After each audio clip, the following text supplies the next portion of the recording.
The Breach Initiative, a multinational organization that investigates and eliminates potential threats to the stability of our world. Threats that the public is forbidden from knowing about.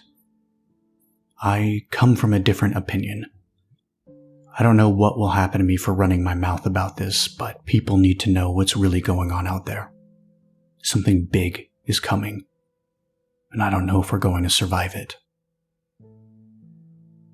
It all started with a traveler. That's what they called him anyway. A lot of us are former Marines who were recruited for something called Operation Macaria, a real hush-hush type of business, with the kind of orders you don't know until it's too late to say no. We were being dropped on the Algerian coast, and our objective was to secure the body of a ranking AQIM member before enemy combatants in the area found him first. His convoy had allegedly been hit, and he was carrying documents on him that would tip us off on an upcoming attack. The insertion was rough, thanks to the wind carrying us into some rocky terrain, but all 6 of us made it down over the drop point intact and got our bearings on the GPS. It was the kind of twilight where there's barely a sliver of light in the sky, just a dark blue glow flooding over the black. And it was storming out, the wind and rain lashing against us with a kind of fury I've never seen before, to the point that it felt like wading straight through a hurricane, and carrying 60 pounds of gear on my back didn't help. Mother Nature had our number, and I'm still convinced to this day that something was fucking with the weather. Our optics could see through the dark just fine, but our pace was downright glacial. It was freezing too. It was winter at the time, but the storm let you really feel it. And shivering in the cold is not exactly the first thing that comes to mind when you hear you're being deployed to Africa. That's the downside of growing up in Arizona summers all your life. You don't get used to the other side of the spectrum. The terrain was not our friend, and the cliffs at the higher elevation were dangerous in our conditions, so we had to take a route through the canyon that would put us about 1 click off from our destination. The upside was that it shielded us from the worst of the wind, but it was still the only thing you could hear. The date palms whipping around so hard overhead I almost thought they would snap. Our comms guy Barry was sent to the coordinates of our extraction point, and apparently the body was coming with us, provided we could actually find the thing. Some part of me wondered why they wanted the body so bad. But the military isn't exactly the place for asking questions, so I kept it to myself. I could tell I wasn't alone, though. The others started getting nervous, and it wasn't just the objective. Something in the air wasn't right, and you could taste it. I don't know how to describe it exactly, but all I could think of was being a little kid again, and sticking my tongue on a 9-volt battery. We got out of the canyon and started moving alongside the rock face, layers of sediment jutting out around us as the wind started to pick up again. Lightning flashed through the sky, and I started to notice distortion in my night vision, like the warping effect you get when you hold a magnet too close to a screen. Thermal was the same, until eventually it failed entirely. It was the same with the others, and Barry was having trouble with his equipment, like something was interfering with our gear. We took off our optics and continued on through the dark, while Vasquez, one of the other riflemen, took point with a flashlight to conceal our numbers.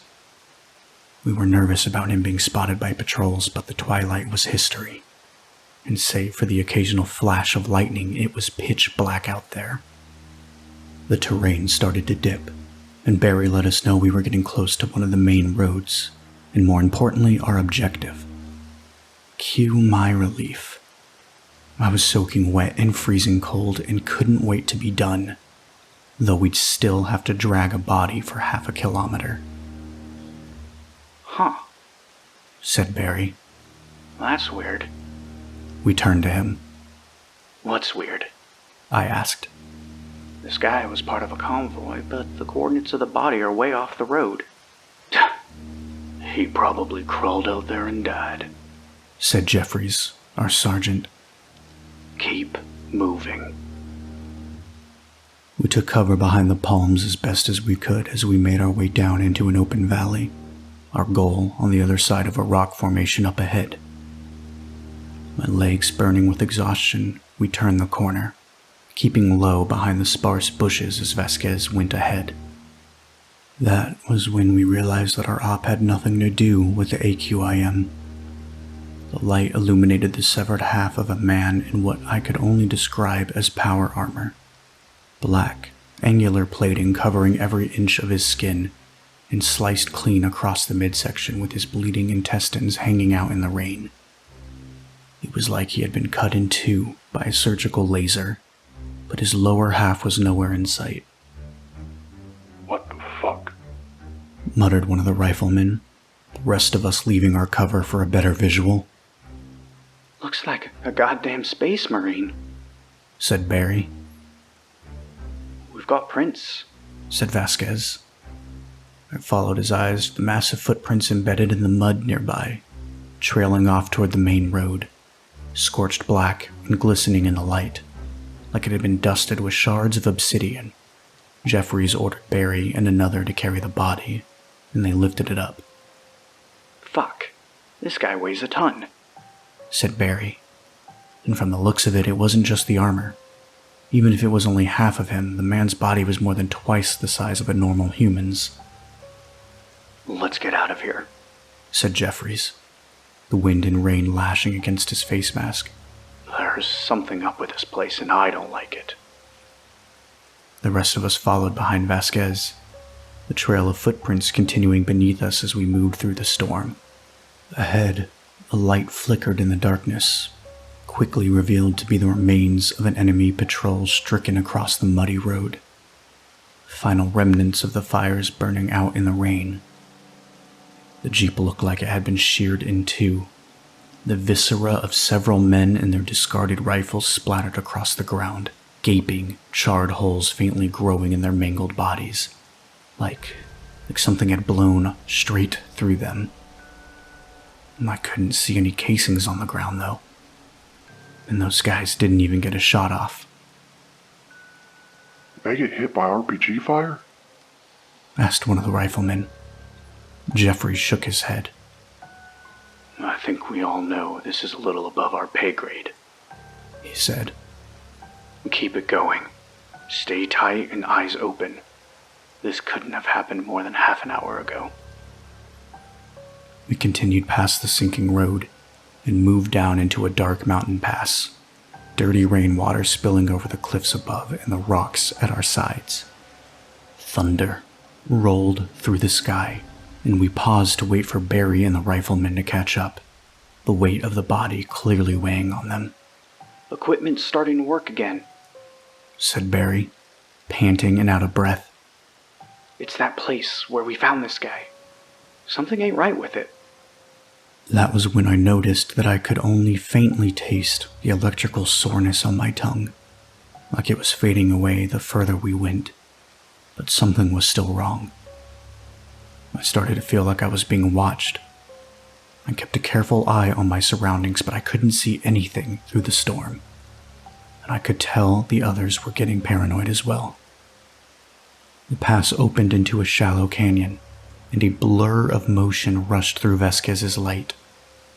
I swore, and we stopped dead in our tracks, my heart hammering in my chest. Lights on, everyone, said Jeffries. We took out our lights and quickly mounted them on our rifles, sweeping them across the cliffs that surrounded us. We had eyes on us, and they weren't letting up. A rustle of dirt sounded from behind me, and I spun around, shining my light over the sparse bushes and dripping palms, but nobody was there. Then I saw it. It was almost invisible, like a barely noticeable distortion of space molded into the outline of a hulking person, standing in front of the trees. I backed away, getting the attention of the others as I kept my light on the motionless blur. My finger twitched on the trigger, but something inside me told me not to fire. It was like a sense of absolute danger, like I was on the precipice of a decision that could end my life in that very moment.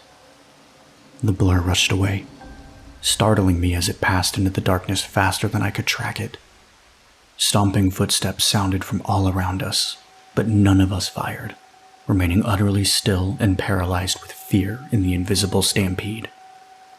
The footsteps of another blur splashed into the mud nearby, moving inhumanly fast as the raindrops beat against a faint, momentary outline. But then they were gone, a sound vanishing into the distance of the storm. I don't know how long we stayed there, but eventually Jeffries got us moving again, and we continued through the canyon, wordless and shaking with panic and adrenaline. There were more of the footprints embedded in the mud, easily 3 times larger than anything a human could ever make. And I still felt eyes on me, but whoever or whatever was stalking us, we didn't see them again. They were letting us live. But why? Did they want us to find the body? Eventually, the canyon leveled out in an elevated clearing, the lights of an osprey shining faintly in the distance. We made our way over to it as quick as we could, myself and another taking over and carrying the body. The gunner behind the M240 waved at us, the blades of the helicopter rushing above our heads as I helped push the body inside, and we all climbed up. Jeffries gave the all clear, and the pilots took us up, the soaking terrain rushing beneath us as we disappeared into the storm. The body we found was something else. I don't know too much about it, and from what I've heard, it's way above any of our researchers' heads, but from what they figured out so far, it'll be responsible for a lot of new tech coming out. The plating on the armor was almost indestructible, and was outfitted with advanced anti-gravity and teleportation systems, all running on some sort of antimatter core that scares the shit out of the guys in the lab, on account of it having enough energy inside to vaporize the entire planet. The guy himself was decked out with cybernetic implants, with eyes that could see for miles, track magnetic fields and ultraviolet light, and apparently even process a 4th spatial dimension. His brain was nothing but self-replicating nanomachines, but he was definitely human. Or used to be. I could go on for days about all the shit they found, but we gotta use some of it in our later operations, so I'll leave it out until then. Most important of all, the armor had a cloaking field that they still can't manage to replicate, enough to make its wearer and anything they're holding nearly invisible. The implication being, there's still a group of them out there. We don't know why they're here, or how their friend got killed, but we have a strong, educated guess that they aren't from our universe. We think they're some kind of scouting party, but what they're looking for, I have no idea. Ever since that day, though, we've had a lot of strange things happening, things that don't play by the laws of our universe, and they're only getting worse. I don't know if it's because of the scouts, or more likely the reason they're here in the first place, but either way, that was the birth of the Breach Initiative. Don't ask me what the acronym stands for. Nobody knows. I'll do another write-up next week. We had an op in the high Arctic a while back that I still have nightmares about. Until then, stay safe. Breach, Episode 2, Operation Snowshoe. This next one took place a short while after the formation of Breach. We had some strange encounters before, but this was the first where I honestly thought I might die. And I don't think I'm alone in that. It took place in the high Arctic, and once again included Barry, our comms guy, Jeffries, the guy in charge, Vasquez, our ornery rifleman, and a new addition by the name of Tanner, a British dude that used to be with the SAS. We were all huddled up in the Osprey, which was decked out as a mobile command and control center, flying through the clear skies over an endless expanse of snow. Along with our 2 pilots, we had 2 more guys who were slated to stay behind and bounce all our comms back to HQ, but I don't remember their names. The researchers had some time to work on the Traveler's tech, and wound up replacing our M16s with handheld railgun prototypes. Now, the usual response to that is, "Oh, railguns, that sounds fucking sweet." Until you realize that you don't fire railguns, they fire you. The recoil was death. I saw so many dislocated shoulders they started modifying our armor to compensate. The early versions also had no power modulation, so the slug could rip through 20 houses in a row if they were ever stupid enough to deploy them in an urban environment. As for the Traveler's buddies who were still doing something in our universe, we hadn't heard much at the time. A village in Libya got erased from existence by some kind of implosive force that cut it straight out of the earth, but we had no idea why, and none of our surveillance on the area was picking up anything. Back to the matter at hand. We were being sent to investigate a research station that had gone dark. Normally it wouldn't be any of our business if it weren't for the last distress call sent out of there. All you could hear was the howling wind, and this guy freaking out as he's somehow freezing to death in the middle of the station. Then there was this deep, wailing sound that tripped every primal instinct in your brain and told you to get the fuck away. We had no idea what made it, but it made you feel like your skin was on fire. The way it messed with your nervous system, like the worst pins and needles you've ever had. We sat down about 2 clicks off from the station, and the 5 of us got out, putting on our goggles when we saw how blinding the sun was against the snow. We were well insulated, but I could still feel the sting of the cold through my mask, even in the absence of wind. Barry pointed us in the right direction, and we started moving, the blades of the Osprey coming to a halt overhead as the one staying behind got set up. We walked across a massive plain of snow in Arctic camouflage, a mountain range looming in the distance. Save for our movements, it was completely silent. A part of me liked it, because we could hear things coming, but at the same time it was unnerving to be so far from everything. I watched an Arctic fox make its way across the snowy dunes, occasionally stopping to look at us before continuing on. We eventually reached the base of the mountains, moving in through a low valley as the wind began to slowly pick up, whistling through the air as the station finally slipped into view. "Get down," said Jeffries. We got low to the ground and took out our binoculars for a better look. There was 1 main building and 2 ancillary structures, one of the latter blown to pieces, a scattering of scorched debris buried in the snow around it. One of the doors to the main building had been torn off its hinges, sweeping claw marks embedded in the metal, but otherwise, there was no movement, and all we could hear was the wind. "Sierra, this is Sierra 1. Said Jeffries into his radio. We've got a visual on Snowshoe. Over." "Sierra 1, you're free to engage. Over." "Roger that." Vasquez and Tanner took point, and we slowly made our way down into the valley, the wind intensifying as gusts of snow began to blow over the dunes. "Did you guys see the door?" Asked Vasquez, glancing back at us. "No, we all missed it."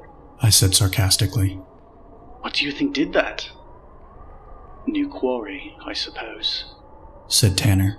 "Man, they're not fucking paying us enough." Said Vasquez. "Better than suicide by 2 shots to the back of the head." Said Barry. "Shut the fuck up," said Jeffries as we drew near to the station. "Eyes open." We made our way to the intact ancillary structure, Vasquez and Tanner counting us down before opening the heavy metal door. I took point as the rest of us rushed inside, sweeping my light across the dark and empty hall. We split off into the 2 adjoining rooms, and I angled into the one on the left, checking the corners and behind the piles of boxes and disused equipment that littered the room, sunlight filtering in through the frozen window. Clear, I called, the others doing the same from the second room. It's just storage, said Barry as we filed back into the hall. We made our way back outside and headed toward the main building, a storm growing overhead as the day began to dim. Stepping over the pieces of scorched metal and wood that littered the snow, we crept past the unhinged door and into the main hall of the station, the lights flickering overhead. Generator's intact, said Barry, Tanner and Vasquez guarding the open entrance as the rest of us moved ahead. The walls were slick with ice and frost, like they had been doused in a flash-frozen liquid. 2 surveillance cameras looming overhead. There, said Jeffries, noting a frozen trail of blood near the sealed second entrance at the end of the hall.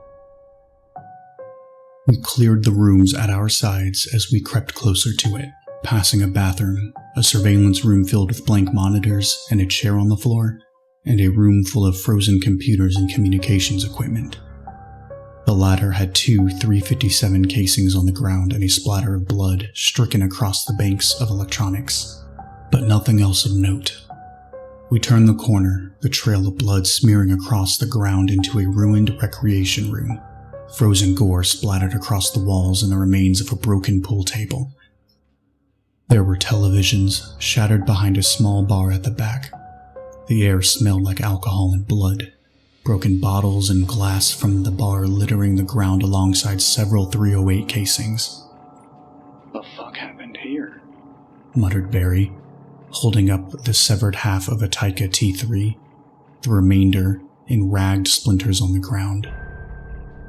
I could hear the wind howling outside, groaning against the walls as the sunlight that once shone through the windows faded to a twilight darkness. Ain't it the middle of the day? I asked. Jeffries nodded with a bothered expression as he searched behind the bar. Sierra, this is Sierra 1, said Jeffries into his radio. Snowshoes clear.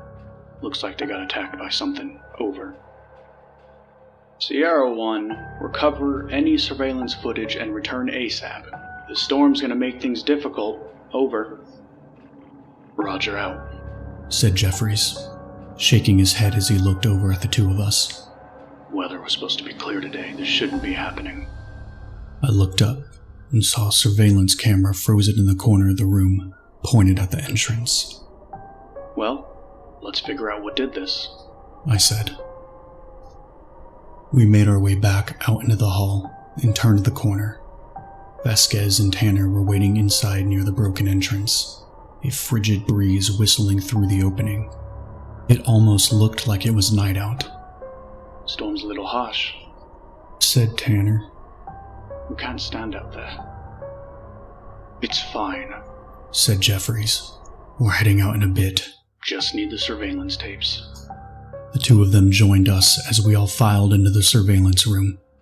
The cameras were still operational, but the lenses were frozen over, blanking out all the screens. Barry switched on the audio for the one in the rec room, and it still functioned, the sounds of the storm crackling through the speakers. He rewound the footage to the last audio spike, a few days prior, and we began to hear the indistinguishable muttering of a man's voice. The monitors still blinked out. His breathing was stuttered, as though he were freezing. A low wail burned through the speakers, setting our nerves on edge. The same wail that we had heard on the distress call. A heavy stomping faded in, followed by the sound of the man screaming. There was a low, rumbling growl, and then the screaming ceased to the wet crunching of bone. We listened as the creature seemingly devoured him, the gruesome snapping and tearing of meat crackling over the speakers. His expression grim, Barry transferred the surveillance logs to a flash drive as Jeffrey's radio began to hiss with static. Sierra 1, this is Sierra, said Command. We've got movement, and we need you back here ASAP, over. Sierra 1, we've got the footage, said Jeffries. Inbound in 15. Stay put until then, out. Jeffries turned to the rest of us. Let's get out of here. Double time it. Vasquez and Tanner took point as we quickly left the station and stepped out into the screaming blizzard, gusts of ice and snow blotting out the sun as they constantly lashed against us. Barry oriented us with his nav system and we started heading up out of the valley, every step requiring twice the effort as the wind fought us at every opportunity. Sierra 1, we are pulling out. I repeat, we are pulling out. Yelled command over the radio as we left the valley. We've got contact. This storm is... The transmission faded to a crackling hiss and a booming explosion echoed in the distance ahead. Fuck, said Vasquez. Keep going, said Jeffries, picking up the pace as we made our way across the plains of snow. They could still be alive. The bird's still on the nav map, said Barry, looking down at his equipment. They're just west of where they were. Barry reoriented us and we moved through the darkness as quick as we could, weighed down by the gear on our backs as the wind and snow howled against us. Then our lights illuminated something ahead. It was one of the pilots, frozen solid while standing up like a petrified statue, his perpetually screaming face staring into the darkness beyond. We continued past him, the storm shrieking around us as we blindly followed Barry's directions. It's just up ahead, he yelled over the wind. Hurrying through the howling blackness, the scorched, snow-swept metal of the downed Osprey soon slipped into view. The cockpit was compacted into the frame, one of the pilots laying dead in his seat with his skull crushed against the crumpled interior, blood and brains dripping from the metal.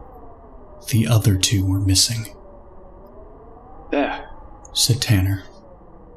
We followed his gaze to a trail of blood stricken across the snow, disappearing into the darkness beyond. We moved forward, only to find a frozen, severed arm half buried in the snow, trail dispersing into a ragged spatter. The comms at the station are linked up with HQ, said Barry. We can use them to call for evac.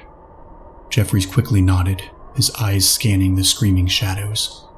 Good thinking, he said. Let's go.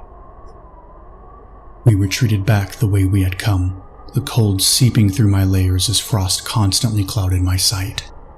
Somehow, the temperature kept dropping, too fast to be anything natural. Ahead of us, two severed feet stuck out of the snow, the remains of the frozen man who had been standing there only moments before. A low, haunting wail cried out through the storm, instilling me with a sense of primordial dread. Something was coming. We picked up the pace, running as fast as we could beneath the weight of our gear and the onslaught of the wind, my muscles burning as we followed Barry across the plains of snow. But then I stopped. I couldn't move. Wait, I called, a sense of impending doom flooding over me as I looked down and saw that my legs were frozen to the ground, tendrils of ice creeping over my body while the chill rapidly sapped me of my strength. The others ran back to help. I'm frozen, I yelled. Get me free, hurry! I looked back as the wind shrieked against me, the cold penetrating my skin while movement stirred through the darkness beyond. Contact, yelled Jeffries, his railgun charging with a high-pitched whine as he took aim and fired with a deafening bang. The others joined in, firing upon the shadows as an anguished, unnatural scream cut through the air. The stir of movement retreated into the storm, and the others lowered their weapons to start chipping away at the ice that encased my legs, freeing me. Let's go, said Jeffries. This thing's controlling the weather. We have to get inside. We continued through the blizzard and made our way down into the valley once more, the ancillary structures of the station soon coming into view. The wail of the creature reverberated through the air from the distance behind us. It was still following us. Our lights swept across the main station ahead and we found our way to the torn entrance, moving inside as a welcome reprieve from the storm. Thane, set up claymores at both entrances, said Jeffries. Barry, get to the comms room and secure the evac. The rest of us will set up a blockade in the rec room. Everyone went to their posts, and I took one of the mines from my pack as I approached the torn door to the station, the wind howling into the hall from beyond. Sticking the claymore on the wall, I armed it and backed away, taking out another while I made my way to the other entrance. Another wail reverberated through the air as I armed the second mine. It was getting closer. Barry came out of the comms room, his expression terrified. What's wrong? I asked. He motioned for me to follow as we walked to the rec room, and we joined with the others, who were setting up lines of cover with the broken pool table and splintered furniture. He can't fly in through the storm, said Barry. We've got to kill whatever's doing this. Dios mío, said Vasquez. Relax, it'll be fine, said Jeffries. We're indoors. It can't freeze us in here. The wind began to pick up, and one of the claymores exploded, shaking the ground beneath our feet. I moved out into the hall to check. Payne, get back here, yelled Jeffries. Ignoring him, I peeked around the corner, the scorched hall entirely empty as the wind howled through it. It's not here yet, I said, backing away into the rec room. It was just a storm. The wind started to shake the walls, and the door of the other entrance was suddenly blown off its hinges, triggering the second claymore and showering the hall with shrapnel as I dove behind the wall for cover. I swore, shaking my head. Are the cameras in the hall still intact? Asked Barry. I glanced out and saw both of them still in place. Yeah, why? I can lock myself in the surveillance room and use the audio to tip you off on which entrance it uses. Then you can just fire through the walls to take it down. And if it comes for you? Asked Tanner. Same thing. Light it the fuck up. I'll barricade the way as much as I can. Door 1 will be the first. Door 2 will be the one that just came off. Alright, get to it, said Jeffries. Barry disappeared into the hall, and I moved back behind the bar, resting my gun against the counter while the others took cover. Radio check, said Barry over the radio. I'm in place, over. We read you, over, said Jeffries. Roger out. Another wail howled through the air, forcing every hair on my body to stand on end. It sounded like it was right outside. Massive footsteps began to shake upon the ground. My fingers slipped into the trigger guard, eyes on the wall into the hall. Door 2, said Barry over the radios as the creature's stomping drew closer.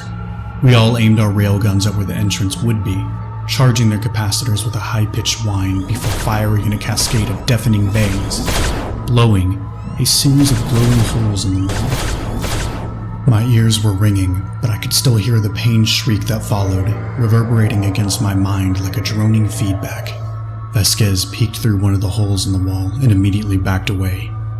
His expression, one of abject horror as he backed into the corner in a panic, sweating and hyperventilating.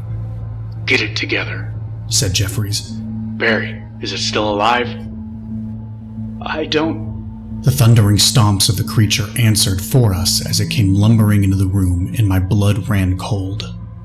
It was an obese, worm-like nightmare bound into a monstrous humanoid form, its warped skull gaping open into a rasping, razor-toothed maw that split down into its drooping stomach. Its translucent skin writhing upon its bones like a bed of insects. Its alien gaze met my own while it drew all the warmth from the air in a single breath. The cold, needling through every aspect of my being as I felt like my mind was being sundered in two. Overwhelmed with terror and adrenaline, I fired. We all did, wanting only to stamp out whatever it was that we were seeing, whatever nightmarish aberration had invaded our reality. It didn't belong. Shrugging off the metal slugs that ripped through its writhing flesh, it lumbered straight toward me, dragging its long, sweeping talons upon the floor before raising them up and swiping at me, knocking the gun from my hand.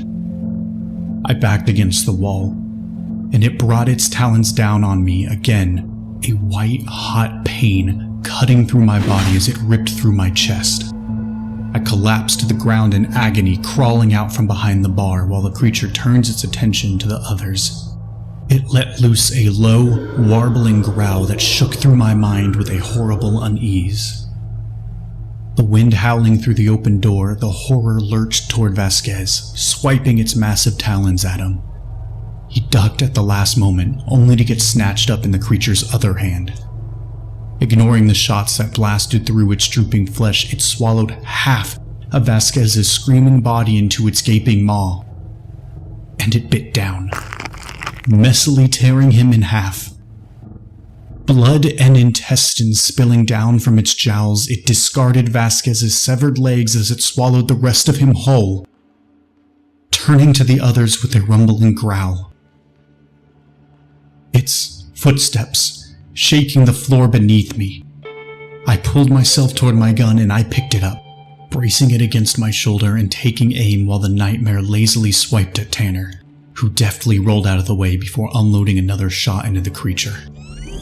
I fired my own gun, the recoil dislocating my shoulder as the shot struck the creature in the head. It was starting to slow. It shambled toward Jeffries as we continued to pummel it, but it was unable to go any further. It collapsed with a low groan, hitting the floor with its tremendous weight. It was finally dead, but I couldn't look away from it, even as everything in my mind screamed for me to do so. It was the first thing I had ever seen that was physically painful to look at. Like its skin was twisting through an angle that my brain couldn't consciously interpret. Jeffries hurried over to me, looking down at the bleeding wound stricken across my chest. You'll be alright, he said, helping me up and popping my shoulder back into place. He looked absolutely terrified. Let's get the fuck out of here. The three of us retreated back into the hall, the walls pockmarked with glowing holes as the wind slowly died down. We stopped outside the surveillance room, the door completely frozen over. Barry, you in there? Yelled Jeffries. I'm here! Yelled Barry from the other side. Back up! I yelled, taking the cutting torch from my pack and getting to work on the door. The torch melted through the ice with ease and we tore the remainder away, opening the door and freeing Barry. Thanks, he said, glancing over at the corner that led back to the rec room. Is it in there? You don't want to see it, said Jeffries. Get HQ on the line. We need evac now. Barry nodded, disappearing into the comms room while I kept my eyes locked on the fading blizzard outside, the sunlight slowly breaking through the darkness. My hands were still shaking, my heart hammering in my ears as the image of that thing was still burned into my brain. It never left me, even to this day. It took another 20 minutes for our evac to get there, another Osprey setting down outside. We left the building and piled into the helo, the blades chopping overhead as we slowly rose above the ground. The snow speeding by beneath us, I looked back to see the station vanishing in the distance, and all I could think was that I never wanted to see anything like that again. But I knew that I would, over and over until it broke me. They later went back to collect the body, and did whatever research they could on it. But they didn't learn much. All I know is that it wasn't from our universe and was apparently made of something that didn't align with our conception of matter. We still had no idea how it got here, how any of these things were getting here. And all we could do in the meantime was fight them off, like the immune system of the human race. I think I know what I'll talk about next. 3 weeks after Snowshoe, I got deployed to a compromised research facility in the swamps of Louisiana. Call it an experiment with psychedelics gone horribly wrong. Until then, thanks for listening, and stay safe. Breach, Episode 3, Operation Lucent Blue. Thane here. Sorry it's been a while. Something's been going down with the guys still in the initiative, and I'm getting tailed every time I leave my apartment. They switch out their surveillance officers every few blocks, but I've got a good memory for faces, and they only have so many people to assign to me. The boys still in breach apparently found a town covered entirely in meat moss, for lack of a better term, up in North Dakota. They firebombed the whole area, but it's still spreading underground, like roots. Anyhow, back to the matter at hand. This next one is the first time we had concrete, undeniable proof that something truly bizarre was happening. Not just on the scale of otherworldliness or even breaches from another universe, but something from another dimension entirely. We were deployed to the swamps of Louisiana to infiltrate a covert research facility being operated by the Prometheus Mandate, a shady multinational organization that we hadn't even heard of until someone on the inside leaked some info to us and swallowed a cyanide cocktail a day later. It wasn't much, but it was enough to spook the brass, and knowing what we did afterward, they were right to be scared. In terms of the Traveler and his scouts, well, we didn't have any real news at the time, but we were getting some strange seismic readings around where the village in Libya went poof. The boys in the lab fixed the recoil on our railguns, though, and thank Christ for that. We also got some prototype power armor, complete with cloaking modules and an oxygen supply, but they still couldn't replicate the alloy from the Traveler's armor, and the fact that they were giving us air meant that they were sending us into a toxic environment. Naturally, though, they didn't tell us much about what we were actually walking into. The objective was to secure the facility and gather anything we could on what exactly they were doing there, not exactly brimming with detail, considering the ever-present risk of death or dismemberment. We slept low over the rural swamps in the Osprey, 2 pilots up front, and myself, Jeffries, Barry, and Tanner in the back. They ditched the mobile command center idea, and the pilots were ordered to get the fuck out as soon as they dropped us off.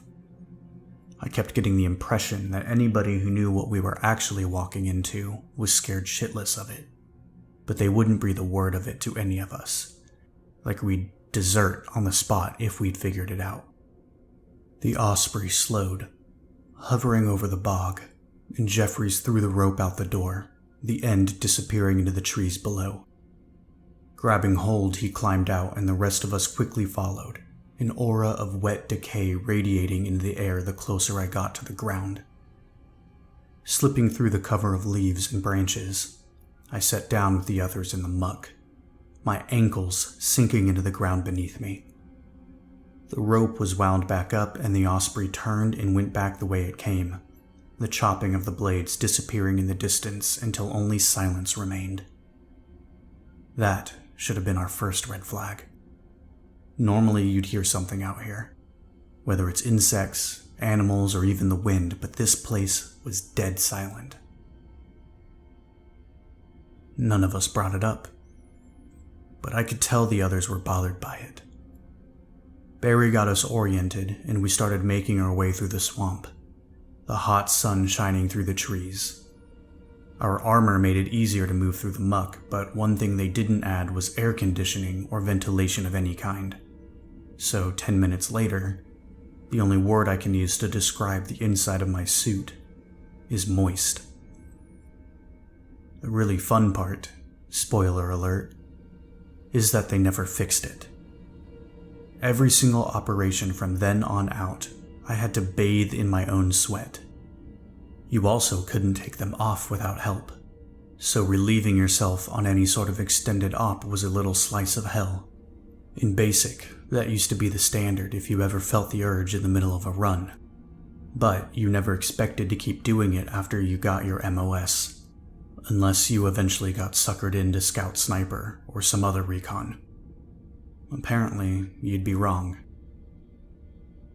As soon as Barry let us know we were close, we all activated our cloaking modules and pushed forward. We were leaving leg-sized holes in the swamp wherever we stood, and the blur was a lot harsher than the Travelers, but it was better than regular camo. And we could selectively communicate through our face masks without making any outside noise.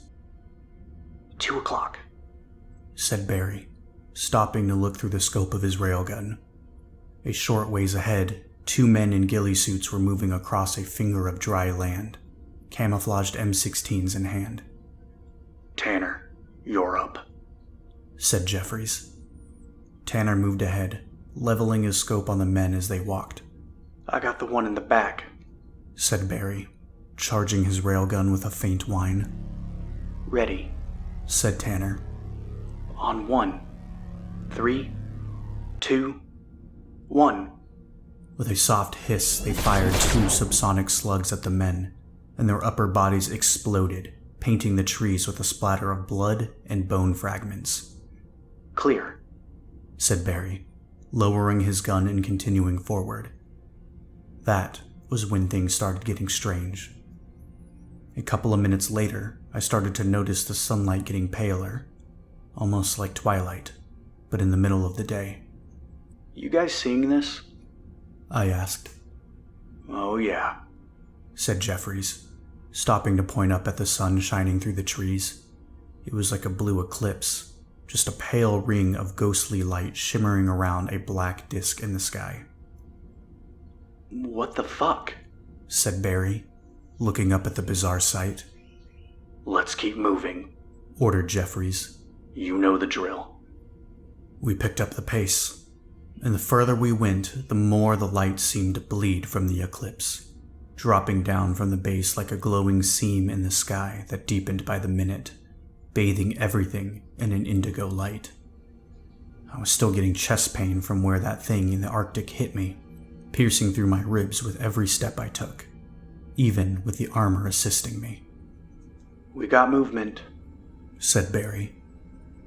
Creeping forward as he raised his gun, the trees parting to reveal a fenced concrete platform that ramped up into the walls of a large structure, a layer of grime staining the exterior. Beyond, a guard in green camo patrolled along the paths, but his eyes weren't on us. Thane, get us in, said Jeffries. Tanner, take point. I moved up and lit my torch against the metal of the barbed wire fence, slicing a large hole through it. Carefully pulling it away and setting it down in the muck, Tanner ducked through the opening, and the rest of us followed close behind, moving onto the path where the guard was slowly walking away from us.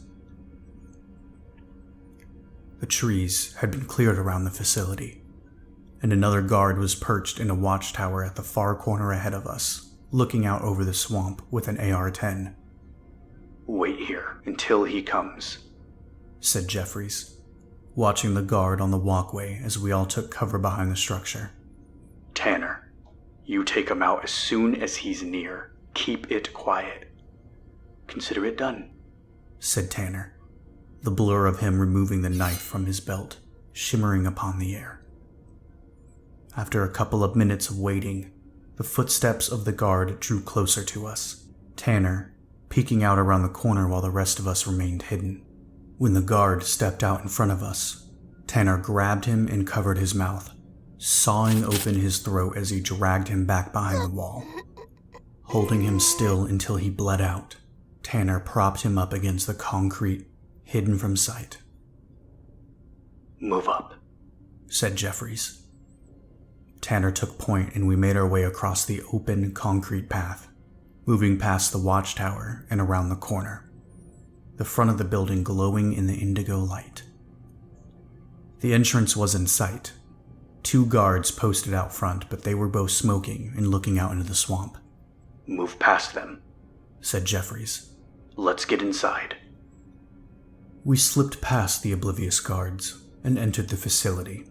The halls lined with blackened metal, painted with strips of blue that traced across the walls, each marked with white lettering that indicated where they led, that being administration, testing, communications, and maintenance. Testing it is, said Jeffries, eyes peeled ahead as we followed Tanner through the labyrinthian complex, the halls lit by strips of fluorescent light upon the ceiling. The facility seemed like it had almost been abandoned.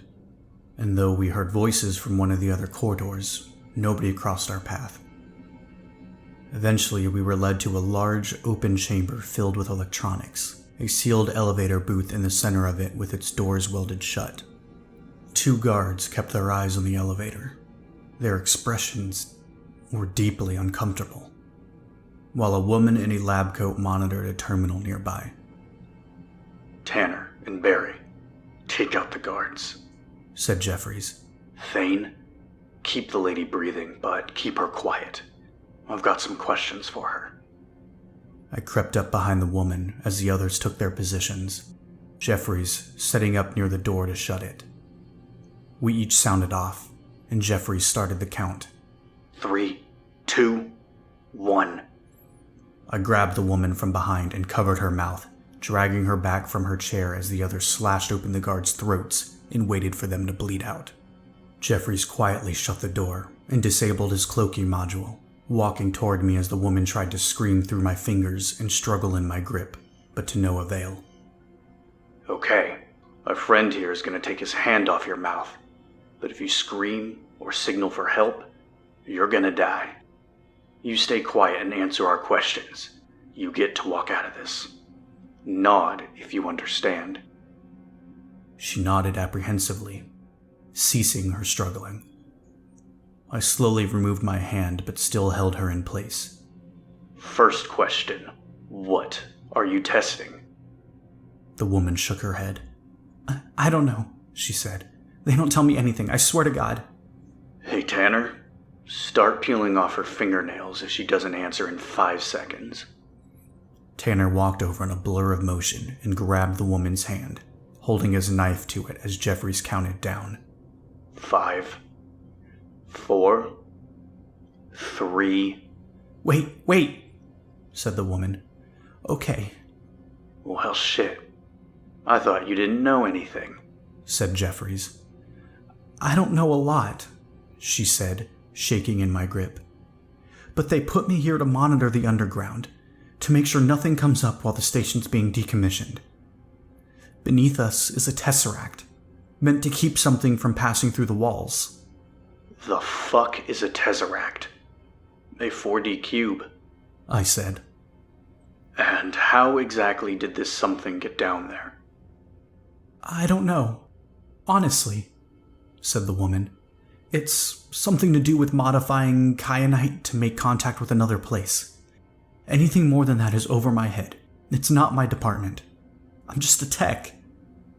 And this thing, said Jeffries. Is it hostile? Not unless you're schizophrenic. But you can't go down there, it's... Watch me, said Jeffries, leveling his gun at the woman's chest. Thane, open up the elevator. I released the woman and took out my torch, walking over to the elevator. I slowly cut through the welding of the door, sparks flashing against my cloaking field in a haze of distortion. Give me a hand, I said, Barry coming up from behind to help me pull the heavy door free, and then carefully set it down on the ground. As Jeffries and Tanner led the woman into the elevator, Barry briefly disabled his cloaking module and took a sentry from his pack, setting it up on the wall and pointing it at the closed door. He waved his hand in front of it to make sure it was tracking his movement, and then joined us in the elevator. We're good, he said, Jeffries reactivating his own cloaking module. You don't understand, said the woman, her expression terrified. You can't do this. We have no idea what that thing even is. If it gets free... Yeah, I'm sure you're real concerned about the well-being of humanity, said Jeffries, hitting the button to go down. The elevator groaned around us as the cables above slowly lowered us into the shaft. Can I at least stay in here with one of you? I don't want to go in there. I heard the others talking and... Actually, you're going up front, said Jeffries. You're gonna give us a guided tour. The elevator screeched to a halt, and the grated, blood-stained barrier that now stood before us slid open, revealing a hall lit by a glowing blue light, a faint mist wisping through a door half open at the end. Jeffries shoved the woman ahead of us, and we followed her as she slowly crept forward, the texture of the walls around us writhing like a bed of worms. "Something's wrong," she said, beginning to stumble as she clutched her stomach. "I don't feel right." Then maybe you should have explored another career trajectory, said Tanner. "Keep walking." Opening the door, the woman stepped into the next room and stifled a scream, immediately looking away. We moved in behind her, and I saw what used to be a recreation room. Televisions, pool tables, and bookshelves dripping with streaks of blood as trash and bodily fluids littered around the room, a faint mist wafting over everything. Thankfully, I couldn't smell a thing, but nothing could take away what I saw next. Snaking across the floor was a tangle of flesh that wound up into a basin of twitching arms that had taken residence on the couch, and above it, a conglomerate of fleshy skulls were fused together around an exposed heart, slowly beating as the multitude of sunken eyes jittered within their sockets. From the exposed valves of the heart, streams of a watery, red-tinged liquid trickled down into the basin. It wasn't blood, being almost clear, but blood was surely a part of it. The woman began muttering to herself, slowly running her hands across the squirming walls. "Mind explaining what the fuck we're looking at?" asked Jeffries. The woman ignored him, twitching as she started repetitively banging her fist against the concrete, humming to herself as though she were slowly losing her mind. Jeffries walked over to her, snapping his fingers in front of her face. "Hey, what the fuck is wrong with you?" The woman slowly turned, rocking in place as her eyes shifted to the amalgamation of flesh in the center of the room. Her pupils were completely dilated. Slowly, the liquid in the basin of arms began to rise into the air before splashing down again, as though it were being lapped up by an enormous, invisible tongue. The woman began to hum in distress, unable to peel her gaze away as the lapping of the liquid abruptly stopped. We all backed away from the basin, keeping our guns trained on the seemingly empty space. The woman was suddenly ripped from the ground and dragged screaming across the ceiling, disappearing into the adjoining hall as her shrieking sank into the distance. "Tanner, take point," said Jeffries. "We're doing a quick sweep and then we're getting the fuck out of here. Keep your skin covered up," said Barry. "There's something in the air." We slowly followed Tanner down the hall, passing by an empty bathroom with a door ripped off its hinges, the floor covered with the blood-soaked glass of the shattered mirror. We then passed 2 bedrooms, equally torn to shreds, yet the second had an intact bed shoved into the corner of the room as something slowly pulsed beneath the covers, as though breathing. A long, fleshy tentacle hung down from the blankets and coiled beneath the bed, squirming in the indigo darkness. Tanner advanced forward and we turned into the kitchen, where the woman was pinned to the far wall by some invisible force, staring off into space as her mouth hung agape. "Hold your fire unless it attacks us," Jeffrey said, keeping his gun trained on the cluttered space ahead. Slowly, the woman's flesh began to ripple and expand, and we backed away into the hall, watching as her features melted into the shape of a viscous sphere, her disjointed arms dangling from the undulating mass, while her legs folded back into the fluidic chaos, the snapping of bone cracking upon the air as her limbs crumpled like discarded wrappers. Slowly, the floating sphere of flesh split open into a yawning maw, concentric rings of human teeth spinning into nothingness while it exhaled a faint mist into the air. The invisible creature let loose a chittering hum and breathed in the vapor, several bloody handprints appearing on the wall and smearing across it in long, sweeping motions. "We're leaving," said Jeffries, moving back as the rest of us followed. We quickly made our way back down the hall. Yet, when I looked into the closest bedroom, I saw a sunken, human face peering at me from the pulsating mass beneath the covers, extending from the hidden darkness upon a long, rubbery neck. It opened its mouth, unhinging its entire skull to reveal a throat layered with masses of staring, dilated eyes. Yet, they did nothing but watch as I slowly moved out of sight, following the others back into the recreation room where the basin of twitching arms and faces gazed in every direction at once. We hurried back to the elevator, and Jeffries hit the button, the grating sliding shut before us as the cables groaned above, beginning to pull us up through the shaft.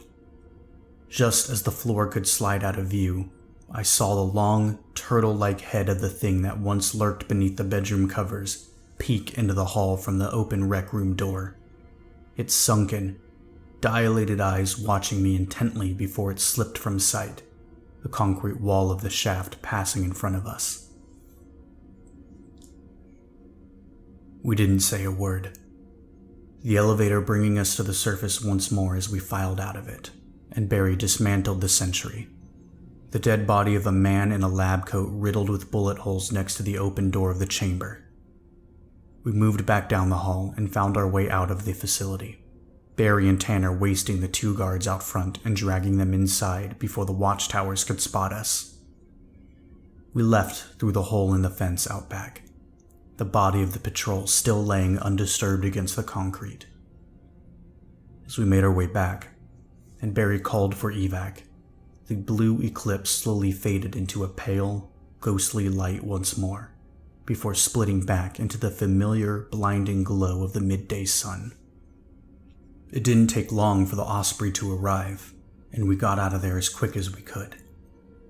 Breach sent in a strike team a couple hours later, killing everyone on site and assuming control of the facility. I don't know much beyond what my contacts in R&D told me, but we think these guys may be responsible for all the weird shit that's been happening, at least in part, like they drew some forgotten offshoot of existence too close to our own.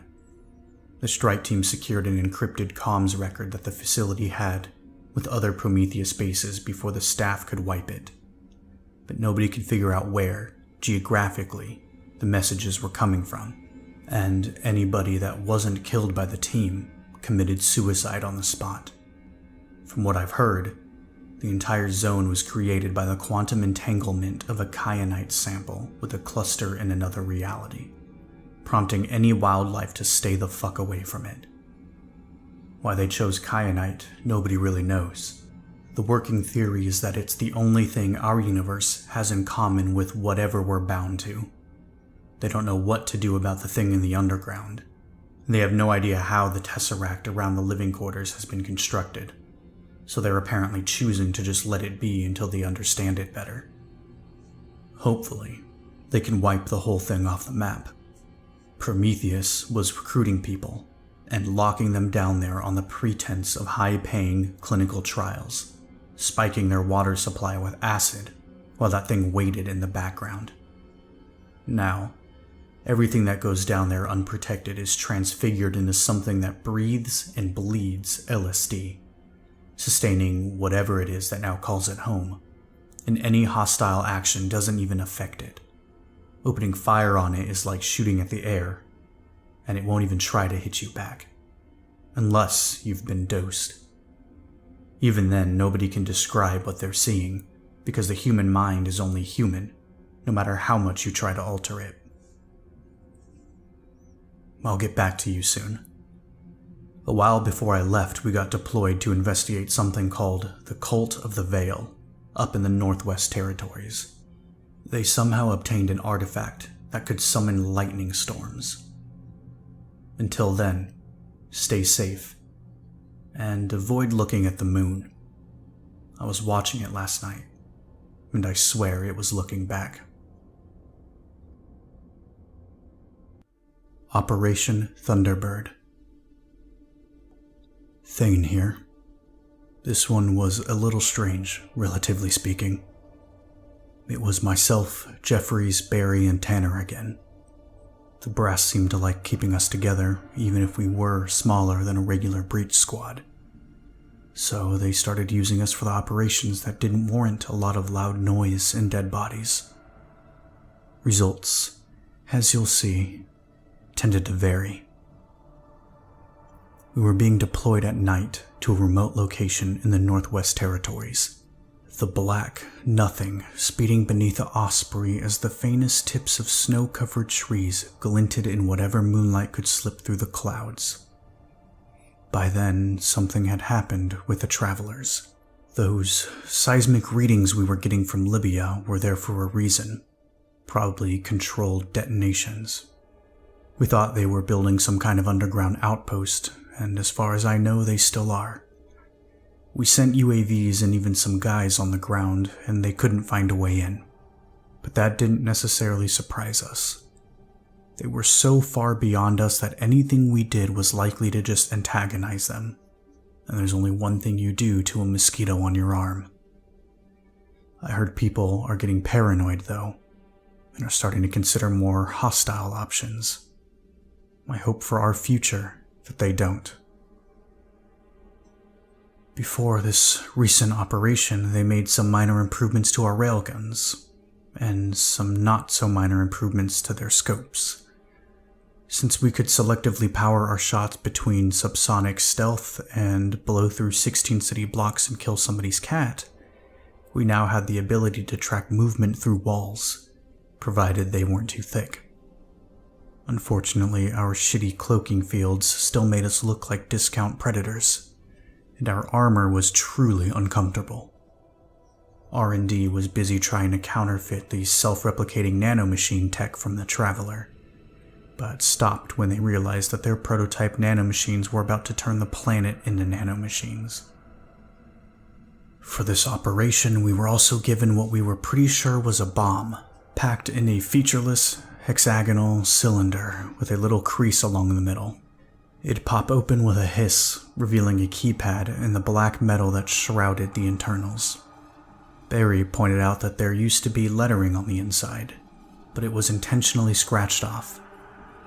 I don't know where they got it from, but it wasn't our tech, and a part of me doubts it even came from our planet. I only heard so much from the other squads, and there are some things they just wouldn't talk about. Eventually, the sky began to flash with lightning. A massive storm brewing overhead that foretold our destination. Our objective was to infiltrate the compound of an organization called the Cult of the Veil, who had apparently made contact with an unknown deity and traded something in exchange for an artifact that could summon storms. We knew this because a First Nations community had lived in the area for hundreds of years, and in the span of a day was reduced to a flaming ruin. You could see the storm from space, like a cyclone had formed in the middle of a continent. As for why they gave us a bomb, well, they apparently came upon the information that the cult was establishing contact through a stable portal to another universe. So our job was to figure out how they were doing this and deliver the package, so to speak. We deployed about 2 clicks off from our destination, because any closer and the bird would get zapped from the sky. We were at least authorized to communicate with our handler at HQ this time, because unlike the Prometheus mandate, a cult that was previously only known for huffing paint fumes wasn't going to intercept our calls. Looking through our night vision, we moved through the woods as quick as we could, our armor insulating us from the cold as the sky flashed with lightning overhead. Barry led the way with his comms equipment, our cloaking field shimmering upon the air while we passed through the trees. Slowly, the terrain began to rise as we moved up a mountainous incline, large rocks jutting out of the snow. Hold on, said Barry, his blur pointing at a section of stone that was chiseled flat and painted with a rune in dried blood. That's Elder Futhark, a reversed Thurisaz rune. Meaning? Asked Jeffries. A lot of things. None of them good. Point being that it's an ancient Germanic alphabet that has no business being here, so it's probably a marker put down by the cult. A marker for what? I asked. That. He disabled his cloaking module, and we looked at where he was pointing. The shadow, right there. I looked ahead and saw a thin, black line tracing across the ground between the rocks. and then past them, disappearing into the distance. We didn't catch the light at all, even when the sky flashed with the storm. Sierra, this is Sierra 1, said Jeffries. I think we found some kind of ward. It's like a shadow, but it's just black. Barry says it's marked with a reversed Thurisaz rune. Please advise, over. Sierra 1, this is Sierra, said HQ. The ward is passable, but lethal if touched. Proceed over it, ensuring nothing, including debris, makes contact. Over. Roger out, said Jeffries, moving forward as Barry reactivated his cloaking module. Carefully, Jeffries stepped over the shadow and surveyed the other side. The rest of us followed, and as my feet passed over the ward, I felt the air humming around me, like pins and needles on my skin. Keep an eye out for any more. I don't want to know what those things really do. Barry took the lead again, and we crept forward at a noticeably slower pace, searching the ground for wards with every step as sleet began to patter against the trees overhead. Lights, said Barry, stopping to look through the scope. We moved up behind him, and I began to see the flicker of torchlight in the distance as the terrain leveled out, a powerful wind howling against us. I raised my gun, peering through the scope and increasing the magnification to see the glowing outline of a man in robes moving through the darkness beyond the trees. Jeffries motioned us onward, and we crept closer until we could see the cultist in the torchlight that danced before the mouth of a cave. He was wearing the skull of a caribou, bleeding runes carved into his skin. Tanner, you're up. Make it quiet. On it, said Tanner, moving ahead while we slowly followed behind, the wind and freezing sleet howling through the trees as the storm cracked overhead. Jeffries signaled for us to stop, and we watched as the blur of Tanner crept up behind the man. He was stumbling and mumbling as though heavily intoxicated. Tanner jammed his knife into the base of the man's skull, cutting through his brainstem before catching his body and slowly easing it to the ground. Grabbing hold, Tanner dragged it off into the trees before rejoining us. The faint sound of a rasping song echoed from the cave beyond, warbling through a distorted pitch that could not have been produced by human vocal cords. Jeffries took point, and we followed him into the cave, the eldritch song reverberating through the torchlit stone, runes slathered upon the flickering walls. Soilo, said Barry. Sunlight or safety. Reassuring, said Tanner. As we continued onward, the tunnel slowly opened up into a wide cavern, filled with rows of tents crafted from the hides of animals, torches burning before them. In the center of it all, hundreds of men and women sang the distorted song, naked and carved with twisting sigils. Yet, beyond their gaping mouths was only a starry blackness. They danced and swayed in a circle around a massive pile of books, and at the top, a man sat in a high chair, voraciously reading a massive tome as he twitched and shuddered in place. Behind him, a woman slowly massaged his skull, yet her fingers seemed to sink into the bone, working through his brain while the man violently flipped to the next page, his frothing, black saliva dripping from his chin. I'm not even gonna ask, said Barry. There, I said, pointing as I noticed a massive obsidian archway at the end of the cavern. There were 2 guards standing before it with wooden staves, deliriously rapping their heads against the rock.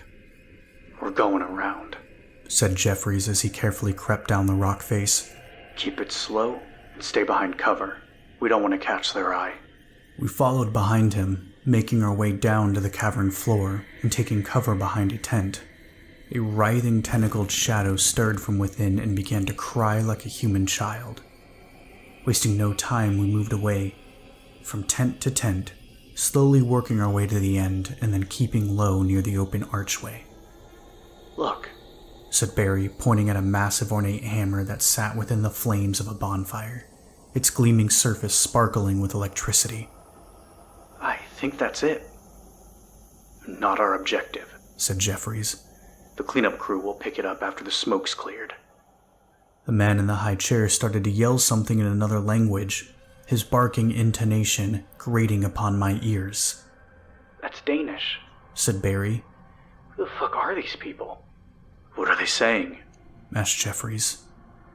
Fill my skull, said Barry, sounding confused. The man was repeating the same thing, over and over again. A high-pitched whine began to screech through the cavern, and I clenched my teeth in pain. Then it faded. The man stood up from his chair and made his way down from the pile of books, the crowd parting before him as his eyes split apart within their sockets, making way for several thin, spider-like legs that wrapped around the back of his head. The guards next to the archway rose from their stupor as the man strode with confidence towards them and disappeared into the chamber beyond. The guards shambling in his wake and muttering incoherently in an excited tone. Move up, said Jeffries. We followed him into the chamber, which was crafted entirely from the bones of massive, inhuman arms winding together into a cradle of hands and long, tapered fingers. In the center, the skeletal design dipped into a black and fleshy pit that hummed with a sickening radiance. Slowly, the man crawled to his hands and knees and crept into the pit, disappearing into the darkness. The guards shambled back outside, where one collapsed to the ground and immediately fell asleep. My equipment's saying this is it. Down there. We're really gonna go in there? I asked. I think you know the answer to that, said Jeffries, getting onto his knees and crawling into the pit. For all we knew, it could have been a sacrificial altar that would kill us all before we even processed it, but we followed nonetheless. I went last, slipping into the darkness as I slowly worked my way down across the fleshy walls. A strange, tingling sensation ran over my skin, and I suddenly felt gravity reverse itself, like I was being pulled up into the sky. But I fought against it as my eyes met the light of day, and I climbed up onto the surface, nauseous and disoriented. Tanner grabbed my hand, helping me up, and I surveyed the world that now surrounded us. Switching my night vision off, I saw that it was daytime, and we now stood within a massive, circular library that seemed to tower forever into the sky. Beyond the marble pillars that surrounded us, the ruins of a city spanned to the horizon, and the sun looked as though it were slowly disintegrating, its glow overtaken by a creeping, black malaise.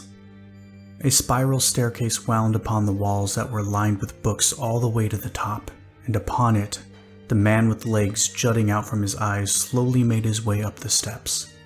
Others rocked in delirium nearby, clutching their staves of winding wood. Far above, the library was open to a roiling, localized storm that flashed with lightning. Yet, through the blackened clouds, I almost thought I saw the shape of a massive crimson eye, my heart seizing in my chest as its gaze briefly fell upon me. The sky flashed again, revealing a spanning chasm of teeth that disappeared into the gale a second later. Something was up there. One of the men nearby started to scream and shout in Danish, brandishing his staff as he seemed to be looking straight at us. Can he see us? Asked Barry. I don't. The staff flashed with light, and Jeffries was blown back against the wall with a thundering boom, his cloaking field crackling away as books rained down on him from above. I ducked just as the man turned to me, a bolt of lightning tearing overhead and lighting the shelves aflame as I charged the capacitors of my gun and unloaded a uranium slug into his chest.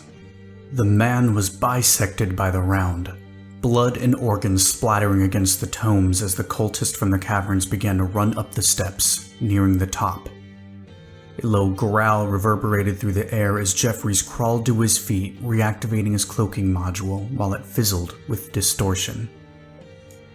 Another cultist rose from behind the rubble that surrounded one of the pillars, slowly shambling towards us as he retched and twitched with insanity. Barry asked him something in Danish, leveling his gun at the man's chest.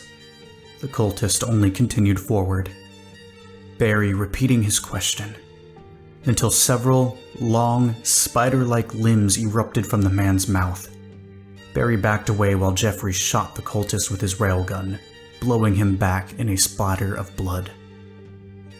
We're not getting anything out of these guys. Let's finish this. Thane, set up the bomb, said Jeffries. As I took the bomb from my pack, a flash of lightning cracked from overhead as someone fired at us from the stairs, the blast igniting the ground and barely missing me. Tanner opened fire on the enemy, who was clad in the blood-soaked skull of a caribou, which promptly exploded when the slug tore through it and blew the remains of the man against the wall, books clattering down from above. I opened the bomb and began to arm it, giving us 16 minutes to get clear of the blast.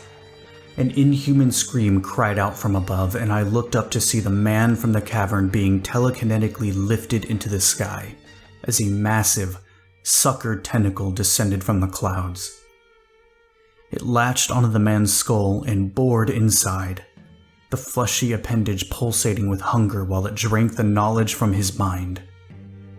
The bomb lit up as it armed, and I locked it up, Jeffries and Tanner firing at someone overhead. We're good, I said.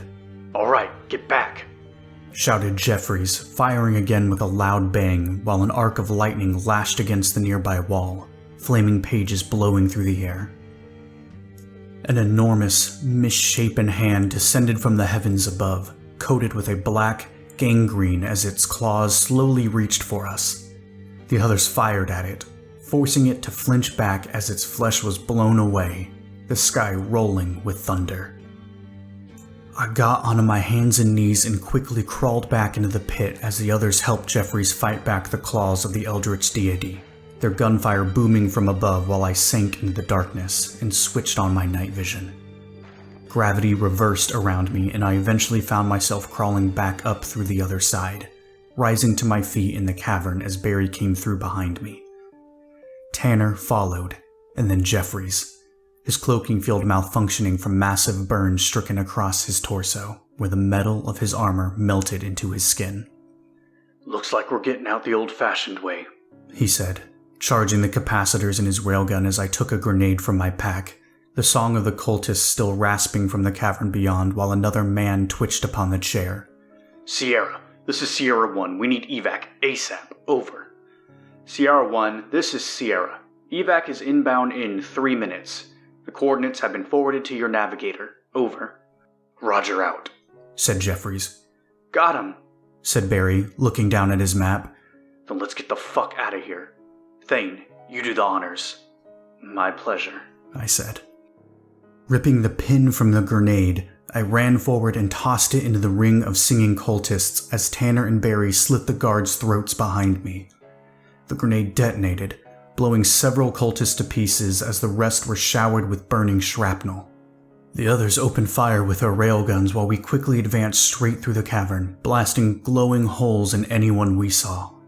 A blinding pain cut through my nerves when a bolt of lightning struck me in the shoulder, my cloaking field crackling away while the man in robes began to charge another blast upon his staff, only to be decapitated as Tanner unloaded a round into his skull.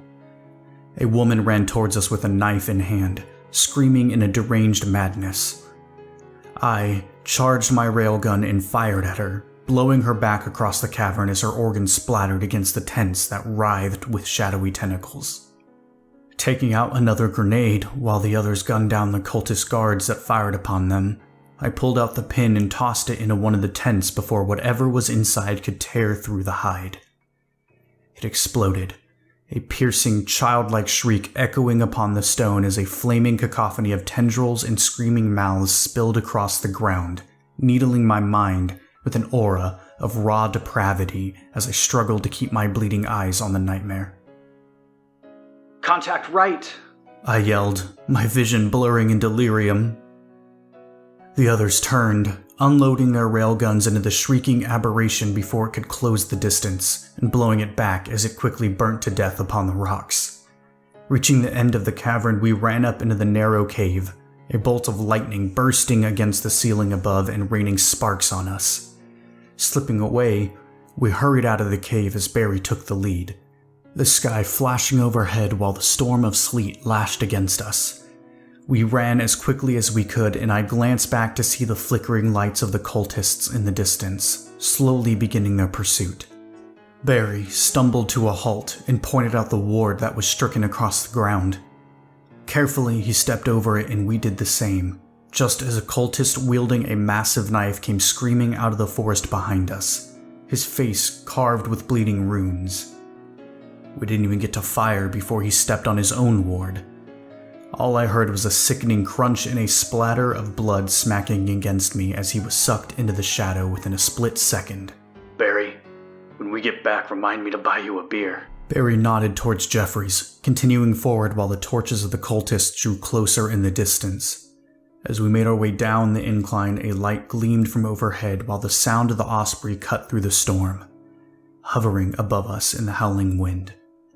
The M240 gunner tossed down a rope before opening fire on the advancing cultists, and we began to climb it, the strength of my armor carrying me up as I gripped the cord tight and pulled myself up into the helicopter, joining with the others while the gunner fired another burst. As we sped away, I could see the lights of the cultists below, yet before they could try to shoot us down, a blinding flash canceled the night. The hill that contained the Eldritch Cavern erupted in a massive explosion, throwing off a tremendous shockwave that blew back the trees and lit them aflame. The Osprey shook as we rose into the clouds, speeding away as quick as we could, and I looked back to see the remnants of a fiery mushroom cloud, scorching the sky with a deep orange glow. I swore, my body still shaking while a numbing pain coursed through my skull. When the others took off their masks, I saw that they were feeling the same, slumped back against the interior of the helicopter as they struggled to catch their breath. When I became more lucid and the adrenaline wore off, I began to wonder how the Canadian government was going to explain away the detonation of a nuclear bomb. Then again, until I came along, Breach was always good at keeping things quiet, and blaming seismic events on fracking was a favorite of theirs, much to the displeasure of the petroleum industry. Some other teams went back to clean up the mess, but thanks to everything being vaporized, they didn't find anything of note beyond the hammer. And yes, they're calling it Mjolnir. It's currently powering another outpost that's being used for the development of an artificial intelligence, on account of them being too terrified to even touch the Traveler's antimatter core. Speaking of covering things up, I got a visit today. Just not at my apartment. There's a special kind of oh shit that you feel when you get cornered in an alley by 4 guys with submachine guns. Turns out they don't particularly care about me running my mouth, because anyone that's heard of these is under the impression that they're works of fiction. They do want to keep an eye on me, though, in a very close and personal way. I'll be joining my old squad, for whatever it's worth, and they made it clear that it wasn't a request. I can't say I'm looking forward to it. The camaraderie was great, but at the end of the day, I got out because my mind was starting to break. Nobody's meant to see the things we've seen, and if something major's about to happen, I'd rather be freezing in Alaska than fighting on the front lines. I heard another small town got overrun by the Roots in North Dakota. They firebombed the whole place and removed any trace of it from the internet, like it never existed. Here's hoping they figure out how to stop it. Next up, if I'm still breathing, I'll tell you about the one in Egypt.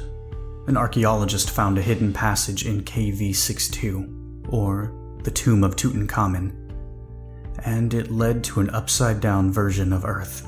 Until then, thanks for listening, and don't drink the tap water. Thane here. When I look back, I think this is the one that did it. The one that made me want to leave forever.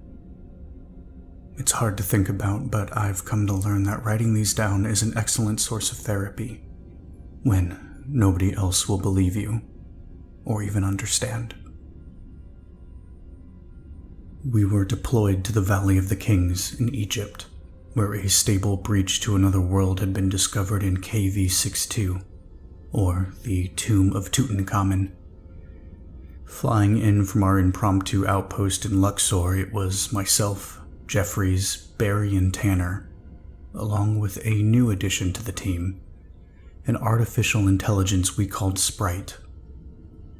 I have no idea where HQ got it from, but it reminded me a lot of the bomb from Thunderbird, which apparently salted the Earth with Cobalt-60, because the prevailing rumor was that most of these things were somehow vulnerable to gamma radiation.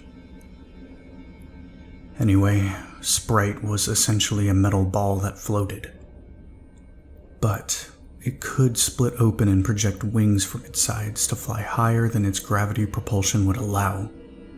And it was armed with dual laser cannons that could slice through solid steel in less than a second. So, we didn't complain. We figured that Breach was stealing tech from the other universe, but nobody ever told us anything more, and it didn't have anything to do with the Travelers. I watched the green farmland of the Nile speed beneath us as I sat in the back of the Osprey with the others, just trying to shake off a hangover from the night before. Around that time, whiskey was the only thing that put me to sleep, and I can't say I'm any different today. When you're alone in the dark and you close your eyes, everything that haunts you creeps out of the woodwork, and sometimes a good drink is the only thing that does the trick. In my case, replace sometimes with every time.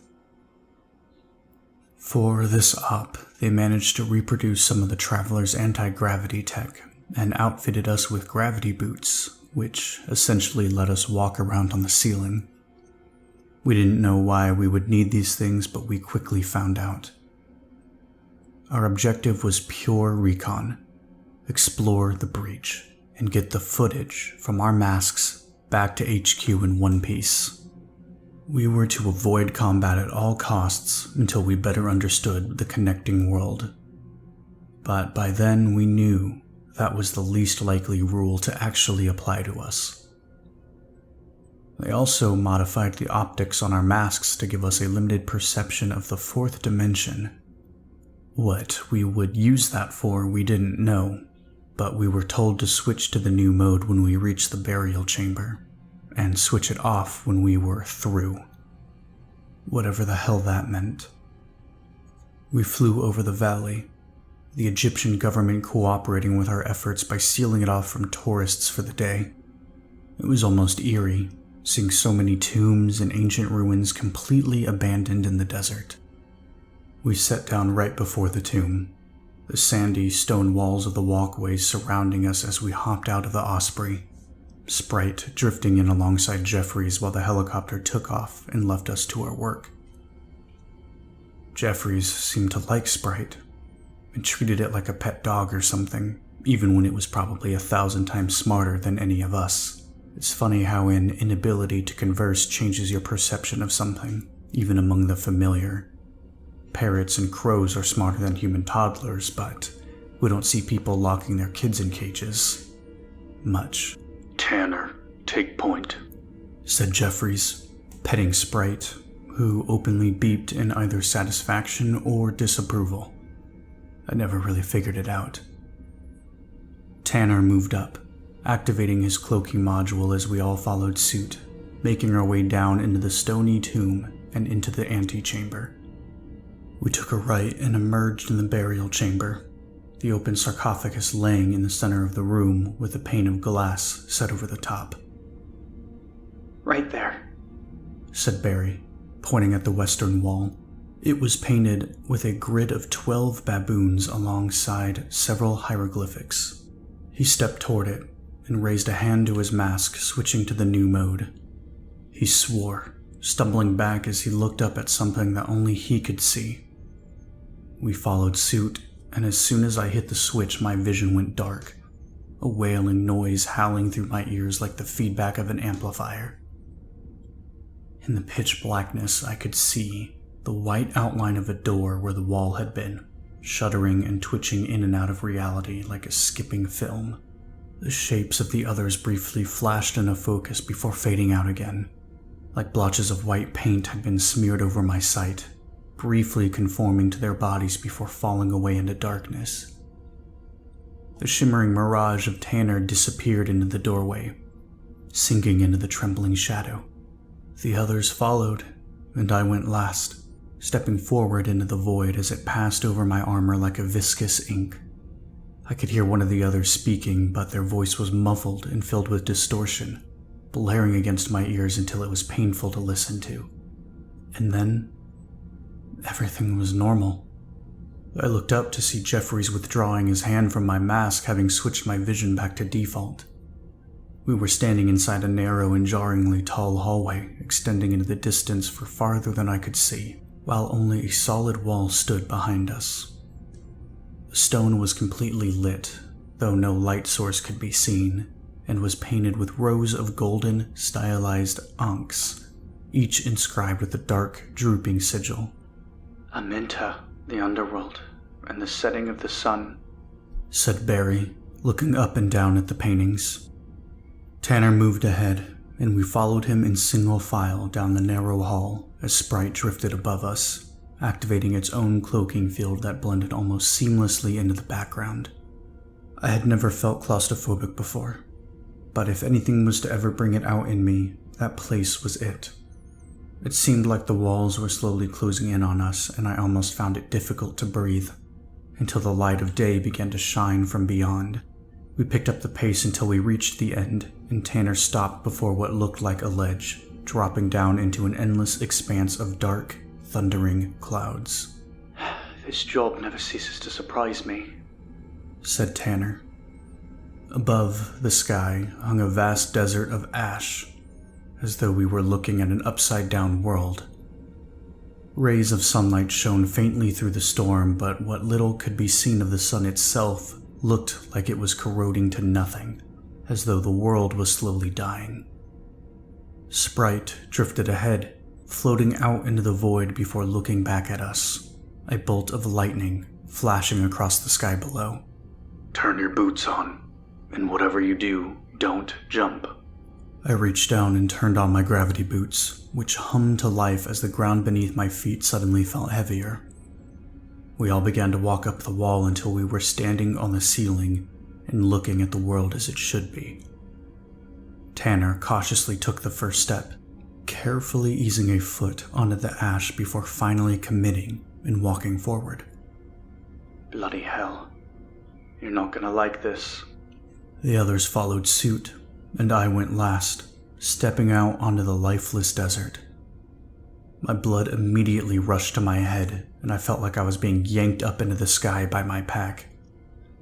As I gathered my bearings, I began to hear a distant sound upon the silence that dominated the world, like the high-pitched whine of a power saw cutting through metal, only for it to stop, and then resume once more, constantly alternating with a disjointed rhythm that made my skin prickle and burn. What is that? I asked, looking around. Sounds like it's coming from over there, said Barry, pointing at an ashen dune in the distance that obscured the way beyond. Move up. Tanner. Tanner nodded and began slowly making his way across the desert. We followed in his wake, and I thought I could see the shapes of things stirring in the sky, moving faintly through the farthest reaches of the clouds. But it was almost imperceptible, like I was looking up at an invisible mass swimming through the darkness. It reminded me of the creature above the library, back in Operation Thunderbird. Eventually, we made our way over the dune, and immediately stopped dead in our tracks when we saw a vast expanse of fallen corpses, all of them clad in black metal armor. Between the rows, creatures strode upon long, pale and slender legs that bent back upon the air with a monstrous elasticity. Like spiders granted a humanoid shape, their ragged, dark cloaks hung from their flesh, faces obscured beneath their hoods as they glided across the wasteland with a malign grace.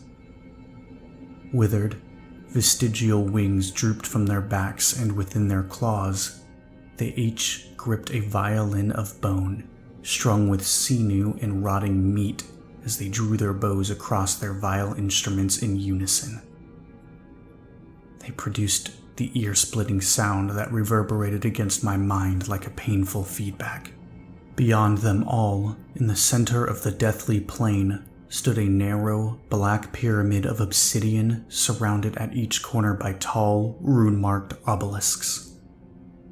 Far above the pyramid, an identical one hung from the thundering sky, and at its peak, an immense, blindfolded creature was perched like a praying mantis, hanging upside down in the void. Its slender, elongated limbs were wrapped in white, blood-stained bandages, barely revealing the writhing tendrils that swam underneath like a bed of worms, while its 6 arms remained perfectly still in the air, each ending in long, gnarled talons. Its maw of rippling, needle-like teeth stretched back across its face as though its crawling skin had been stripped away. Jeffries? Tanner asked, waiting for instruction. I'm thinking, said the sergeant, as his eyes searched the bizarre landscape. Okay, we're gonna crawl past these things and get a recording of the inside.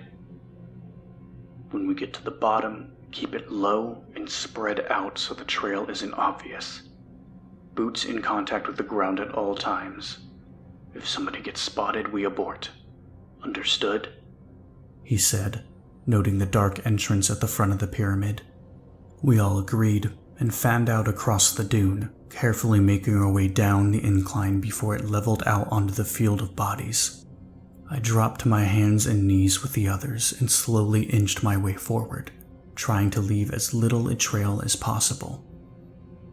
That was when I noticed that the bodies I passed between didn't seem to be bodies at all, or at least not anymore.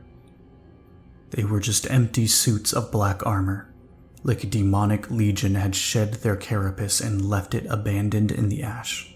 Its occupants had either withered to absolutely nothing in the passage of time, or were utterly disintegrated by some malevolent force. I looked up at one of the looming figures that played its violin of bone, waiting for it to pass before continuing on. The sound was almost unbearable being so close, and I thought I felt my ears beginning to bleed as a high-pitched ringing began to set in above the din.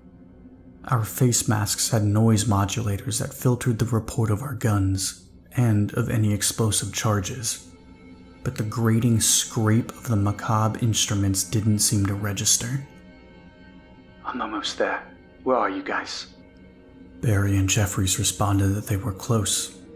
I'm falling behind. More of those things out here. Just keep it slow. Don't rush. I crept through the field of discarded armor, eyes on the entrance to the pyramid as I carefully sifted through the ash.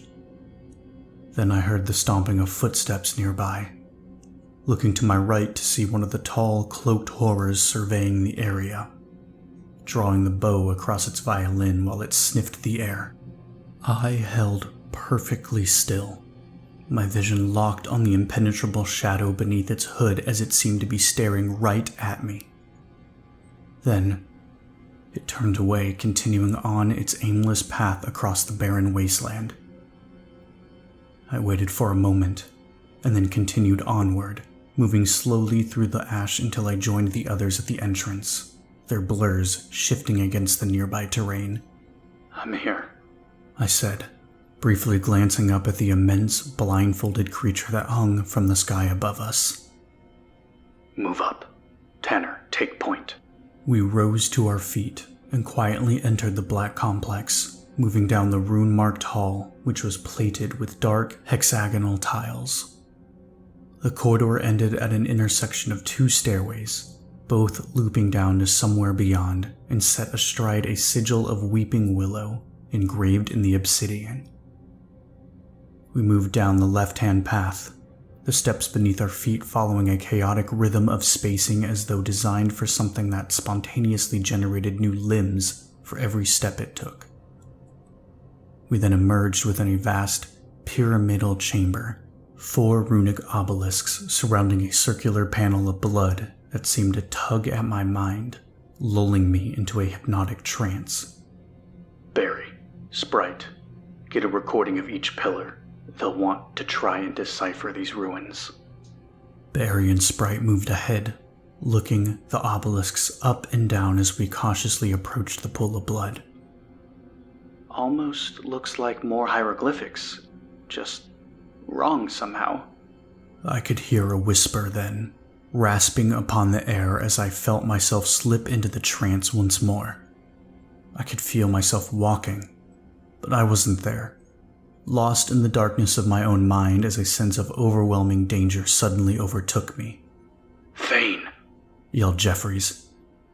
I opened my eyes and found myself about to crawl into the pool, the blood whirling infinitely below as it seemed to draw my consciousness into its depths. Overwhelmed with adrenaline, I tried to fight the malign impulse that had been forced upon me, but my muscles could only twitch and tremble. The cloaked blur of Sprite nudging against me, but to no avail. It reminded me of an anglerfish, drifting through the abyssal trenches as it drew its prey in with its light, only to reveal the gaping maw that truly awaited them. I couldn't resist, and the painful, feverish warmth of the blood needled through my skin as my fingers sank into the pool. Tanner's arms wrapped around me from behind and yanked me back onto the ground, the sensation violently tearing me away from my mind and sending a numbing shock through my entire body. Stay back. There's something down there. Barry, are you done? Asked Jeffries, retreating to the stairs as he shook himself back to reality, trying to shrug off the mesmeric power of the blood, but his resolve was quickly failing. Got it. We'll get the fuck over here. We're moving out. We regrouped and quickly made our way back up the stairs, reaching the top, and then running down the long corridor as a sound of scraping violins returned, their cloaked bearers striding across the desert beyond. When we could no longer feel the influence of the pool, we got down to our hands and knees and spread out once more. Stay low. We're almost home. Slowly and carefully, we began to shift through the barren field of ash, avoiding the discarded suits of armor that littered the wastes. Thunder rolled through the clouds above as I kept my eyes on the stalking miscreations, their chaotic music grating against the air. Then it stopped. Fuck. Guys, we may have a problem, said Tanner, fear in his voice. I looked over and saw one of the creatures staring directly at a blurry spot on the ground, where I assumed Tanner was laying. Every one of the cloaked figures raised their bows to their violins and played a screeching, paralyzing note that cut through my mind, the taste of blood filling my mouth. As it ended, so did our cloaking fields, flickering away in a haze of distortion and leaving us exposed on the ground as a surge of terror and adrenaline flooded through my senses. Get up and fire as we move. Now! I rose to my feet alongside the others, charging my railgun and taking aim at one of the creatures. I pulled the trigger, and the gun kicked back against my shoulder, the shot blowing a glowing hole through the target as it collapsed to the ground with a heavy thud. The others fired their own weapons and we began running forward, the other figures rising above the earth and flying into the sky, their dark cloaks wisping upon the air. All they did, however, was observe, looking down at us from above. A low drone shuddered through the atmosphere, and the blinded nightmare dropped down from the pyramid in the sky, its limbs bending back and breaking its fall as it landed upon the ashen wastes. Rising slowly, it unfurled to its full, towering height as its body twisted back into alignment with a series of sickening pops and cracks. Then it raised its talons to its head while we ran across the field as fast as we could.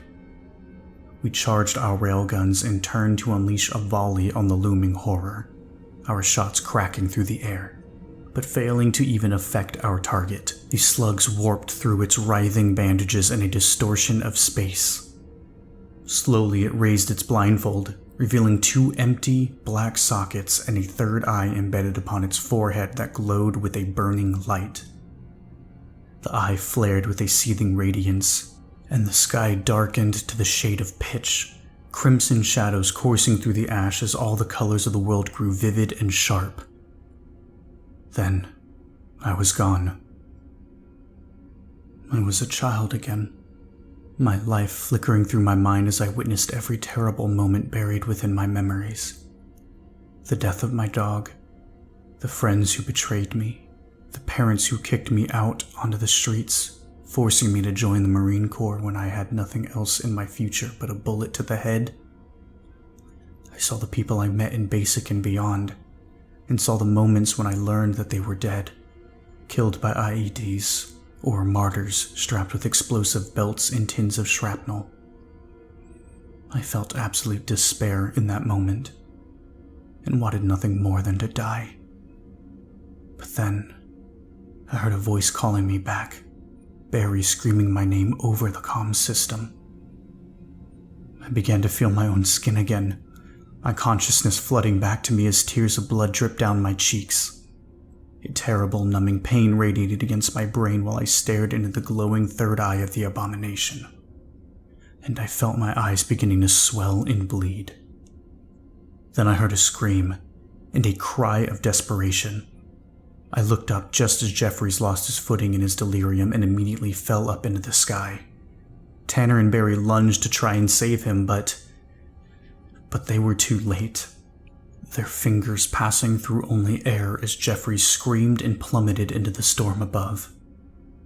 Then a sickening crunch sounded upon the air as Sprite rammed into his falling body at full force, breaking his ribs, but just barely knocking him back up to us. I reached for him and grabbed hold of his hand, his terrified breath trembling over the comm system as Tanner and Barry quickly secured me from behind, preventing me from being torn off the ground by the weight of Jeffries. With all my strength, I pulled him back down to the ash, the others assisting until his boots finally met the ground once more. Jeffries coughed and wheezed for air through his splintered ribs, Tanner and I throwing his arms over our shoulders and walking him up the incline as quick as we could.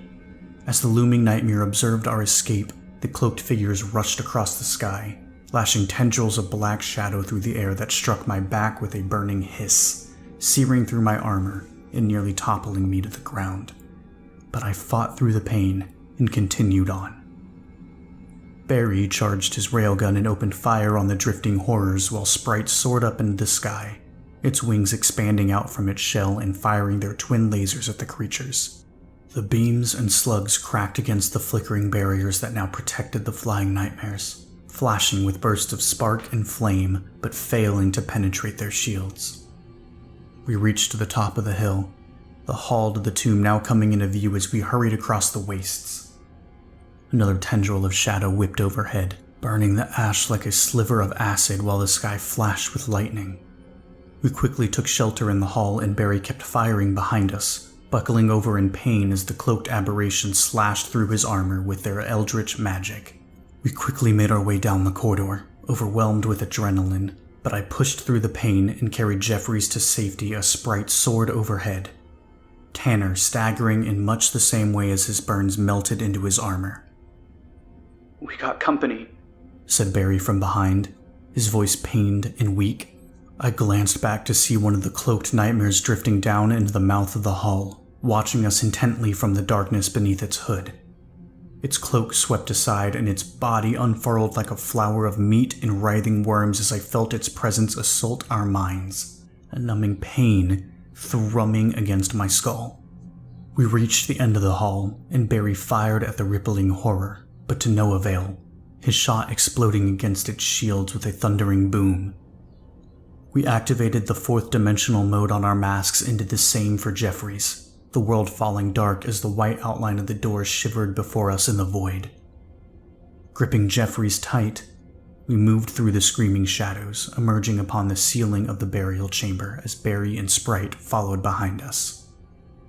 Switching our vision back to normal, Barry immediately called in. Sierra, this is Sierra 1. We need immediate evac and medical outside KV-62. Over. He said, coughing up blood beneath his mask. Sierra 1, this is Sierra. Is the site hot? Over. Site secure. Over. Roger. Evac is inbound. ETA 2 minutes. Over. Barry nearly collapsed as he made his way down the wall and back onto the floor, switching off his boots while we all followed suit. We quickly hurried back into the antechamber and up the passage leading outside, looking back at every moment to ensure we weren't followed. The light of day met my eyes as we stumbled out into the walkway before the entrance, the silhouette of the Osprey shimmering upon the horizon like a mirage, while my head thrummed with pain.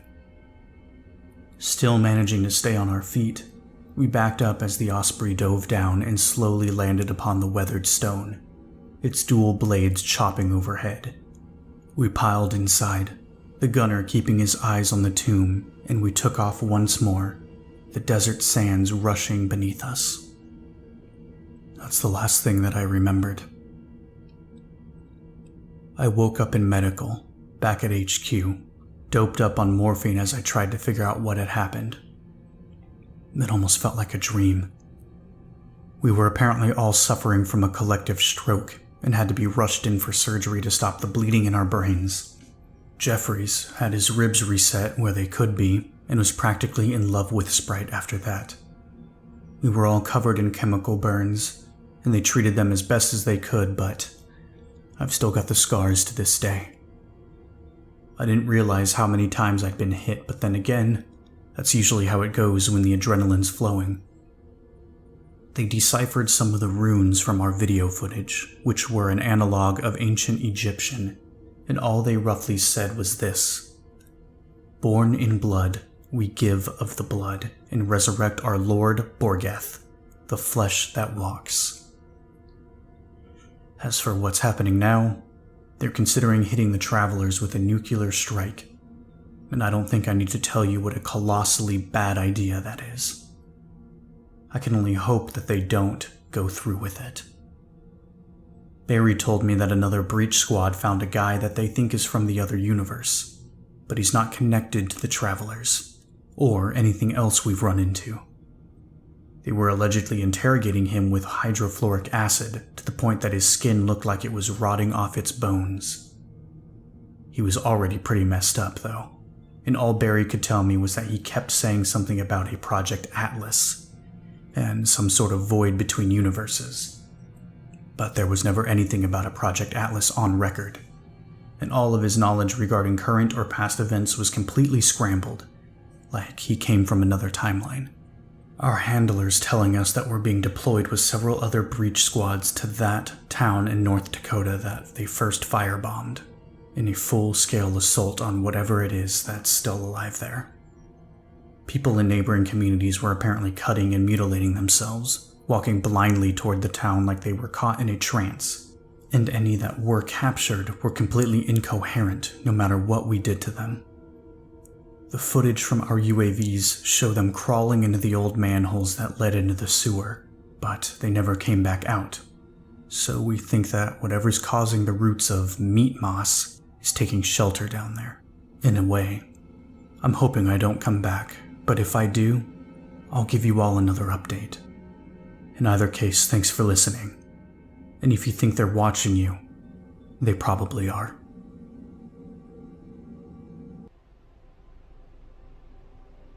Thane here. I'm writing this from medical, back at HQ. I'm hurt, but I'll live. And something happened to my brain more than anything, and I'm still seeing things. It's like the world is too saturated, and the corners of my vision won't stop shaking. I hear whispers at night, and every dream is a nightmare, no matter how much they drug and sedate me. They can't tell me when I'll be better. But I hope it's soon. I feel like I'm losing my damn mind. And I was lucky, really. But I couldn't say the same for a lot of the others. We were supposed to deploy outside the target area in North Dakota, But then something happened. We started getting reports that every breach on record had violently collapsed for no discernible reason, in many cases, explosively. Casualties were high, and suspicion immediately shifted to the travelers. Like I said before, some people wanted to outright bomb them, but since any seismic readings from the area had stopped, it was decided that we'd finally pay them a visit.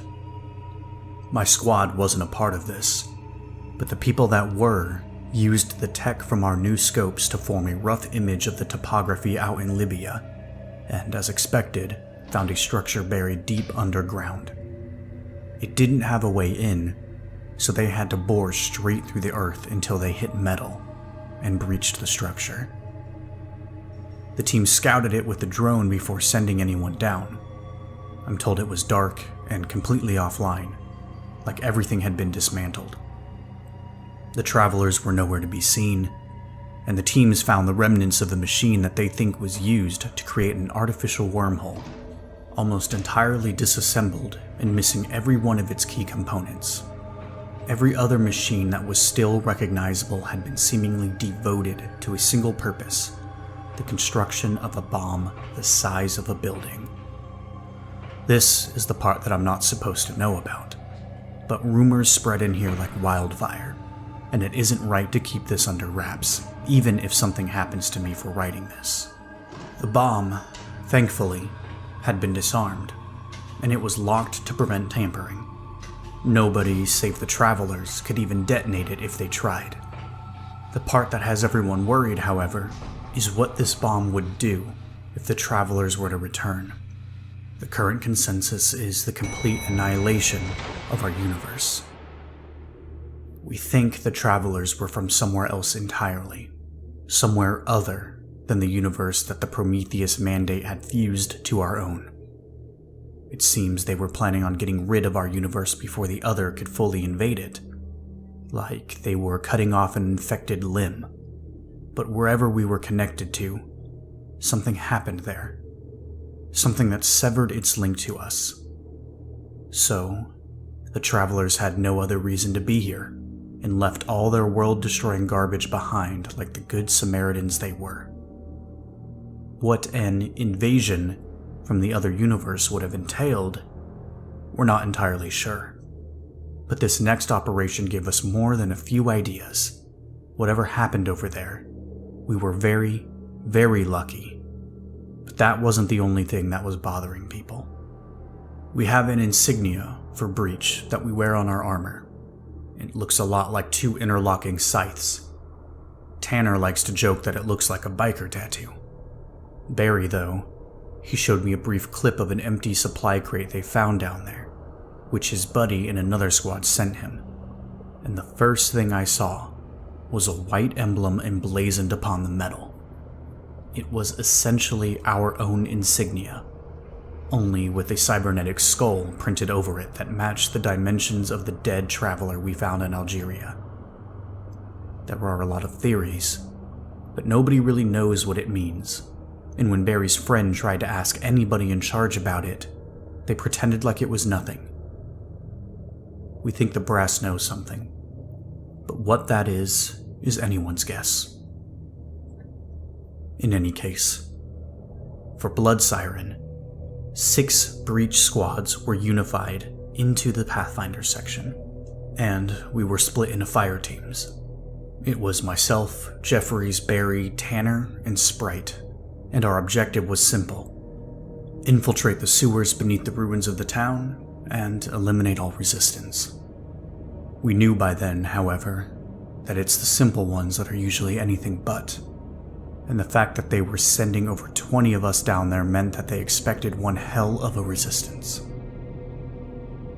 We were being flown in on 3 Ospreys, 2 fire teams in each, with plenty of backup alongside us to secure the surface and act as a mobile CNC network.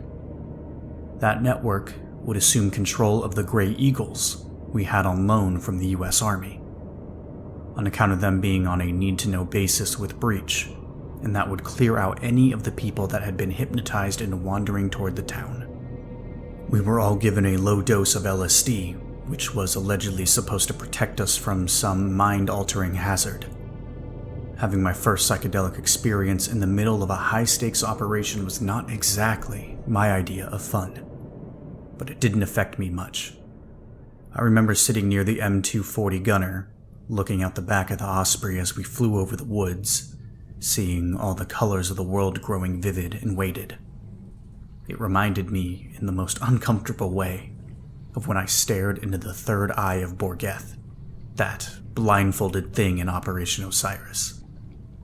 We were first in formation, the other two Ospreys flying through the sky behind us as their twin blades chopped through the air.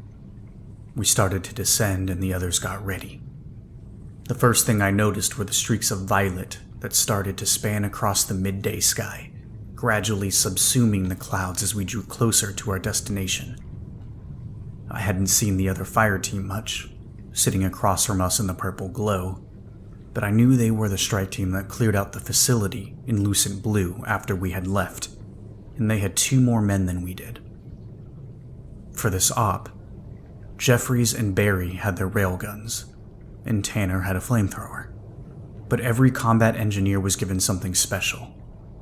I had what they were calling a Crest W2 electrical cannon, a small stock of which had been secured from the other universe before its connection was severed, and it was seemingly made by the same people who built Sprite in the Cobalt Bomb.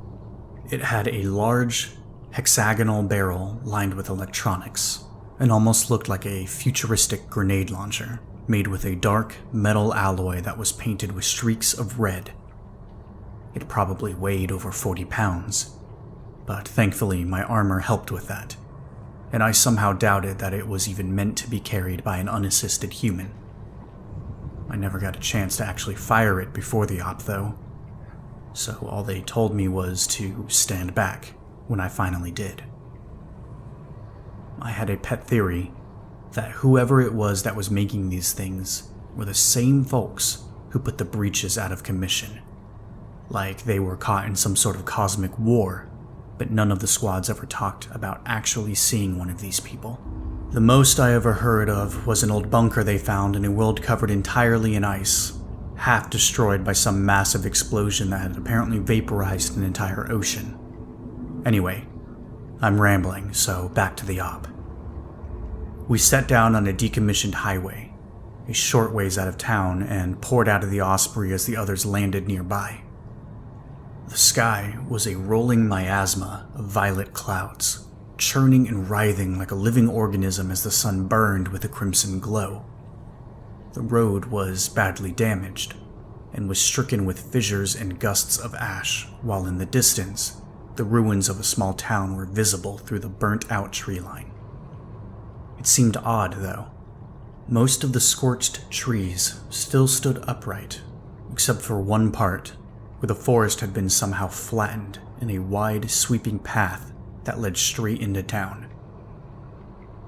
2 fire teams moved ahead of us down the open trail, and we followed, the other 3 filtering through the woods alongside us, and it wasn't long before we reached the town. The houses and shops had been seared to nothing, like standing skeletons of charred wood and crumbling masonry, though I couldn't see any bodies. It was like the entire town had been abandoned, long before the bombs ever hit. The fire teams ahead of us split off onto the neighboring streets, and Barry led us forward. A nervous tension welled up from within me as I began to see what the old UAV footage didn't. A creeping moss of bleeding meat had consumed the pavement beyond, spilling out from the center of town and crawling over the ruined structures. It was alive, tendrils snaking across the broken concrete as razor-toothed maws shuddered and gasped upon the air. It smelled like fuel, even through our masks. We slowly walked over the layer of meat, the flesh sinking beneath our boots as multitudes of jittering, dilated eyes emerged from the folds to watch us intently. I never felt more unwelcome than I did in that place.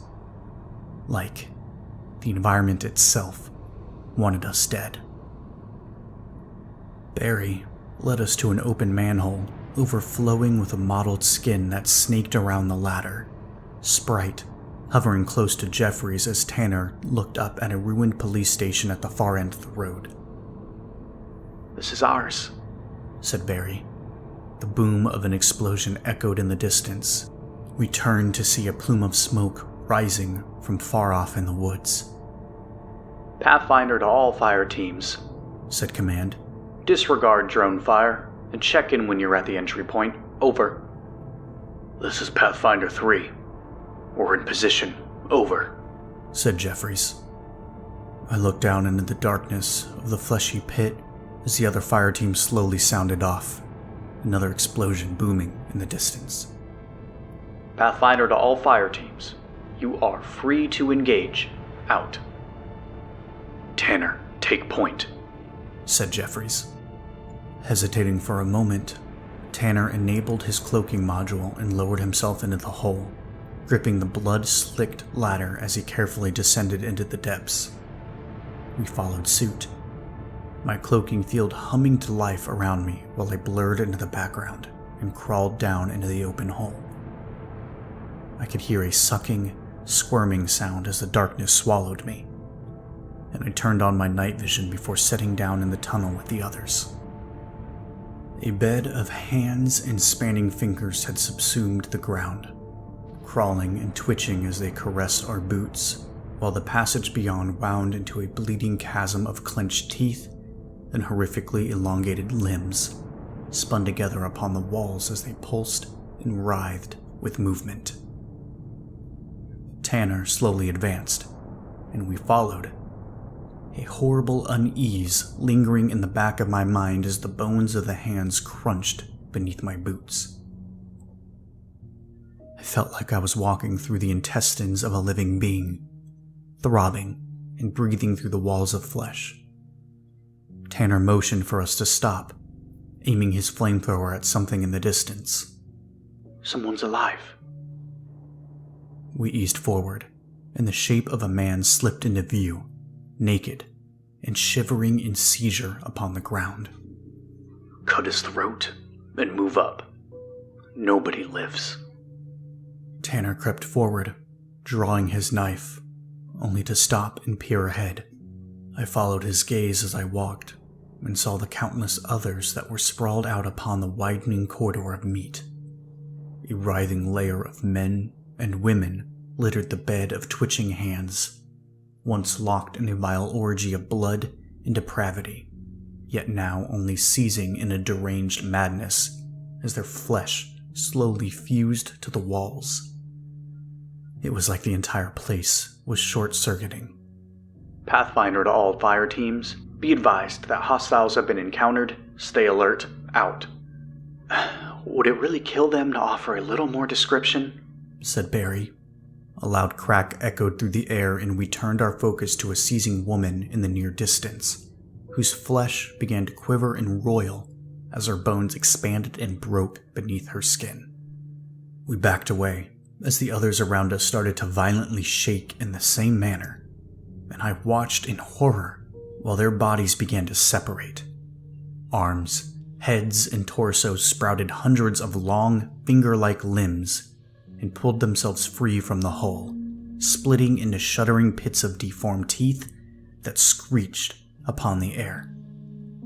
"Vane, clear them out," yelled Jeffries. I knelt upon the floor of grasping hands as the screaming abominations began to skitter towards us on the ceiling and walls. There were more flooding in from the darkness of the passage ahead as Tanner swept a streak of fire across the corridor, barely holding them back. Aiming at nothing in particular, I pulled the trigger. My weapon only started to charge with a high-pitched whine, the broad barrel glowing with a flickering light while it shook within my grip. "Vane, hurry the fuck up," said Jeffries, firing his railgun at one of the creatures with a loud bang as Sprite began to rake its lasers through the horde. Just as the shrieking horrors closed in on me, the charge reached a crescendo, and I pulled the trigger again in desperation.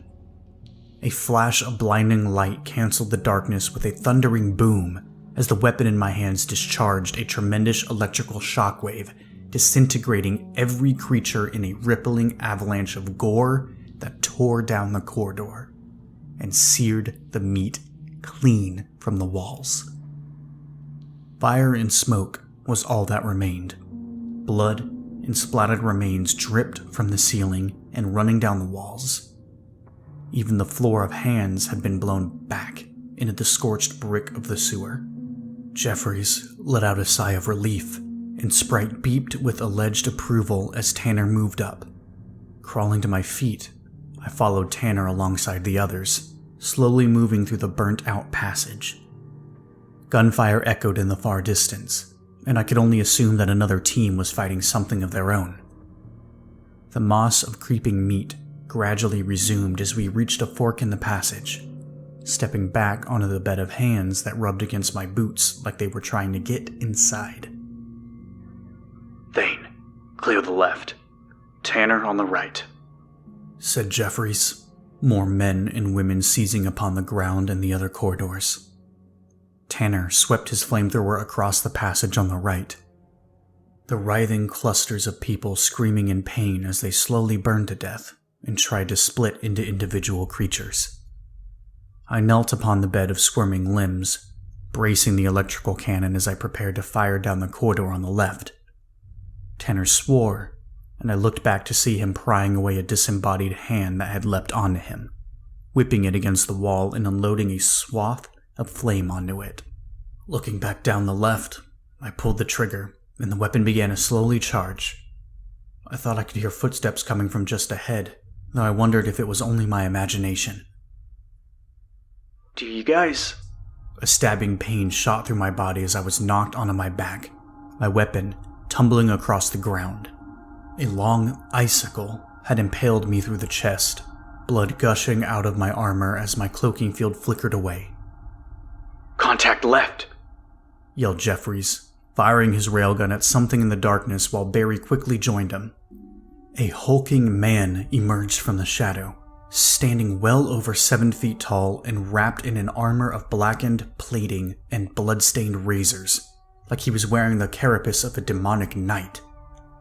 I immediately recognized it as the same armor that littered the desert in Operation Osiris. His teeth had been filed into razor-sharp points, and his skin was marked with bleeding runes. He was shrugging off the blasts of railgun fire like they were nothing as a cloak of human flesh billowed in his wake. Sprite's lasers sliced across his armor in a flash of sparks, and the man growled in pain, conjuring a flickering light in his razor-tipped gauntlets before lashing a wave of chilling power at Jeffries and Barry. They froze in place with a sudden growth of ice, but Sprite managed to dodge out of the way, raking its lasers against the titanic figure once more. Noticing the charged electrical cannon nearby, I started to pull myself toward it as Tanner unloaded a stream of flame on the approaching man, who ignored it entirely as the fire burned upon his wicked armor, conjuring a spear of ice before launching it at Tanner. Tanner dove out of the way, and the spear shattered against the wall while my hands wrapped around the charged electrical cannon. I angled it up at the armored figure before it could conjure another spear of ice, and pulled the trigger. The man's upper body exploded in a burst of gore and ricocheting shrapnel as the electrical shockwave ripped him apart, the glowing remnants of his lower body collapsing to the ground while I shook off the adrenaline and slowly crawled to my feet, keeping the freezing spear embedded in my chest to slow the blood loss. Luckily, it barely missed my heart and lungs. Tanner and I immediately began prying at Jeffrey and Barry's prison of ice, slowly releasing them as movement stirred from the right-hand passage. We all turned to it with our weapons raised, only to see another fire team emerge from the shadows, covered in blood, with their cloaking fields long since dissipated. We lowered our weapons, relieved to have backup. Fire Team 6, said their sergeant. What happened here? 3 here. We're apparently fighting wizards now, said Jeffries, prying a shard of ice from his shoulder and pointing at the remains of the armored man. Yeah, we had one of those. Had a flail and threw fireballs like a fucking knight or something. Ripped our navigator in two with its bare hands before Wilkes here took it out. He nodded back at their engineer, who held an electrical cannon of his own.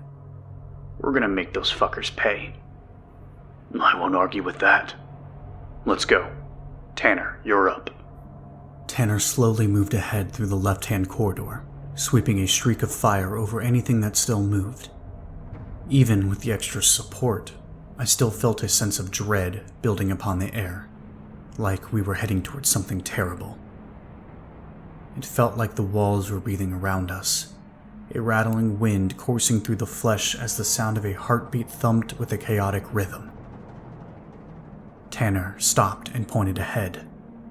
At the end of the passage, a wooden door painted entirely in black stood embedded within the brick, a white handprint pressed upon its surface.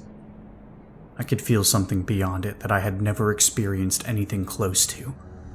Like an aura of pure evil was radiating from the other side. You guys feel that? Asked Barry. I nodded.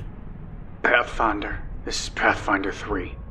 We're with Fireteam 6 outside a sealed door, and we think the primary target's on the other side. Please advise. Over. This is Pathfinder to Fireteams 2 and 5.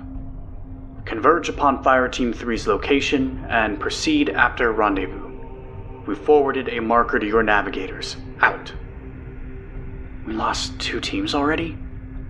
What the hell are we fighting? Nothing good. Gunfire began to echo in the distance from the corridor behind us. We'll check it out, said the other sergeant. Decker, move up. The other team quickly disappeared in the darkness, and we waited for their return as gunshots and explosions continued to rattle through the air. I kept my eyes on the door the whole time, like something was drawing me to it. I could barely even feel the pain of my injury. Footsteps sounded from behind us, and I turned to see Fireteam 6 emerge from the darkness, 2 other fireteams tailing close behind. Their numbers looked a lot lighter than when we first went in. Okay. Tanner, you're up. Keep it slow. Tanner moved forward with caution and opened the black door, stepping out into the darkness beyond. We followed him, emerging upon an endless expanse of writhing meat. Above, stars and streaks of celestial gas shone through a cosmic abyss, like we were somehow standing beneath the night sky. We'll take point, said another fire team, moving into the shadow with the others. Jeffries didn't protest, looking around and staying as close as he could to Sprite, as though profoundly bothered by his surroundings. Then, we heard nothing but heavy footsteps beating across the distance as something rapidly approached. Contact right, yelled one of the others. I hit the trigger on my weapon before I even looked into the blackness beyond, charging it as 4 hulking, armored figures sprinted towards us from the shadows. Everyone opened fire, railgun blasts sparking against their armor as they quickly closed the distance, one of them ramming his gauntlet through a man's head before smacking another away. I braced myself and fired my electrical cannon at one of them, lighting the field around us with a blinding flash as the shockwave disintegrated him. Another charged toward me while the other fire teams engaged the rest. Wielding a massive, rune-marked sword in a single hand, he swung it at me, and I immediately ducked, the blade whistling over my head, only to catch his gauntlet as he smacked me several feet into the distance. I tumbled to a halt upon the ground, feeling like I had been hit by a truck while he knocked the flamethrower from Tanner's grip and rammed his gauntlet into his ribs, breaking them on impact with a sickening crack. As Tanner wheezed for air, the armored man raised his sword, about to bring it down for a killing blow, only for Sprite to lash him across the face with its lasers. The man grunted in pain, the shots of both Jeffries and Barry sparking against his armor and barely even denting his skin. Pathetic, bellowed the man, shrugging off Sprite's attacks as he marched towards us undaunted, We will fillet the meat from your world and you will writhe forever with the flesh. He swung his blade at Jeffries, who ducked under the attack and leapt back as he swung again. Too many of us are through. You can do nothing but cower and die. Embrace your end. He swung his sword, slashing Barry across the chest in a splatter of blood and knocking him back. The other teams were slowly winning, another shockwave disintegrating one of the demonic knights nearby as gunshots and crackling flames sounded from all around us. Get the gun! I yelled, the taste of blood in my mouth. I pointed at the electrical cannon that had been knocked from my grip. Jeffries ran for it as the armored figure conjured a ball of flame in his free hand and whipped it at Jeffries, narrowly missing him as it burst upon the fleshy ground in a fiery explosion. Jeffries rolled and picked up the weapon, triggering the charging process while the man turned his attention back to Barry, knocking the railgun from his hands with a strike of his sword. Barry stumbled back, clutching his bleeding wounds as another slash barely missed him, the man bellowing with laughter as he reveled in the terror of his enemies. Then, Jeffries fired the charged electrical cannon. The man's torso instantly vaporized with a deafening boom, blood spattering against me as his remains collapsed to the ground. One of them still remained near another fire team, ramming his sword through a team member's chest before casting him off like a rag doll. Sprite soared through the air and temporarily blinded him with a flash of its lasers before another engineer took aim with his electrical cannon and blasted the creature to pieces with a thundering shockwave. We were finally dead, but the other teams had been reduced to only 7 members, and we were almost too injured to fight. I slowly crawled to my feet, a dull pain radiating through my bones as Jeffries helped Tanner nearby. You need evac? Tanner shook his head. Let's finish this. Worry about me later. I helped Barry up, the bleeding from his wound in his chest beginning to slow as Sprite drifted back to us. The remainder of the other teams began to advance, charging their electrical cannons as they crept into the darkness. The expanse of meat began to rise, gradually ascending into a mountain of bodies, woven and fused through a macabre tapestry that towered into a vertical ring of blood-stained flesh. The remnants of a portal between worlds that had ceased its function with the severing of universes. Knelt upon it, however, was a lone, slender figure draped in red, a black emblem of a willow emblazoned upon its garment as it clutched its mask of feathers in a manic insanity, twitching in place as it slowly glanced up at us. Its skin had been completely flayed away, revealing the bleeding meat beneath. Jeffries motioned us to stop, holding us back as the others aimed their weapons and another sergeant gave the order to fire. The blasts of 3 electrical cannons discharged in a cascade of thundering booms, shockwaves slamming against the cloaked figure and vaporizing everything around it, except for the creature itself. Kneeling within a sea of crackling flames, while the remnants of the disused portal collapsed behind it, it looked up at the fire teams, as though annoyed by their presence. Jeffries eased us back as it raised a single hand to them, and what I saw next will be burned into my mind for as long as I live. The others exploded into a fine red mist, obliterated on a cellular level as though swatted off the face of existence. Their blood smacked us as we stood paralyzed in horror, suddenly alone with the creature that disintegrated 7 soldiers with only a thought.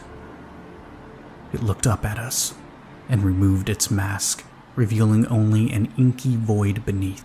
Images of chaos and death flashed through my sight as I was suddenly overtaken by a hunger for meat. I wanted to tear my own flesh off, stuttering and trembling within my armor as the overwhelming tide of evil and depravity flooded into my mind. Then, I blinked, and the hunger was gone. I saw Vasquez sitting in the creature's place, wearing our old armor and looking just like he did on the day of Snowshoe. I never told the Legionnaires, said the creature that wore his form, its voice grating against my mind with an aura of raw power. It seemed unstable, shivering beneath its breath as though in a tremendous amount of pain. Their hunger blinds them, even when the truth courses through their veins. They'll never know how it feels to be severed from the whole. There was no I, no individual. Yet now, I kneel before the flesh I should rightly devour, more alone than I have ever been. You're from the other universe? Asked Jeffries, lowering his weapon more out of a recognition of futility than an act of surrender. What were you trying to do here? What do you want from us? I blinked again, and the creature adopted the form of Jeffries, looking back at us with an expression of forlorn defeat. I could feel my mind slowly unhinging, like a nervous tension was building within me the longer I remained in the creature's presence. Its thoughts radiated against me like a psychic feedback, but I didn't feel the slightest bit of hostility, only sorrow. I want something that you can never give me, it said, smiling weakly before vanishing into thin air. We looked around in a sudden panic, searching the black expanse, but only an empty nothingness surrounded us. We were alone, the stars gleaming above us in the artificial night. This is Pathfinder 3 to Pathfinder. Please respond. Over. He waited for a moment before repeating himself, but received no response, listening to the cold static on the other end. I'm not getting anything on my equipment. I think it's this place. Jeffries nodded, glancing back at the mound of flesh with a nervous paranoia. Okay.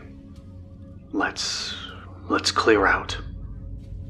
He began walking back the way we came, and we slowly followed him, stumbling under the pain and stress of our injuries as Sprite drifted in silence overhead.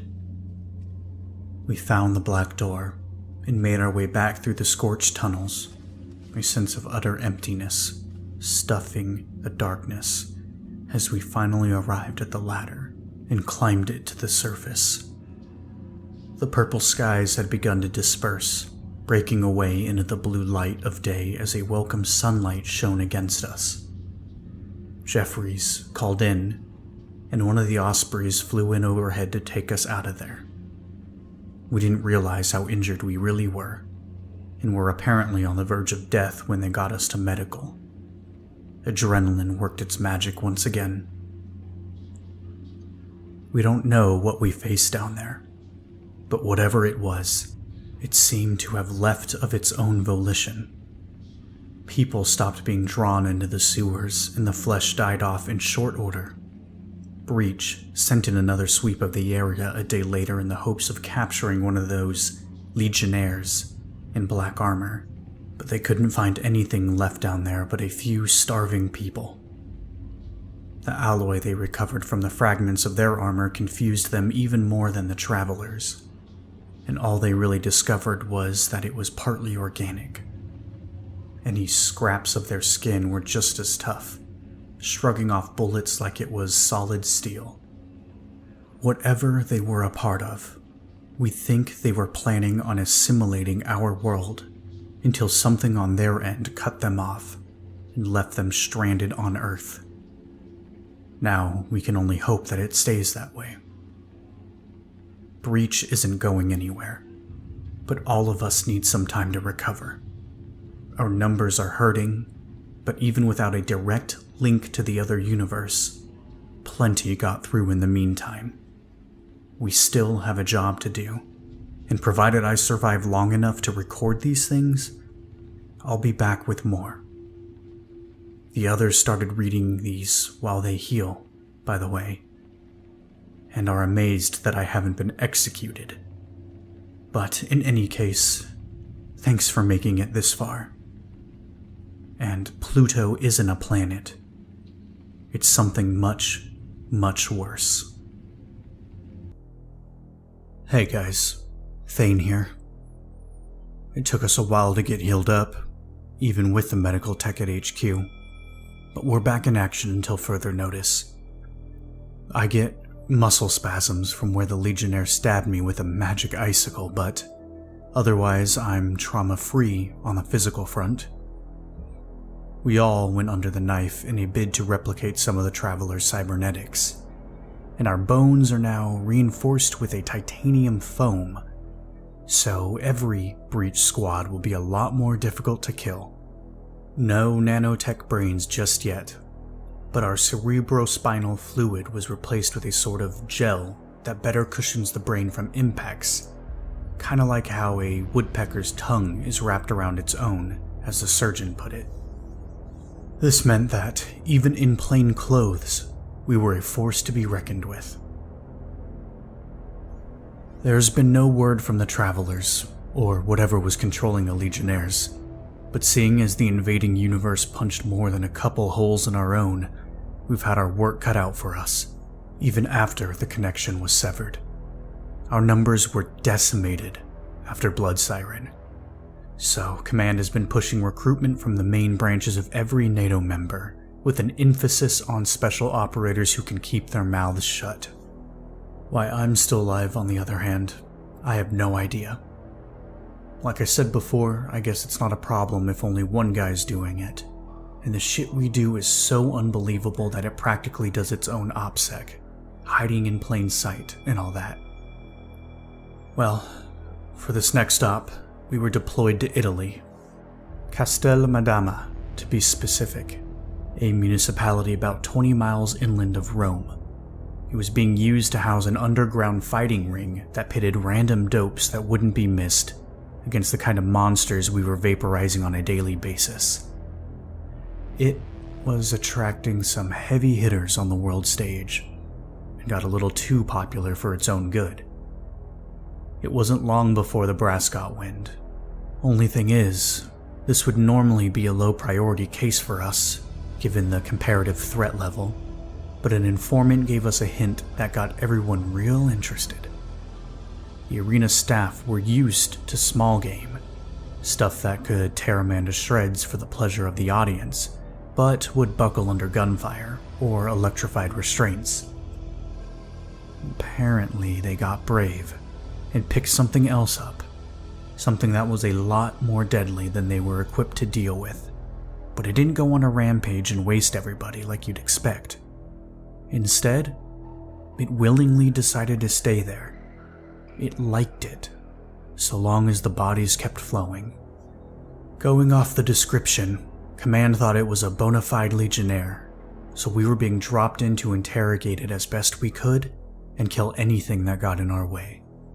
The shutdown of the arena was not a priority, and we were to enlist the staff if they were in any way amicable, given that these things actively wanted to assimilate our universe and turn it into meat moss.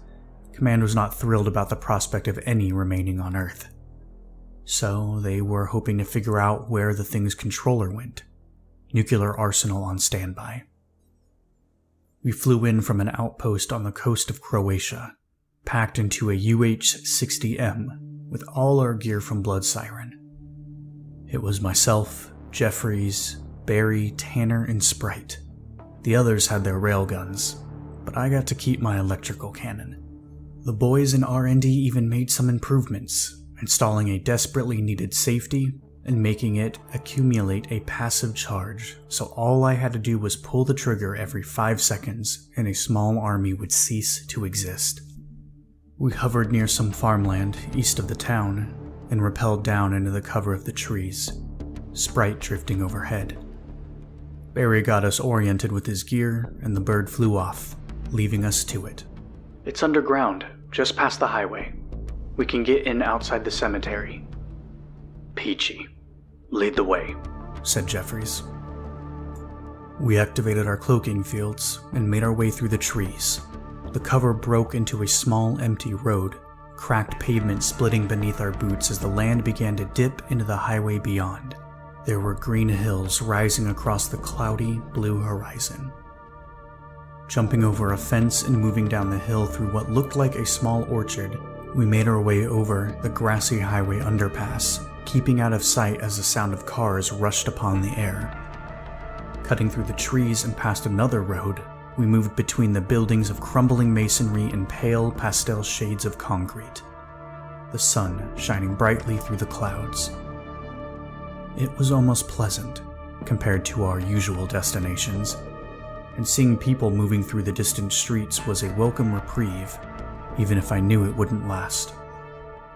Walking past a small empty parking lot and between a gathering of cramped homes, Barry's shimmering blur pointed to a rundown building of weathered brick, the cemetery rise towering in the background.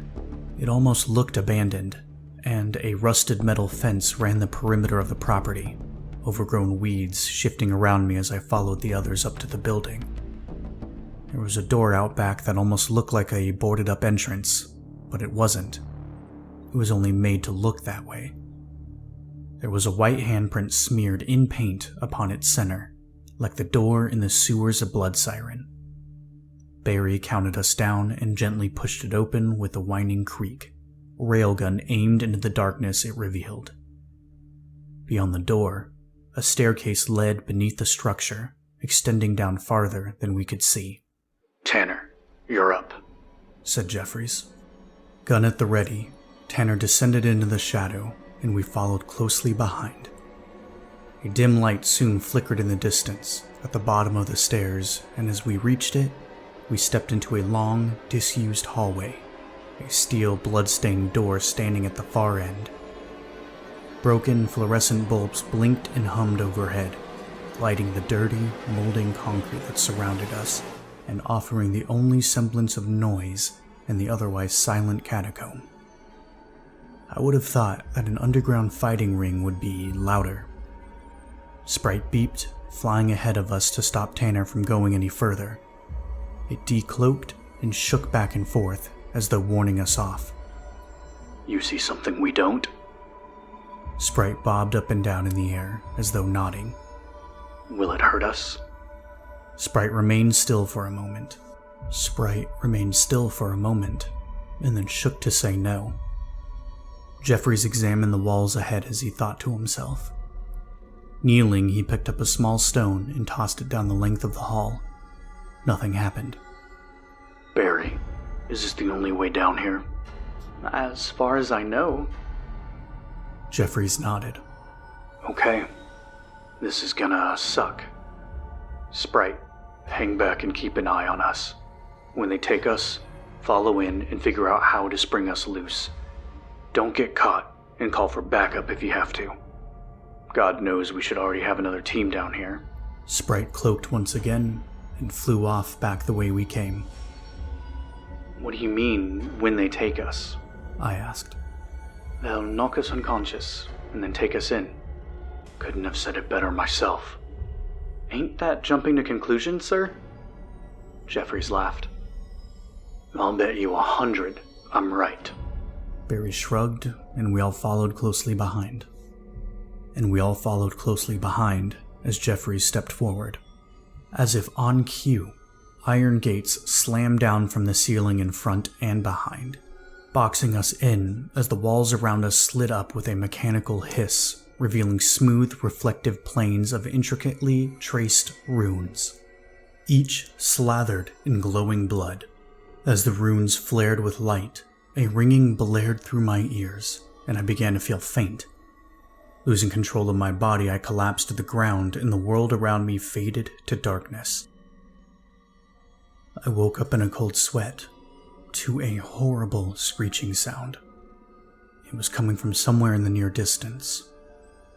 I was in a concrete cell with the others, save for Sprite, and we had been completely stripped of our weapons and armor. My head was pounding, and there were strange sounds echoing from the dark and decrepit hall beyond the bars, spatters of dried blood coating every inch of the concrete. "The others are getting rowdy, eh, Thane?" said Jeffries, leaning back against the wall. They can smell us, like fresh meat. You sure inspire a lot of confidence, I said, shrugging off a splitting headache. Any word from our spherical friend? Jeffrey shook his head. Not yet. Just a matter of time. I'll never know what hit him, said Tanner. What about people? I asked. Have you guys seen any yet? 2 guards passed by a little while ago, said Barry. Surplus AK-47s and chainmail. I guess they were expecting to get bit. A buzzer sounded from down the hall, and the screeching from the other cells intensified. Footsteps clattered through the distance, and in short order 6 men revealed themselves, stepping out in front of our cell. The jailer among them had a keycard in his hand, and the others had their rifles, just as Barry had said. It's showtime, boys, said the jailer through a heavy Italian accent, swiping his keycard against a reader and unlocking our cell door. Don't do anything stupid. The men with the guns backed up like a firing squad, keeping their weapons trained on us as the jailer beckoned us to follow. Single file, he said. We followed behind him, passing by the cells of chained and tentacled abominations that thrashed and snapped at our side. Near the end of the hall, a spatter of saliva smacked against me from a hissing, skinless cat, its tail replaced by 3 scorpion-like stingers as its massive claws raked against the concrete and struggled in its restraints. Oh, don't worry, boys. The Manticore is not for you. You've got something special coming your way. You had some real interesting hardware coming in here. Best to mark the occasion, eh? He glanced back with a wink and a smile, and led us up a set of stairs, the armed contingent keeping a healthy distance at our rear as the sound of distant cheering grew upon the air. At the top of the steps, we emerged within a large metallic chamber, a plague of rust creeping across the walls and into the 2 elevators that stood at opposing ends of the room. Directly across from us, a door stood closed, vicious claw marks embedded in the solid steel. We were lined up in the center of the room as the men kept a watchful eye. It sounded like the cheering was coming from directly above us. You there, big guy, said the jailer. He was looking directly at Jeffries. You head into that elevator over there, eh? He pointed at the one at the far end of the room. Jeffries nodded at us with a smirk and made his way over to the elevator. When he stepped inside, a barred gate slammed down in his wake, locking him within. The rest of you, since you're all acquainted, get front row seats. The jailer continued. We're gonna throw you in there one by one, all against the same opponent. Sounds easy, eh? Maybe we don't even get to the last. You guys look tough. Bunch of fighters here. He walked over to the closed door and opened it with his keycard.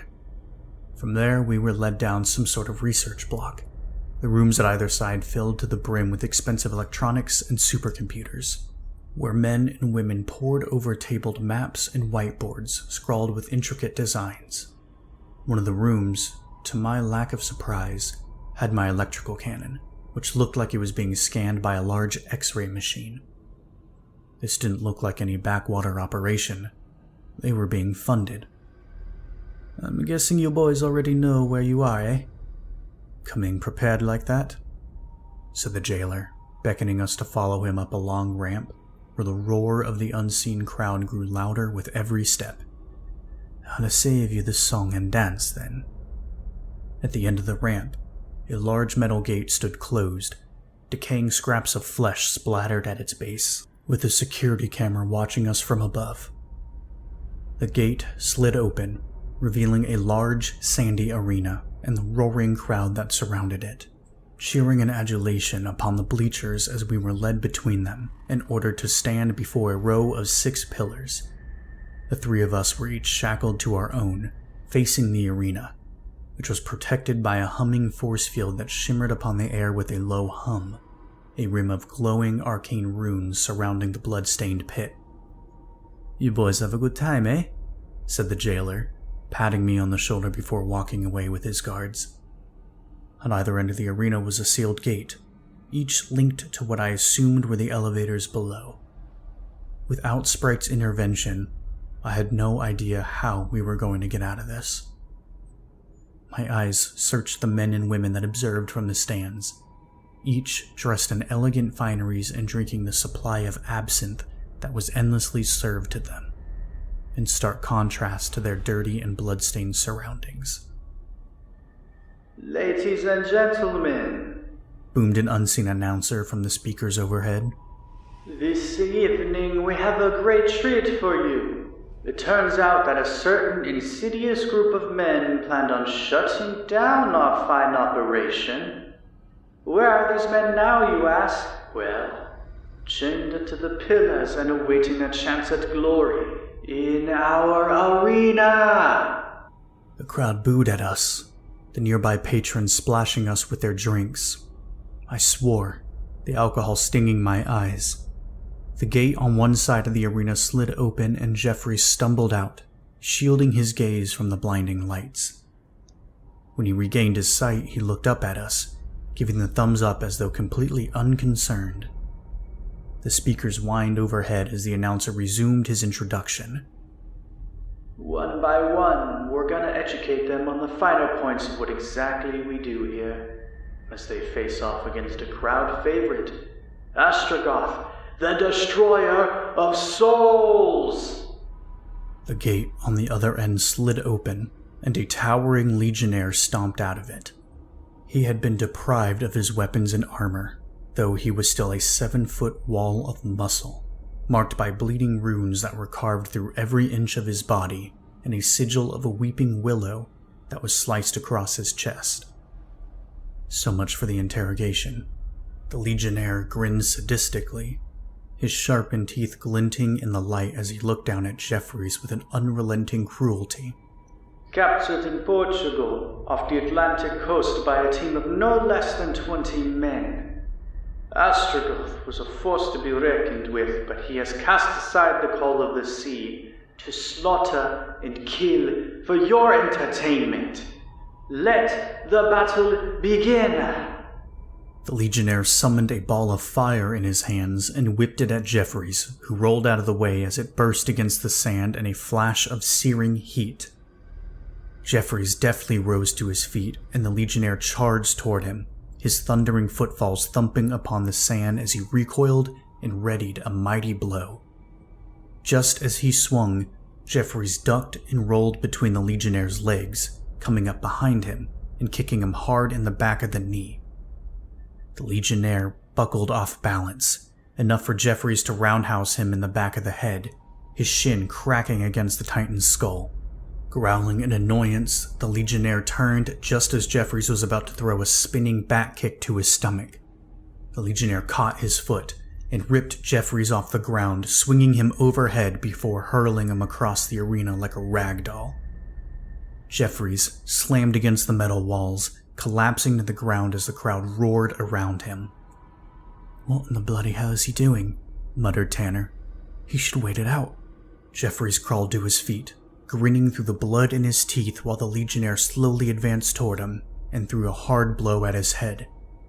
Jeffries ducked under the legionnaire's fist and angled out of the way when the Titan swung again, barely missing as Jeffries circled out behind him with a smile. "What's wrong?" asked Jeffries, raising his arms in his best come-at-me gesture. "You can't hit me?" The legionnaire laughed as he advanced forward. You think death is the worst that can happen to you? You will be my plaything meat, and I will instruct you well in the true definition of suffering. The legionnaire charged forward and swung with all his might. Jeffries rolled under the blow, the Titan's bloodied fist sailing overhead as Jeffries came back up and jabbed at the legionnaire's face before throwing a hard cross to his jaw. Yet the attack seemed to have little effect. The legionnaire smacked him, knocking him to the ground before stepping forward in a bid to crush him. The legionnaire brought his foot down with a thundering stomp just as Jeffries rolled out of the way and rose to his feet, spitting a mouthful of blood to the sand. "Oh, I know perfectly well how bad things can get. I just don't give a shit." With a snarl of rage, the legionnaire whipped a ball of fire at him, and Jeffries ducked as it sailed overhead, detonating against the walls of the arena in a booming explosion. So, what are you doing at the ocean, huh? You don't look like the sailing type. The Legionnaire smirked.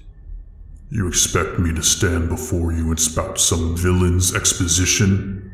I have been tempered by a pain so exquisite that it is indistinguishable from the most lurid of pleasures. You will get nothing from me but death. A blur overhead caught my eye, speeding across the domed ceiling of the chamber. It was Sprite, cloaked from sight, though what was it doing? I had no idea. I watched as the Legionnaire swung at Jeffries again and again, who only dodged every blow and kept his distance. A flash of light flared from where Sprite was now running its lasers across the ceiling, as though trying to cut a hole straight through it, though nobody else seemed to notice, captivated by the display as Jeffries failed to slip one of the Legionnaire's punches and caught a hard cross to the jaw with a resounding crack. Blood and teeth flew through the air as Jeffries stumbled back, clutching his face in pain, though kept alive by his cybernetic enhancements. That's when I noticed the warmth upon my arm. It was a drop of blood trickling down my skin, but that would mean that the force field that protected the arena was no longer in effect. Sprite had found a way to disable it. "Guys," I said, getting the attention of the others as I motioned to the drop. They quickly caught on, looking up at Sprite as it finished slicing a hole in the ceiling. The cutout section then fell down and landed in the center of the arena with a tremendous thud of shattering concrete. Jeffries and the Legionnaire both turned to see what was wrong, just as something fell through the hole from above. It landed in the sand and immediately slithered toward Jeffries like a snake, though I had no idea what I was looking at. Its surface was like a clattering machine of scintillating light and writhing metal. Jeffries backed up, unsure of what to do, just as the machine snapped onto him and scaled his body in the blink of an eye, binding itself to his limbs. Jeffries, however, was not harmed. He stumbled back in confusion, looking down at the bizarre powered exoskeleton that now traced across his body. It was the technology of the Travelers, far beyond anything Breach had ever been capable of producing. That's when Sprite opened fire on the audience, raking its lasers through the crowds in streaks of fire and explosive death, blood and ashes splattering across the bleachers as the guards opened fire upon the cloaked drone, though to no avail, as their shots collided with its crackling force field. Sprite turned to them and vaporized them all in a blast of laser fire. Down below, the Legionnaire charged toward Jeffries, who effortlessly slipped his punch and rammed his fist in the Titan's gut. The Legionnaire buckled over in pain just as Jeffries hooked him across the jaw, dislocating it in a splatter of blood and teeth. Looking down at his new armor in amazement, Jeffries backed away with a smile. "Welcome to Earth, motherfucker," he said, throwing a hard kick to the Legionnaire's head and instantly caving in his skull with a deafening crack. The Titan's body fell to the sand, and Jeffrey stumbled forward like he was suddenly being controlled by the armor that enveloped him. He placed his hand on the Legionnaire's fractured skull, his armor emitting a low drone as it presumably scanned the contents of the man's brain. Then it ceased, and Jeffries was allowed to control once again. Shrugging it off, Jeffries effortlessly leapt up onto the platform that held us and started to pry our shackles apart. "I guess that takes care of the interrogation," he said. He was missing half his teeth from where he'd been hit. "Where in the fuck did that thing come from?" asked Barry. Jeffries shrugged, too overjoyed to care. The gate behind us that led to the research block slid open, revealing two men that immediately opened fire on us. A bullet grazed my shoulder, and I took cover behind my pillar, gritting my teeth in pain as the shot sparked against the metal. But Jeffries only advanced towards them, raising his hand and projecting a bolt of lightning from his armor that instantly incinerated one of the men. The remaining guard fired his rifle at Jeffries, but the bullets only sparked against a crackling force field. Stopping before the man, Jeffries snatched the rifle from his grip and punched clean through his skull with a sickening crunch, blood and brains smacking against the walls as the now headless corpse collapsed to the ground. Well, shit. Now I'm jealous, I said, Sprite drifting in overhead as it disabled its cloaking field. Jeffries patted it, and it beeped in alleged satisfaction. I glanced back at the arena, where hundreds of mutilated bodies burned in the crackling flames. Well, let's go get our guns back, said Jeffries. Then, we can all have some fun. We followed Jeffries through the open gate as he cleared a path of destruction and carnage through every guard contingent that advanced against him, effortlessly vaporizing them one by one with powerful arcs of lightning that chained from one man to the next, the windows of the research block shattering to pieces as the cascade of fiery explosions rippled down the hall. Reaching the room that held our guns, Jeffries ripped the metal door off its hinges and tossed it aside. We filed into the room, the electrified bodies of several researchers slumped against the blood-stained electronics. The others retrieved their railguns from the tables, and I removed my electrical cannon from the X-ray machine. It was a struggle to hold without my exoskeleton, but through the haze of adrenaline I barely even noticed. I'm not firing this thing without my armor, said Tanner, looking down at his railgun. I respect the continued existence of my shoulder, never mind my eardrums. Just take it with you, said Jeffries. Anyone see my comms gear? Asked Barry. I looked around, though, saw nothing, shaking my head with the others. Hold on, then, he said, taking a seat at one of the computers and bringing up a bash prompt. I need to contact HQ, he said, typing on the keys. Huh. This belonged to the Prometheus Mandate. What were they doing here? Asked Jeffries. Well, I don't know. Their records are all gone. Somebody cleared everything out. The logs say it was a remote connection, though. If it wasn't another Prometheus outpost, somebody must have had a back door in the network. And how's that evac coming? I just sent the message, Barry said, tapping his foot impatiently. Just outside, Sprite sliced a fleeing researcher in two with its lasers, blood splattering against the shattered glass and molding concrete. There, Barry continued. ETA 5 minutes. We need to get topside. Barry closed the connection and we followed Jeffries out into the hall. Striding through the destruction, we left the research block and arrived back in the chamber beneath the arena, where the Magnetar from earlier was tearing apart a contingent of guards. Casting the body of one aside, the last man fired upon it with his rifle, the feline abomination snarling as it slowly cornered him, and then jabbed at him with one of its tails, impaling him through the stomach. The Magnetar lifted the guard into the air, and with a horrible sucking sound, the tail pulsated and drank the internal organs from the man until he was completely hollow. Casting the withered corpse aside, the Magnetar turned towards us with a hissing growl. It jabbed a tail at Jeffries, who snatched it out of the air so fast that even he was surprised, ripping it from the creature's body with its tremendous strength before stepping forward. Wrestling its thrashing form to the ground, he stomped on its head with a loud crunch, killing it instantly. I really hope I get to keep this, said Jeffries, grinning wildly as he led the way into the prison block. Downstairs, the hall was filled with thrashing, tentacled abominations, all feasting upon the corpses of the guards.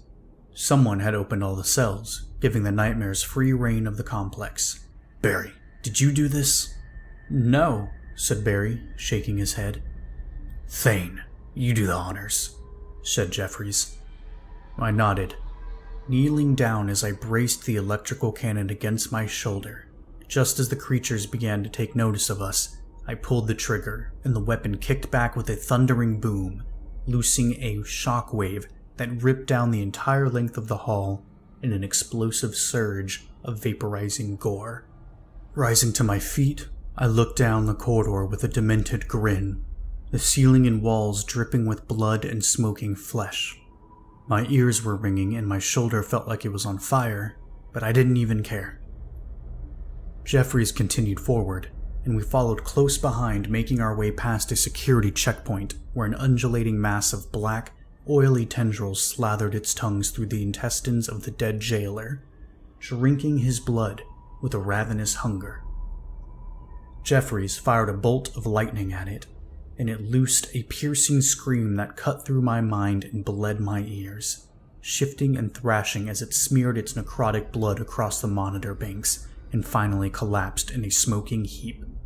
Continuing up an old staircase marked by the same flickering, half-shattered bulbs that we saw on our way in, we arrived at a heavy steel door, opening it to reveal the hall that we first came through. "Sprite, is it safe going out through here?" asked Jeffries. Sprite drifted ahead and then beeped, bobbing up and down in the air as if to say yes. Jeffries patted the drone and advanced forward, leading the way back outside without incident. I breathed in the fresh air as the night sky met my eyes, happy to be back on the surface. Jeffries swore when he saw his new exoskeleton ripped away from him and shot up into the sky faster than my eyes could follow, disappearing into the clouds above. "Good while it lasted," said Tanner, Jeffries frowning in disappointment. A short moment later, and we began to hear the sound of helicopter blades chopping upon the air. We looked up and saw the UH-60M fly down from the sky and hover just above us. The gunner tossed a rope down, and we quickly climbed up, piling into the helicopter, and getting out of there as quick as we could before too many locals started to wonder. The injuries from that op were comparatively minimal, and I'm thankful for that. Jeffries needed a neck brace and some dental work, but apparently all his teeth were already implants from being knocked out sometime in the past, so it was basically another day at the office for him. We don't know where his exoskeleton came from, apart from strongly suspecting that the travelers were still monitoring our universe. Sprite, though, was sent an encrypted transmission that nobody at HQ had been able to crack, and we assume that it was directed to cut the hole in the arena ceiling. But what information is really out there, and what's being deliberately kept from us, is still a mystery. A few days later, while Barry and I were having a beer, he told me that he and some others were doing network maintenance back at HQ, and they found out that the entire comm system had been bugged, meaning that whoever did so would have full knowledge of any active operations, as well as any still in the pipe, and Barry insisted that it wasn't there when he had checked it in the past. The weird part is that as soon as he brought it up to anyone in charge, he was immediately dismissed with some bullshit excuse that kept changing every time he asked. We're thinking that Breach is in contact with the travelers, whether they want to be or not. But for anything more than that, we just don't know. The cleanup crew did a full sweep of the arena after we left, but any guards that might have survived our escape had been eaten by the creatures that were released down there, and there was nothing on file that clarified the involvement of the Prometheus Mandate.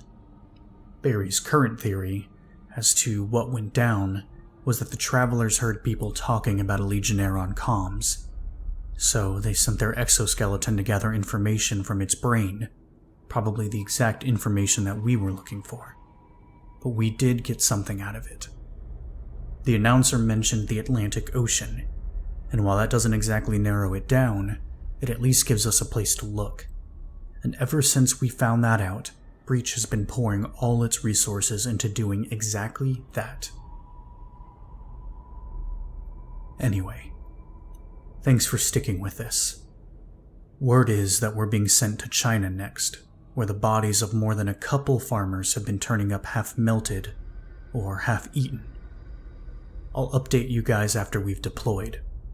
Until then, stay safe, and avoid the city of Edmonton on March 42nd. Thane here. We got back from this one quite a while ago, but it's still giving me nightmares, so I figured I'd try and write about it. I'm told that's supposed to help, I guess, though at this point my problems run a little deeper than just needing to express myself.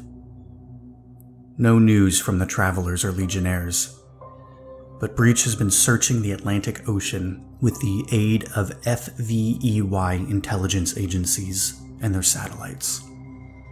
We were deployed to China, a ways north of Sangazi near the Yangtze River, after several reports of farmers turning up eaten or melted like they had been doused in acid. Normally, this alone probably wouldn't have reached our ears if it weren't for the rumors surrounding the incidents. Locals believed that the area had been cursed by malevolent spirits, and heard screaming or cries for help in the night. The sun would rise, and usually nobody would even be missing, because everyone was too frightened to investigate the sounds, calling into question what exactly was making them. A witness's grandson later recorded it, and released it on the internet. That got our attention. It's been taken down on most places, but we all got to listen before our deployment. At first, all I could hear was the wind, but then a man started to scream in the distance, yelling "help" or "help me" in Mandarin over and over again. It sounded normal, but it kept going on, and after a minute I started to get this horrible chill down my spine. Like something was wrong with what I was hearing. Every call had the exact same intonation as the last, right down to the smallest detail, to the point that it didn't even sound like a language. It reminded me of the parrot that Barry's cousin had, an African gray who liked to repeat the sound of somebody knocking on the door, so if you weren't used to it happening over and over again, you'd actually think there was someone there. Then another man joined in. It was a different voice, but it was yelling roughly the same thing and would occasionally break up the cries for help with a scream of pain.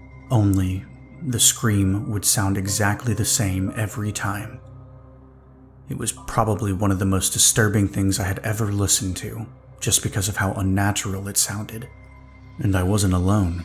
Every one of us agreed that something wasn't right, and I wasn't looking forward to finding out what that something was. So, we flew in from Taipei in a UH-60M and had civilians cleared out in advance, tracing along the river until we hit our mark. It was night and the stars shone brightly through the dark clouds overhead.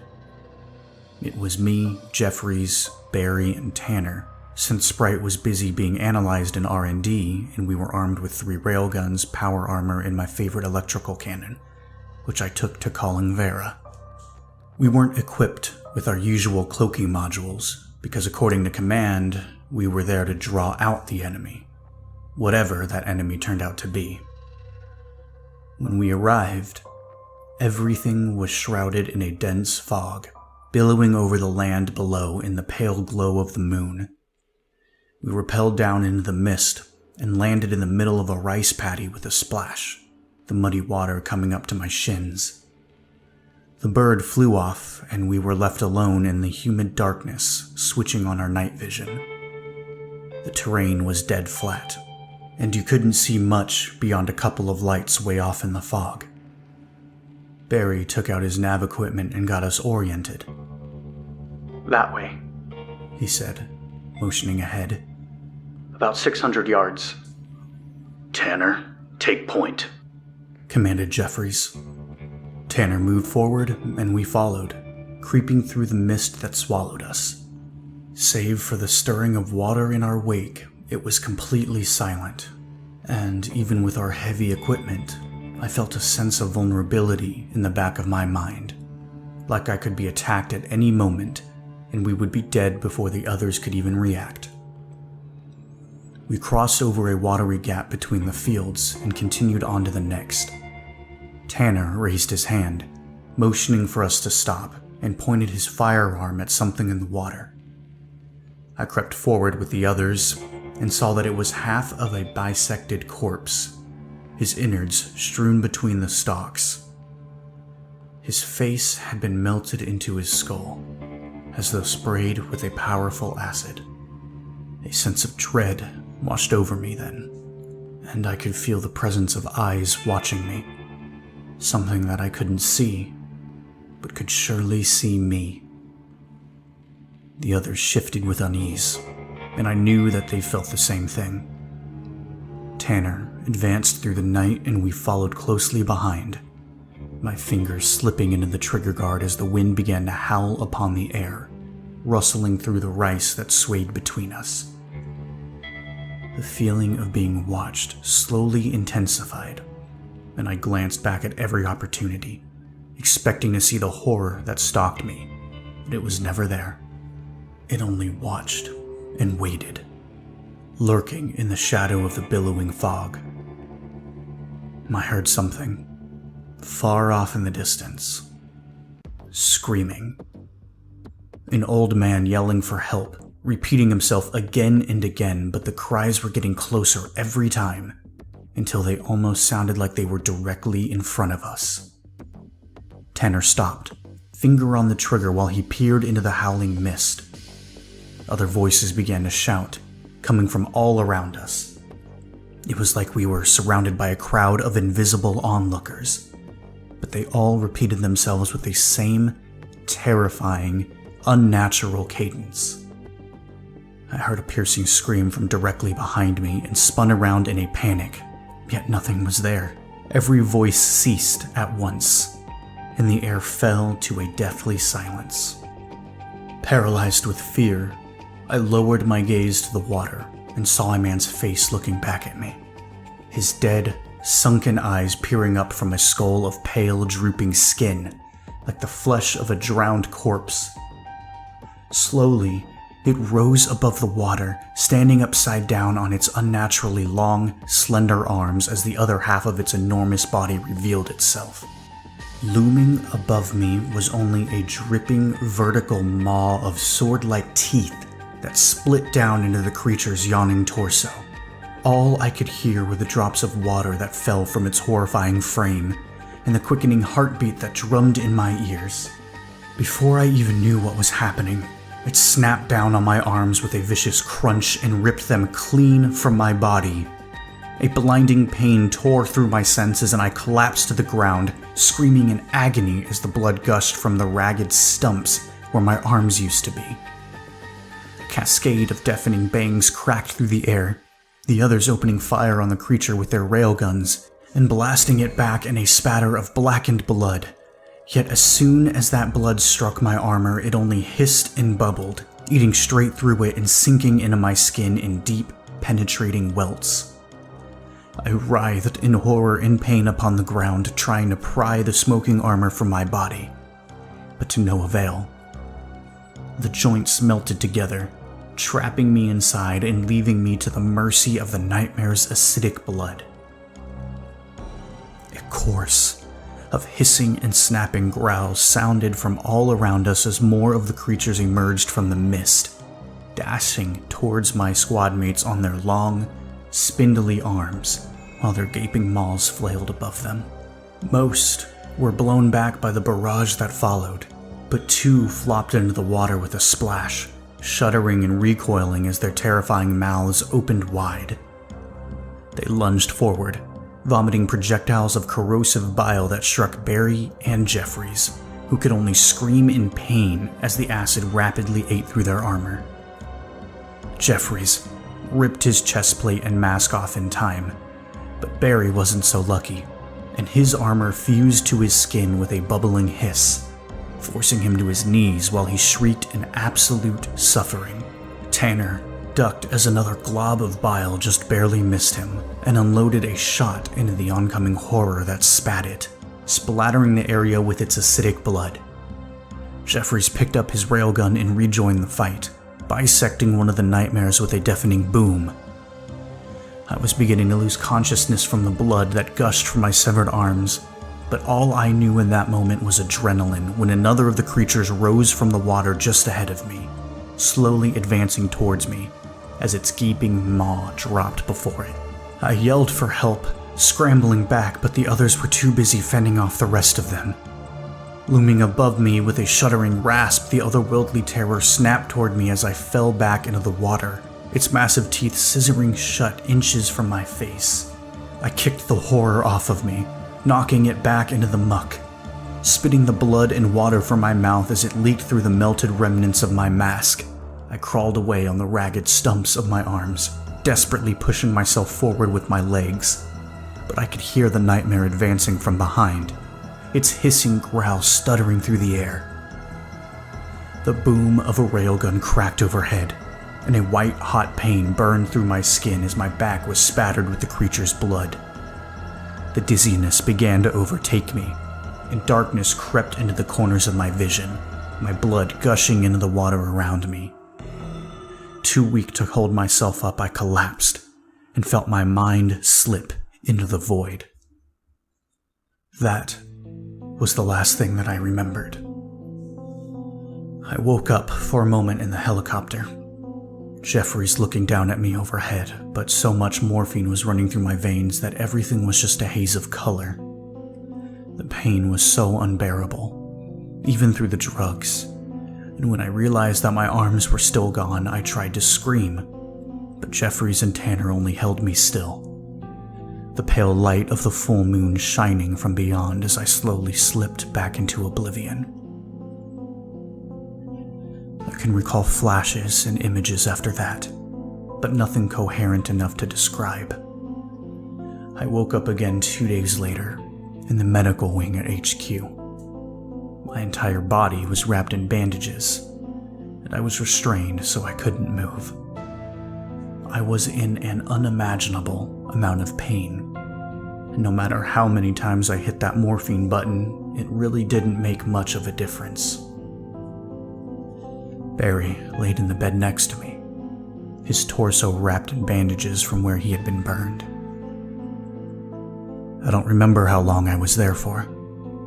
Even with all the tech available to us, it must have been over a month. Barry got out before me, but he still came to see me every day, and he kept me up to date with what was going on. 2 other squads cleared out the rest of the creatures after Jeffries was forced to call an emergency evac. At least, we hope that they were cleared out. We're still not sure how they got there in the first place. The brass took to dubbing them man-eaters, which seems very appropriate. Their calls, we're guessing, were actually the calls of their last victims, repeated to lure in any good Samaritans wondering what happened to their missing friends. Barry, who's buddies with a comms guy on one of the cleanup squads, told me they heard one calling for help, this time in English. It was screaming in my voice. In the meantime, I've got some prosthetics coming my way, so I'll be back in the fire soon enough. No rest for the wicked, as they say. We're keeping stateside for the next one, something called Operation Dagon, set in the cornfields of Kansas. Anything more than that, I can't tell you just yet. I'll see you all soon, and remember to leave a snack on your doorstep tonight. It's hungry, and it's watching you. Thane here. This one's been sticking with me, so I'll tell it to you as straight as I can. I don't have a lot of fears doing what I do, but every now and then I see something that makes my skin crawl, even if, at first glance, there's nothing particularly wrong. I guess it's because we're hardwired to be bothered by certain things, like predators, toxic substances, you name it. And even if your eyes catch something, that doesn't mean that your brain always registers it. You feel terrified, a sense of danger that paralyzes you in your step, but you don't know why. Your subconscious has seen something. It knows something, but it has no ability to tell you what. So all you're left with is the feeling, the fear before the storm. Understandably, it took me a while to recover after the man-eater in Wukong ripped off my arms and burned half my body. Sometimes I feel like I'm getting injured for a living, but I try not to think about it. I know my life expectancy, and it isn't much. Might as well do what I can in the meantime to try and keep people safe. And to that end, they hooked me up with some very nice prosthetics, built off the traveler tech that was used for our exoskeletons. I can never enter the civilian world again, given the 5-fingered science experiments I now use to drink myself into alcohol poisoning. But I suppose I wasn't planning on it, and HQ isn't so bad, so long as Barry and the rest of the guys are still here. Honestly, the muscle spasms from getting stabbed and blood siren are a lot worse than this. And unlike with my arms, there's nothing they can do about it. It's funny how much the little things matter. For this one, they were sending us out to the cornfields of rural Kansas. Our objective was to secure and evacuate a confidential informant, a farmer who's been feeding us information. It was all regarding a strange phenomenon that had been occurring on his land. He had posted a video to the internet showing a bunch of dead animals, just bones, picked clean and laying in the grass. And he was saying that this had been happening for a while. He didn't know why, and he was asking for advice, but we quickly shut it down and set up a regular contact line with him. He had a family out there, wife and daughter, along with 2 local boys that he paid to help out in the fields, and he started to get worried for their safety.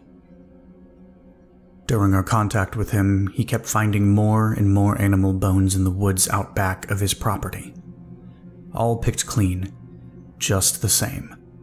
Like anything organic had been stripped from their bodies. It was usually small stuff, like squirrels, but then they started to get bigger, and it wasn't long before he started reporting something altogether different. He was on a low priority line at the time, but he sure got our attention fast. He kept livestock as well, just not as much as the surrounding farms. He said it was mostly for his family, but then one day, the animals started acting strange.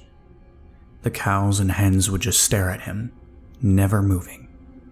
They didn't even register fear or concern of any kind, only a blank consciousness, like they'd been hollowed out. So he led a cow inside to be slaughtered, but as soon as he put the bolt gun to its head, he felt a fear that he couldn't explain, like it had locked him in place. He said his fingers wouldn't even move. He'd just twitch like a deer in the headlights while this animal stared at him with its empty black eyes. He said it cried then. It cried blood. Couple of red tears dripping down its cheek. He backed away and understandably got the fuck out of there. A day passed, and he decided to let one of his farmhands take a crack at it. A 16-year-old boy named Jack, who had a good heart but was a little slow on the uptake. He never came back. The informant grabbed his shotgun and went out to the barn, but there was nothing there. Just the cow, staring right at him. A couple of days later, and his daughter said she saw the boy out in the fields just looking at her. She said there was something wrong with his face, but refused to elaborate. The informant went to find the other worker and let him go, but they were nowhere to be seen. And when he called their parents, they said the boy never came home.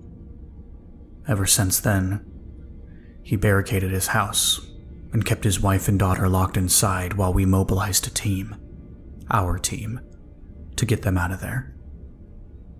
He said he's been hearing sounds of the night that he can't describe, but he has the windows boarded up so he can't even look outside and see, even if he wanted to.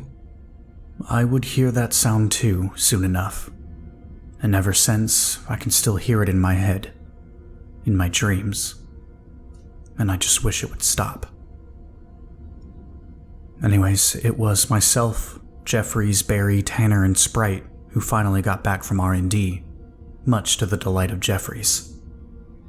They still couldn't crack the transmission that had been sent to it, presumably from the travelers, but they figured it was safe enough to keep deploying Sprite on operations, especially given how effective it was keeping us from dying.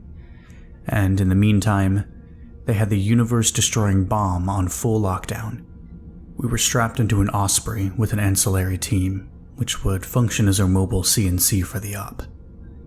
I remember looking out the back, watching the fields and forests rush by beneath us while we flew low over the terrain, thinking that, in another life, I would have liked to live in a field. Any field, really. You could see everything around you, and it just seemed so secure, in a cozy sort of way. I'm probably wrong, but it's nice to fantasize every now and again. We slowed and began to hover over a wooded area, tossing the ropes out the back and quickly rappelling down into the forest. My boots hit the dirt, joining the others while Sprite drifted on overhead, and the Osprey flew away to set up command a couple of clicks off our position. Barry took out his gear to get us oriented, and we switched on our cloaking fields, my eyes scanning the broad sycamore trees that surrounded us as rays of golden sunlight shone down through the canopy. This way, said Barry, leading us forward through the trees. We're about 15 minutes out. Then we'll hit the farmhouse. We followed close behind, moving carefully across the grassy dirt. Apart from the wind rustling through the leaves and the sound of twigs snapping beneath our boots, it was completely silent. In a place like that, there should have been songbirds moving through the foliage and chirping upon the air, squirrels scampering across the bark, but it was like the world around us had been abandoned by everything. We slowly approached an open glade where something on the ground glinted in the light. It happened to be the skeleton of a cow, utterly dry and gleaming in the sun, like it had been cleaned and preserved for an exhibit. Jeffries radioed in. Sierra, this is Sierra 1. Were you online? Over.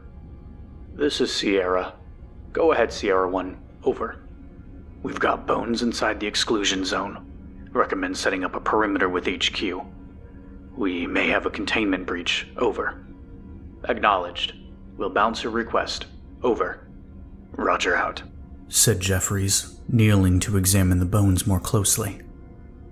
He prodded them with the muzzle of his railgun, though found nothing of interest. Rising to his feet, he motioned Barry onward, and we continued into the depths of the woods, the silence beginning to slowly unnerve me. A minute later, and Tanner pointed at something half buried in the soil. Squell, he said, looking down at the frail skeleton. We moved past it, and it wasn't long before the trees began to break, and we saw the old white farmhouse across the yard, its windows boarded shut, and its paint peeling away from the wood. It stood next to a massive cornfield, the golden stalks swaying in the gentle breeze as the silhouettes of 3 crucified scarecrows loomed in the distance. A brown, wooden barn and several fenced enclosures flanked it, one of them containing a chicken coop. All the gates were hanging open, and I couldn't hear any animals. Oh shit, said Jeffries, motioning for us to crouch down in cover. I turned to see him looking at the yard in front of the farmhouse, and immediately realized what was wrong. Next to 2 red pickups and a bike laying on its side was a local police cruiser. Jeffries turned on his radio. Sierra, this is Sierra 1. We've got a visual in the house, but the guy called the cops. There's a car out front. Over. Sierra 1, this is Sierra. You're free to engage. Evac any law enforcement on site. We'll get in contact with the local PD. Over. Roger out. Tanner, take point. Sprite, circle around back and make sure we're clear. Tanner crawled to his feet, and we followed closely behind him, moving toward the farmhouse as Sprite drifted ahead and flew up into the sky, where I could no longer see it through its cloaking field. Coming up to the house, we took our positions behind the wall while Tanner knocked on the door. No answer. He knocked again, waiting a while longer before trying the knob. It was unlocked and unbarricaded. Tanner quickly pushed the door open and angled inside, the rest of us rushing in behind him. There was nobody there, as far as I could see. To our left, the house opened up into a living room and a kitchen, while directly in front of us, a staircase led up to the 2nd floor. Framed pictures of the farmer with his smiling wife and daughter hung from the wall and sat on the old handmade cabinets. Several coats dangled from the nearby rack, with a row of shoes and boots lined beneath them. It didn't seem like the family went anywhere. Tanner, Barry, secure this floor. Thane, on me. Tanner and Barry left for the kitchen, while Jeffries and I kept eyes on the stairs.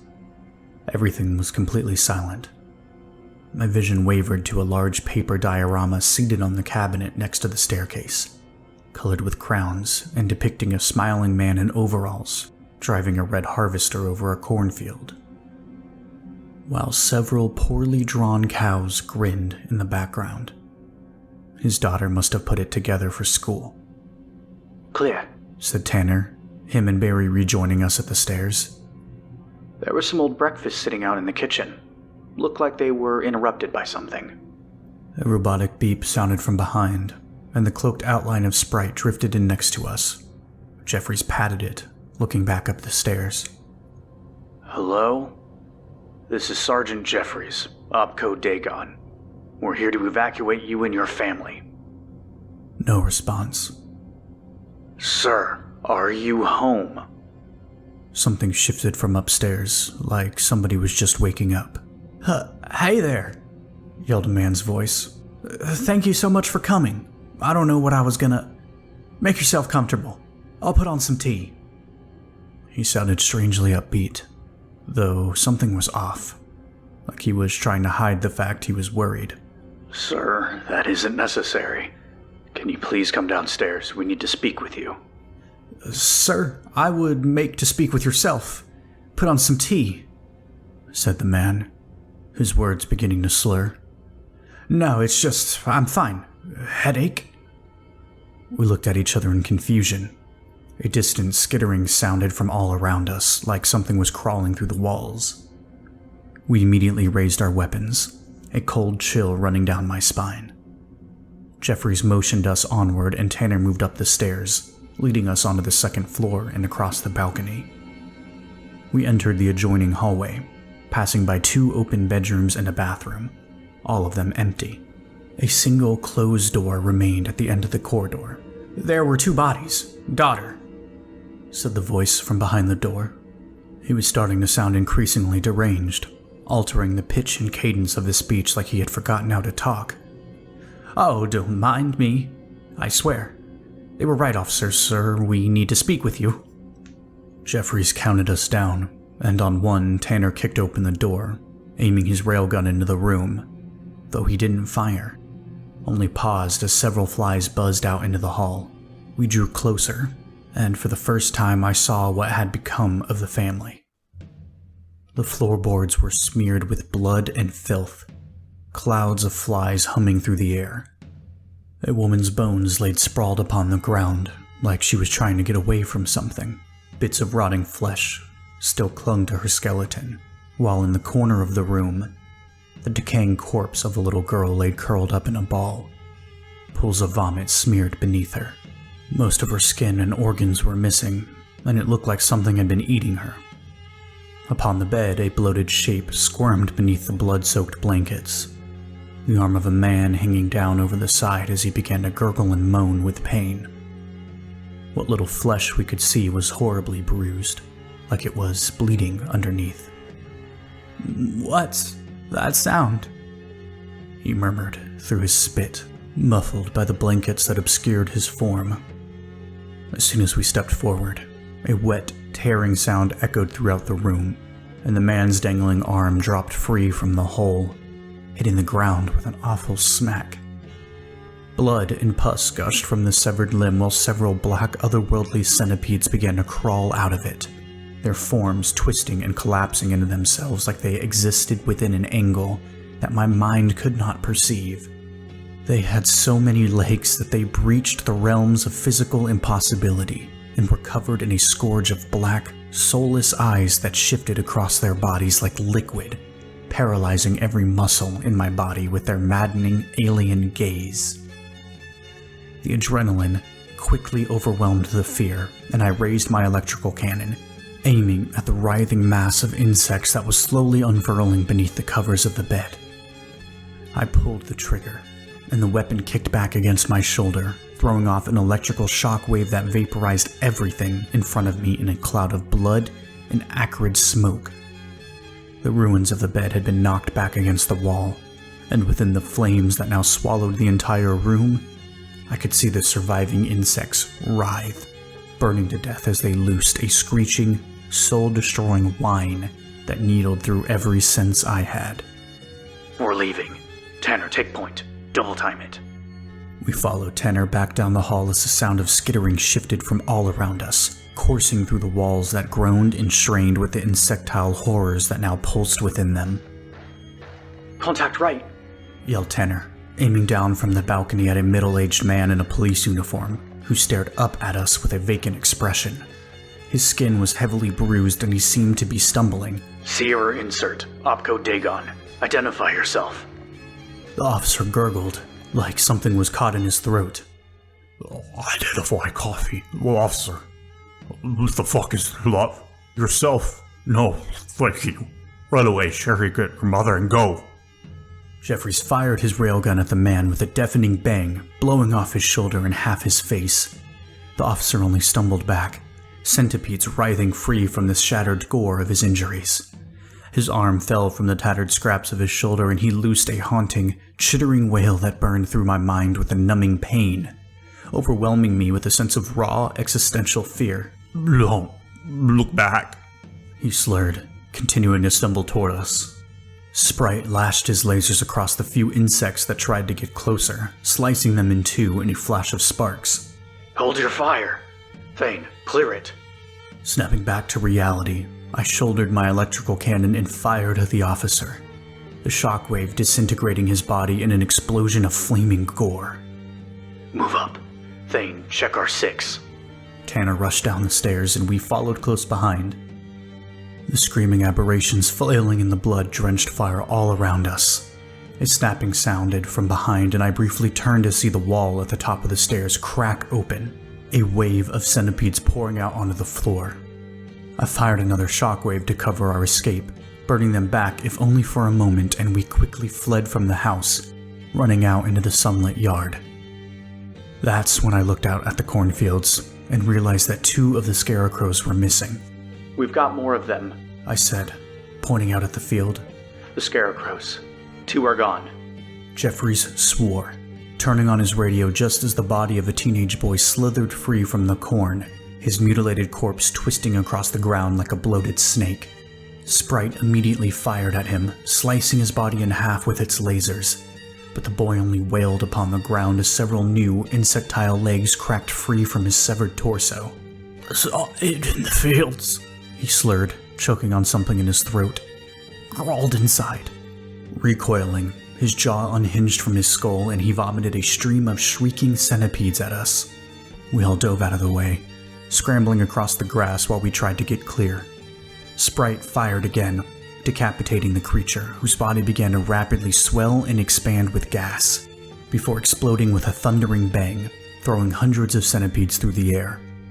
2 of them landed on me, and I immediately tore one of them off while I pried the second away from my face mask, its writhing tendrils trying to get inside. Ripping it free, I crushed it in my fist, only to watch in horror as thousands of smaller centipedes gushed from its body. Panicking, I tossed it to the ground and fired my weapon at the swarming mound, burning it clear before regrouping with the others who were struggling to remove the parasites that crawled and scampered across their armor. I ran over to Tanner, prying 2 of the insects off his back while he tore one away from his face. On me, let's go. We quickly followed behind him while Sprite covered us, raking its lasers across the earth in streaks of billowing fire. Sierra, this is Sierra 1. We've got a serious containment breach. The informant is dead. A hostile is swarming parasite that infiltrates the host body.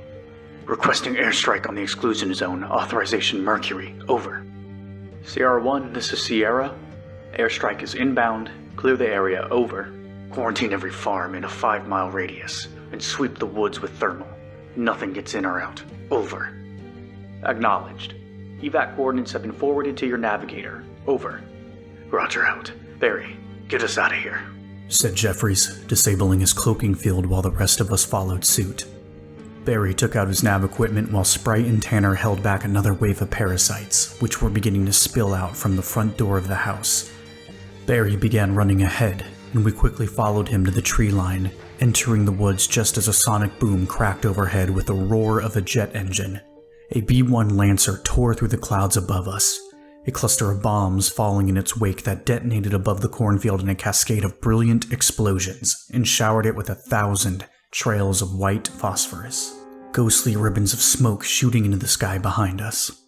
I could hear the screams of those things, so many that they fused together in a horrific, wailing shriek that carried upon the air and threatened to annihilate any shred of sanity I still had left.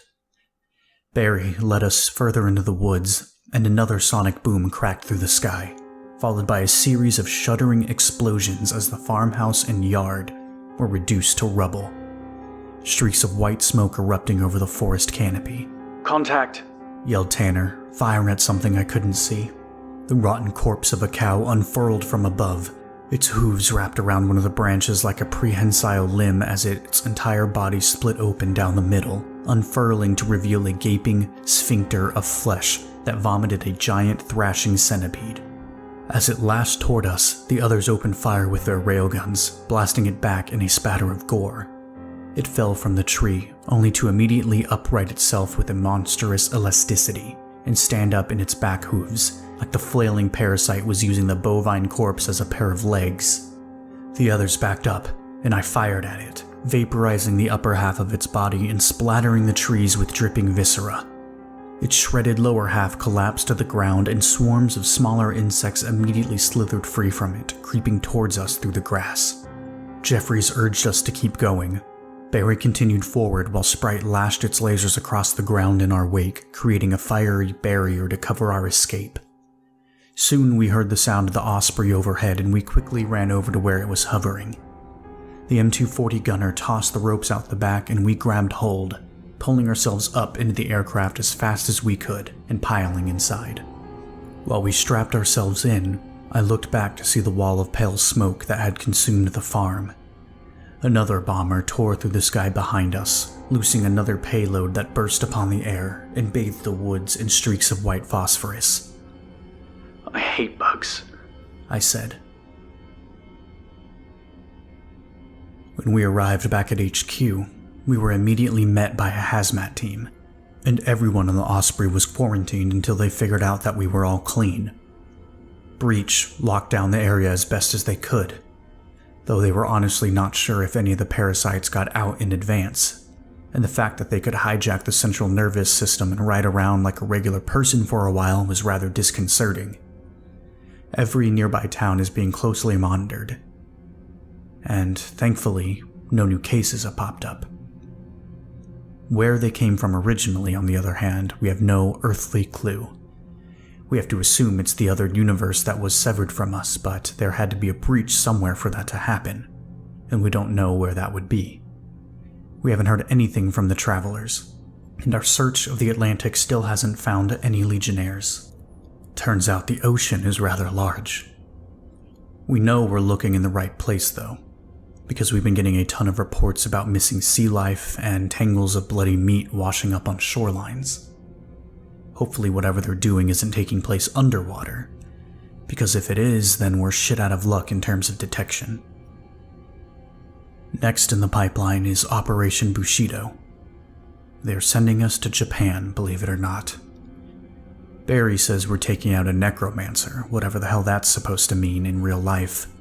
He refused to elaborate. Until then, stay safe, and remember, they're not hallucinations. They're trying to communicate. Thane here. It's been a long couple of months. I'm sorry I disappeared on you, but everyone's been in such a panic lately. I just can't shake the feeling that something terrible is about to happen, and I'm not sure I want to be here when it does. Breach has the Traveler's bomb on total lockdown, and we have several more countries funding us now, trying to figure out a way of disarming it, but we only have the vaguest idea of how it works. Maybe a little more after Bushido, but it's still far beyond anything we've ever seen that it might as well be magic. I wonder if it would be quick. I have to assume that it would be, if it's made to destroy our entire universe. We're so small and insignificant compared to everything around us that we probably wouldn't even see it coming. One moment we would be there, and the next we would be gone, like we had never even existed. The Travelers are here. We don't know what they want, but we've seen their ships in the skies.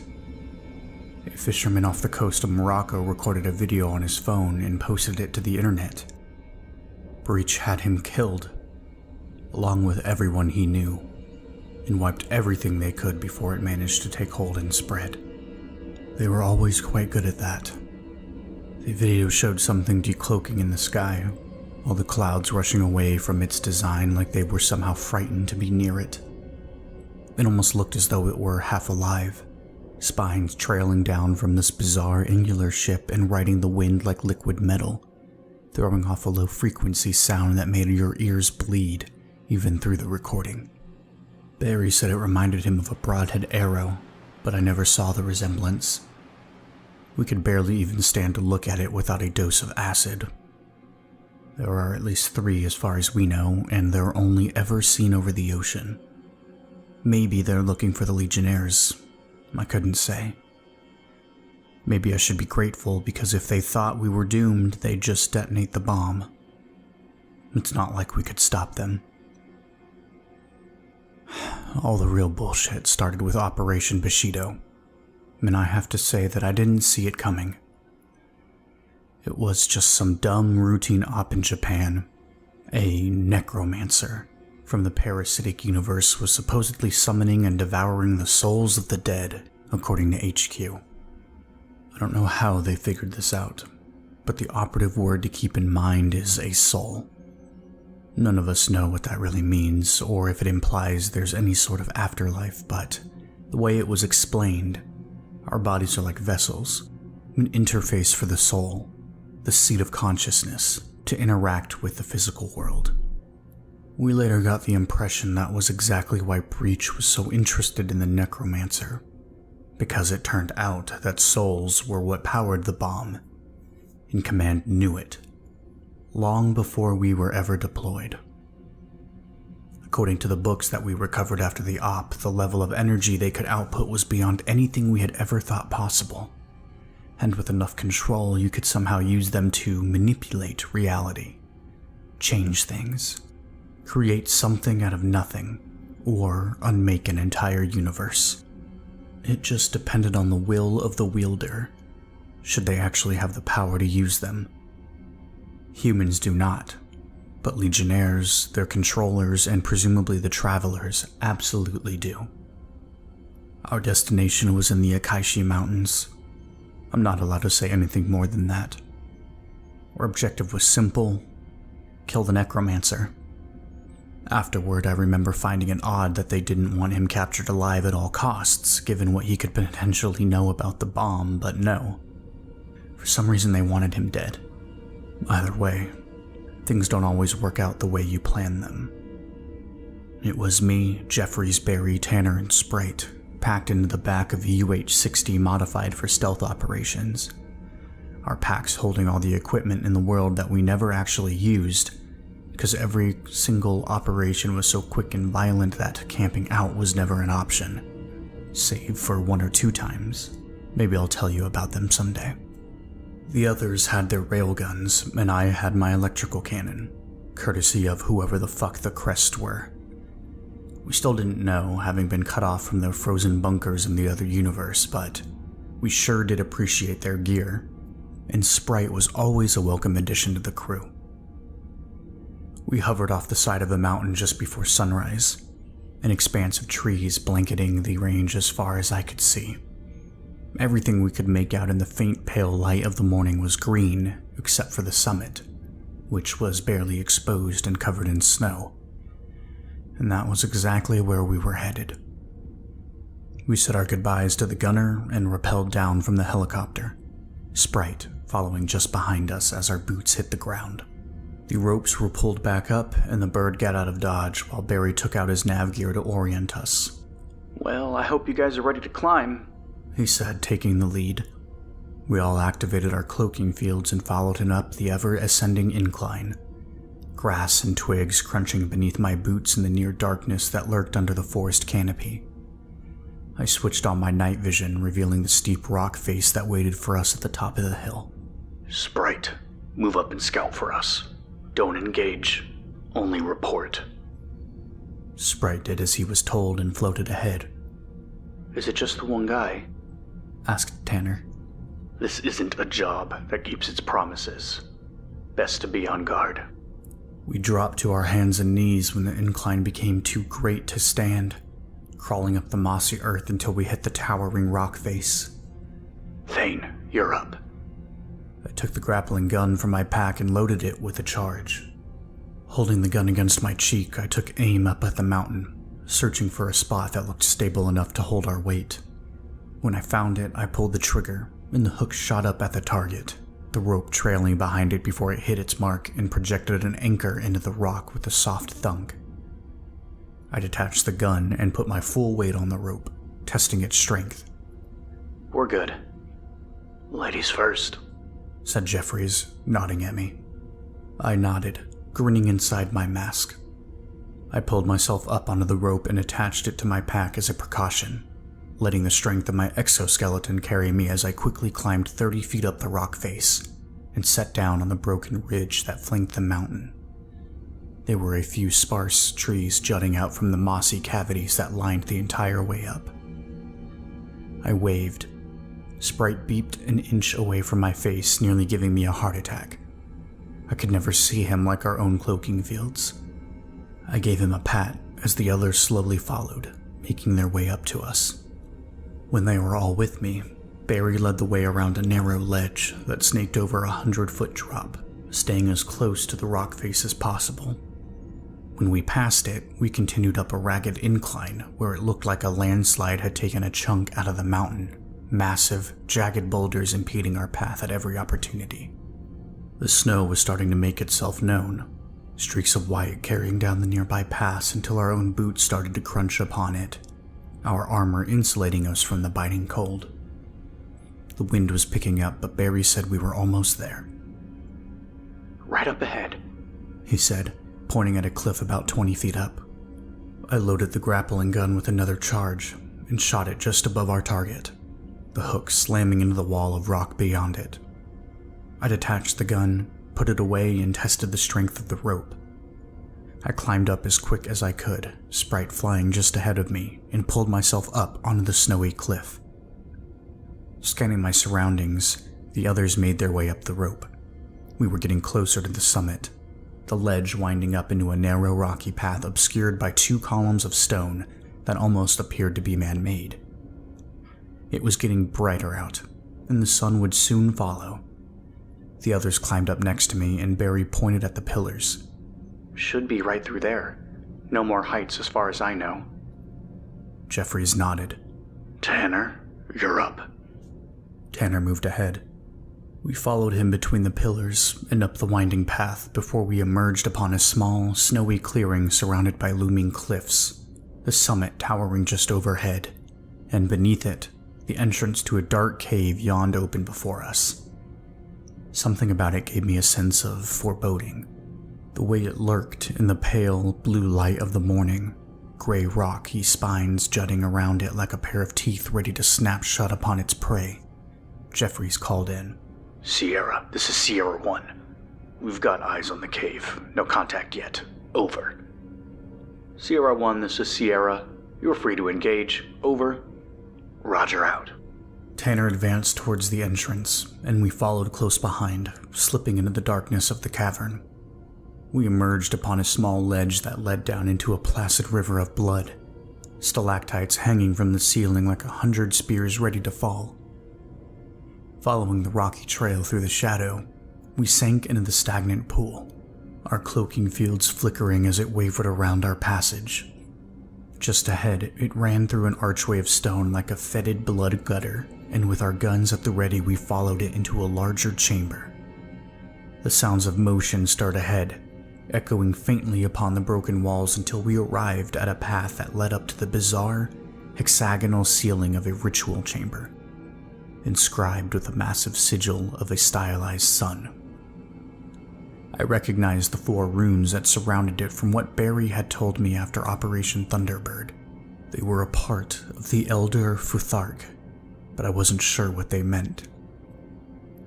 Twin braziers flanked the ascent as they burned with a violet, otherworldly flame, and all the way to the top the feathered bodies of dead crows laid splayed out upon the blood-soaked stone, layered atop a bed of nameless avian bones. Slowly, we crept up the path, the feathered corpses crunching beneath our boots no matter how much we tried to avoid them. It wasn't long before the entirety of the ritual chamber slipped into view, a sigil of a crescent moon marked upon the blood-stricken stone, while in the center of it all, a conglomerate of twitching birds had been fused together in a horrific mockery of an altar. Flesh and feathers merged into each other in a mound of shifting meat and chittering beaks. Somehow they were all still alive, but they didn't sound like birds anymore. I couldn't describe the grating, insectile chaos that I heard in the cave, but I remember the feeling more than anything. It was the feeling that something was broken, that it wasn't working the way it should, and for the sake of my sanity, I could only pray that it continued to malfunction. It's like it was trying to connect to something far beyond our reality, but it lacked the ability to actually do so. Atop the altar, a massive crow had been splayed out over the others, its drooping wings shuddering and shaking while a runic dagger that had been wrapped in human flesh impaled its chest. At least, that's what I thought I saw. I thought I saw a crow, but it wasn't. It was something else. The way its body contracted and warped, breaking through the fabric of existence like a skipping film. The guise of the crow was what my mind applied to it, to shield me from the horrifying reality of its true nature. The air warped around it with a gravitational lensing, like it was struggling to implode into a black hole, but was prevented from doing so by the dagger that bound it. And standing directly behind it was our target, the alleged necromancer. He was clad in the armor of a samurai, surrounded by the bookshelves of a small study, tables of alchemical ingredients scattered around him, and his assembly of hanging, rune-marked scrolls. He didn't seem to notice us standing there, even with all the noise that we had inadvertently made. That, or he just didn't care. I raised my weapon, aiming at him alongside the others, yet something about him bothered me. He seemed old and frail, weakened by age, but he moved with a strange sort of jittering swiftness that almost frightened me, scanning his open books with a look of despair and frustration. Tanner, take him out. Yes, sir, said Tanner, bracing himself next to me. A deafening bang echoed through the chamber as he pulled the trigger, and the necromancer snapped to the side faster than I could perceive, dodging the projectile entirely before it harmlessly exploded against the wall behind him. He looked in our direction, trying to see us through our cloaking fields. "Who goes there?" he called. "Weapons free," said Jeffries. The others opened fire on the man, who miraculously dodged every shot, flickering and weaving from side to side in a sudden blur like he was moving faster than the speed of sound. Bracing my gun against my shoulder, I pulled the trigger and launched an electrical shockwave that caught him off guard, slamming into him with a shuddering boom and knocking him back against the wall. His skin was blistered, and he grunted with pain, but he was otherwise unharmed by a shot that would have utterly disintegrated a legionnaire. "Cease this futility at once," he snarled, his eyes locked upon our position. A slug from Barry slammed into his chest, denting his armor and temporarily winding him, but he quickly dodged the barrage of the others, carefully advancing toward us as he bobbed and wove through the onslaught. "I said cease," he repeated. I was about to fire another shockwave when Jeffries decloaked and raised his hand, signaling for us to stop. The necromancer paused in his advance, eyeing us with curiosity. "Who are you? What is this world?" he asked, his voice deep and weathered. Nobody answered. "Why does this conduit stutter in its place?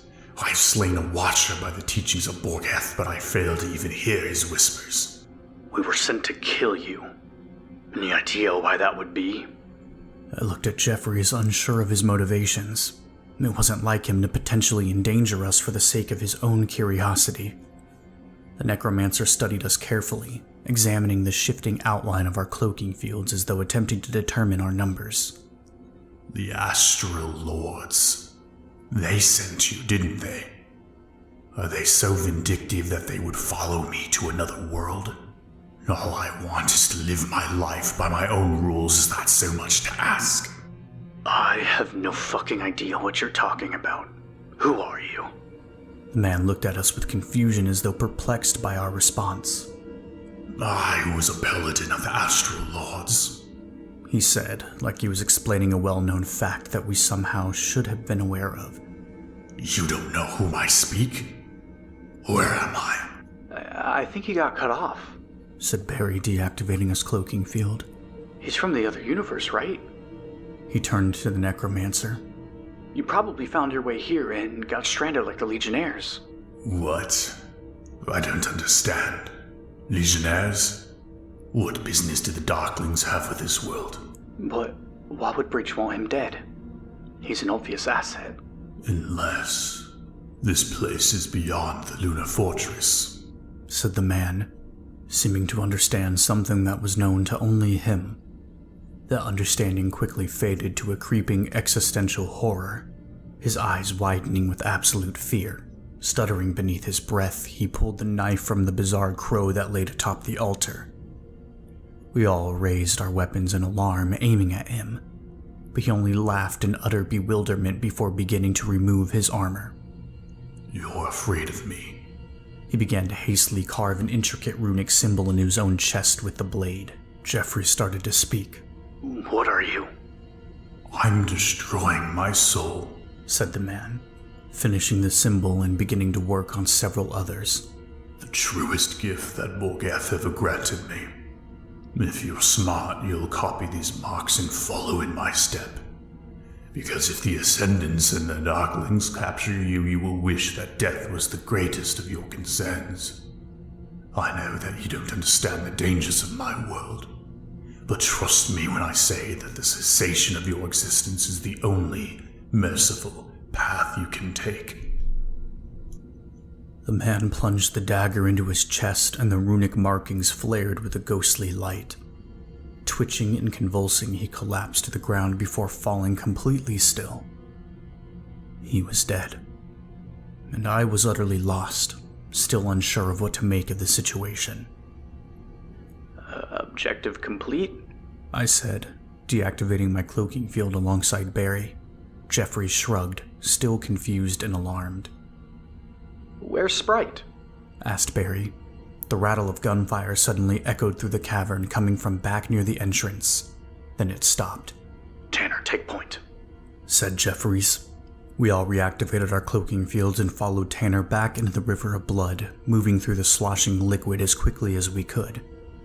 When we emerged on the other side, the light of day was shining through the entrance to the cave, illuminating the decimated bodies of 6 soldiers clad in black. Spent brass and M16s scattered on the ground next to them. They had been sliced apart by laser fire, their wounds still glowing and wisping with smoke. Sprite decloaked nearby and beeped. Jeffries chuckled and gave him a pat. What do we got here? He asked. I knelt down and unmasked one of the soldiers, revealing the lifeless face of a bearded middle-aged man. His skin was carved with bleeding runes, not too dissimilar from those of the Legionnaires, and even in death he radiated an aura of utter insanity. His arm, however, had a patch that I recognized. Prometheus Mandate, I said, pointing at it before crawling to my feet.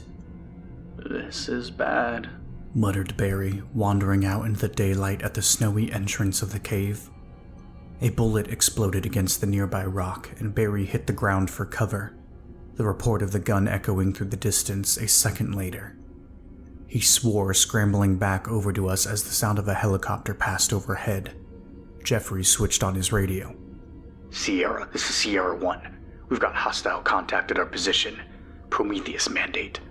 At least one sharpshooter to the east and a bird overhead. But we don't have visual. Requesting immediate evac. Over. Sierra 1, this is Sierra. Has the target been neutralized? Over. Affirm. Over. Acknowledged. Evac is inbound. ETA 3 minutes. Stay in cover and clear snipers with your drone. Over. Roger out, said Jeffries, turning to Sprite. Sprite beeped in acknowledgement and activated his cloaking field, flying out into the daylight. We waited in the cave with our guns trained on the entrance, the Prometheus helicopter passing over us again.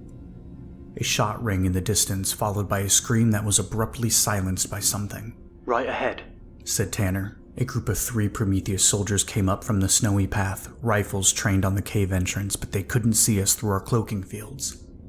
Thane, you're up. Taking aim at the oncoming force, I pulled the trigger, and the electrical cannon kicked back against my shoulder, throwing off a burning shockwave that utterly vaporized the 3 men.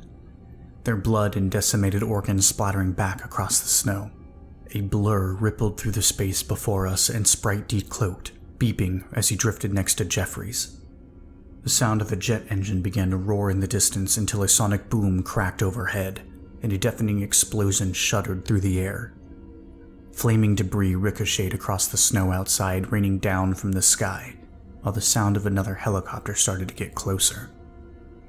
Sierra 1, this is Sierra. Evac is at your position, over. Sierra, this is Sierra 1. Roger, we're moving out. Waving us onward, Tanner took point, his railgun trained on the path while a modified UH-60 hovered above us. The M240 gunner throwing ropes out from the side before opening fire on something we couldn't see.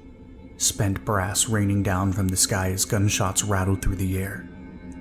I slung my weapon onto my back and took hold of a rope, quickly ascending alongside the others before pulling myself up into the helicopter, the deafening shots of the machine gun booming right next to me. 2 bullets clinked against the side of the aircraft, and I peeked over the edge, where I saw a fire team of Prometheus soldiers taking cover behind the 2 man-made pillars, several of their number laying dead in the snow.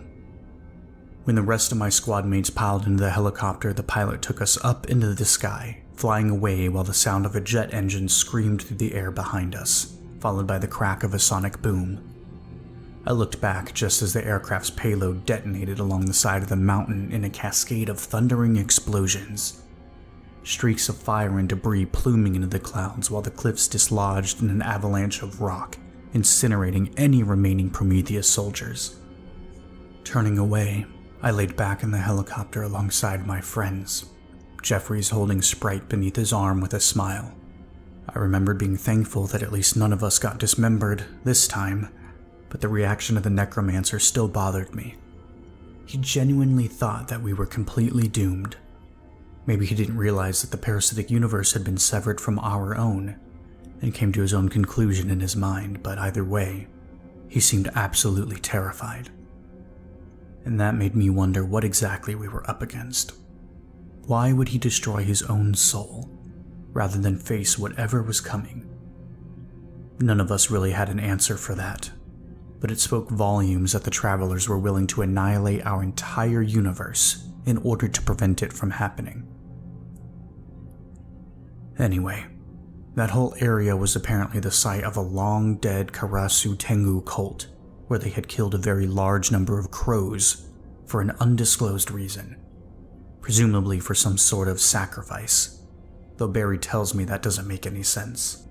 The necromancer wasn't using the souls of dead humans either. Instead, he was using the souls of the birds to fuel whatever sort of altar or conduit he had made in there. He wasn't consuming them at all, if he even could. Only thing is, that altar didn't work the way it was supposed to. What that would have meant for us, we're still not entirely sure. The cleanup crew recovered some books that the Prometheus raid missed, which gave us an idea of what was really going on. But they got everything else, including the body, and whatever creature in there was pretending to be a crow. They didn't get to keep it for long though, because one of our jets intercepted the transport and shot it down. The only thing that survived were a couple of chunks of the necromancer, but the runes he had used were lost, and the footage from our recordings were too grainy to make them out. All we know is that they were linked to the entity known as Borgeth, the blindfolded horror show that we encountered back in Operation Osiris.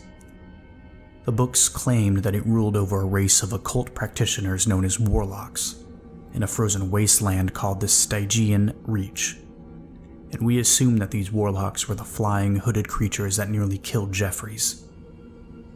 The Darklings that the necromancer had mentioned, on the other hand, were likely the Legionnaires and their controllers, the latter of which he referred to as Ascendants. But there was no mention of either in any of the books, nor anything about the Astral Lords or the Lunar Fortress. Something of particular interest, though, was the blood of the necromancer. According to Barry's contacts and medical, if you injected it into living tissue, it would heal pretty much anything. It cured cancer, diseases, injuries, you name it. Except a couple of days later, it would turn you into something. I never saw the creatures that came out of those experiments, but they apparently all resembled birds in the loosest possible definition of the word. The most dangerous variation happened when you injected an actual bird with it, which resulted in a fourth-dimensional monster that could fly through walls like they were air. I'm told it disassembled several researchers before they finally figured out how to kill it. We don't know how the necromancer managed to tolerate the blood, but we're guessing that's what granted him the ability to dodge bullets given that he wasn't actually eating the souls he had collected. Another fun, but comparatively useless discovery was the violet fire that burned inside the cave. You could spread it onto anything that would normally catch fire, but it would take thousands of years to actually consume its fuel, and was resistant to things like water and wind. So, in the ideal environment, it would burn forever. It was maintained by a swarm of highly efficient, self-replicating organisms, but they didn't fully inhabit the third dimension, so our ability to study them was limited. We don't know what Prometheus's interest in the operation was. They never attacked one of our squads before in the entire history of Breach, even after we had killed plenty of them. They knew they couldn't stand up to us, so they must have really wanted something at that cave. Just yesterday, Barry had a theory that we were sent there to kill the necromancer so that Prometheus couldn't capture him alive, but we were still not sure why we wouldn't want him alive as well, unless the knowledge that he possessed was somehow too dangerous to remain in the world, no matter who had control of him. Even still, now that we know what powers the bomb, he could have at least helped us disarm it. Then we wouldn't have to worry about it anymore. Isn't that what we want? Anyway, we've been on temporary lockdown at HQ for the time being, and all our resources are going into finding the travelers and whatever it is they're doing back here. Prometheus has been moving out in the open as well. A lot of chatter on their dark websites, but we can't decrypt their codes yet, so we don't know what they're planning. They're gearing up for something though, and their numbers are a lot greater than we gave them credit for. We don't have any operations in the pipe, but all the guys say hi, including Sprite. And I'll let you know if anything happens, if it doesn't make it to the news channels first. Until then, stay safe. And if you see something moving under a family member's skin, kill them and burn the body. They aren't the person you remember. Operation Exile. That's what the travelers called it when they made the decision to kill us all. The bomb would destroy everything that we were and everything we would ever be, burning our souls to dust so that nothing could ever bring them back, so that nothing could ever feed upon them. It turns out that the necromancer had the right idea after all. This is Thane, and we're in a lot of trouble.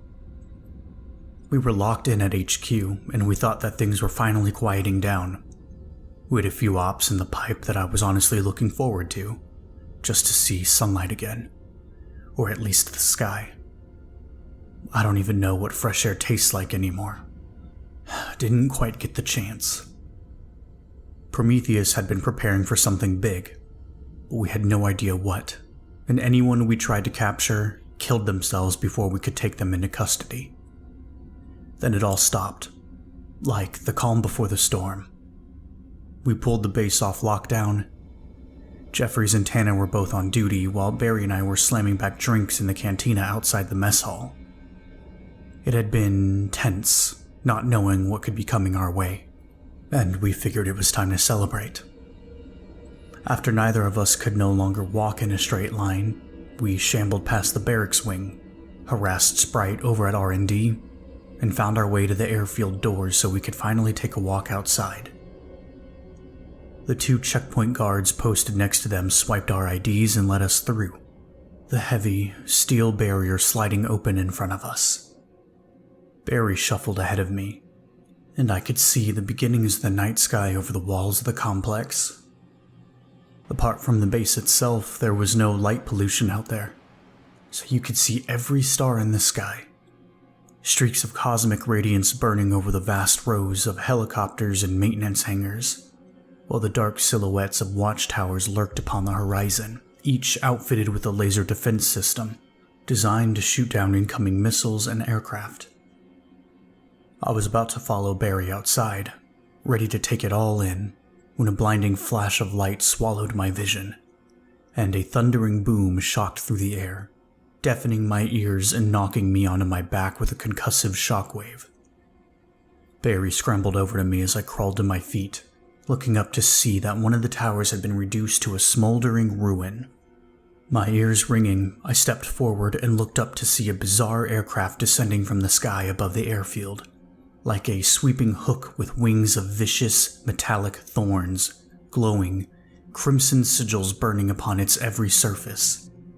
The alarm began to sound and the remaining defense towers locked onto the ship, their lasers flashing against it, only to burn upon a sudden force field of hexagonal lines, streaks of sparking fire raining down from every point of impact, but failing to penetrate the flickering barrier. The dark aircraft turned through the sky like liquid upon the air, and the weapon systems beneath its wings flared with minute beams of seething antimatter that collided with the unseen towers, a cascade of explosions cracking through the distance a moment later. Upon the horizon, the lights of several incoming helicopters slowly approached, cutting through the night as the lone alien craft swiftly dispatched any remaining defenses. Come on, let's get to the armory, said Barry, running back into the hall as the two checkpoint guards rushed out into the darkness with their rifles at the ready. Gunshots rattled behind us while I followed Barry into the depths of the complex and emerged within the luminous central chamber, contingents of soldiers rushing over the walkways of glass and grated silver that flanked the walls of the second level, while others emerged from the barracks doors, dressed in fatigues with their M16s slung over their shoulders. Panicked chatter crackled from every radio, while orders were barked through the air in the chaos, everyone in a hurry to quickly mobilize. Passing through the blinding fluorescent lights that burned overhead and reflected upon every gleaming surface, we joined the surge of off-duty personnel that were running toward the armory, and stopped when we saw Jeffries and Tanner tailing behind another breach squad in their power armor, railguns in hand. You two, get suited up.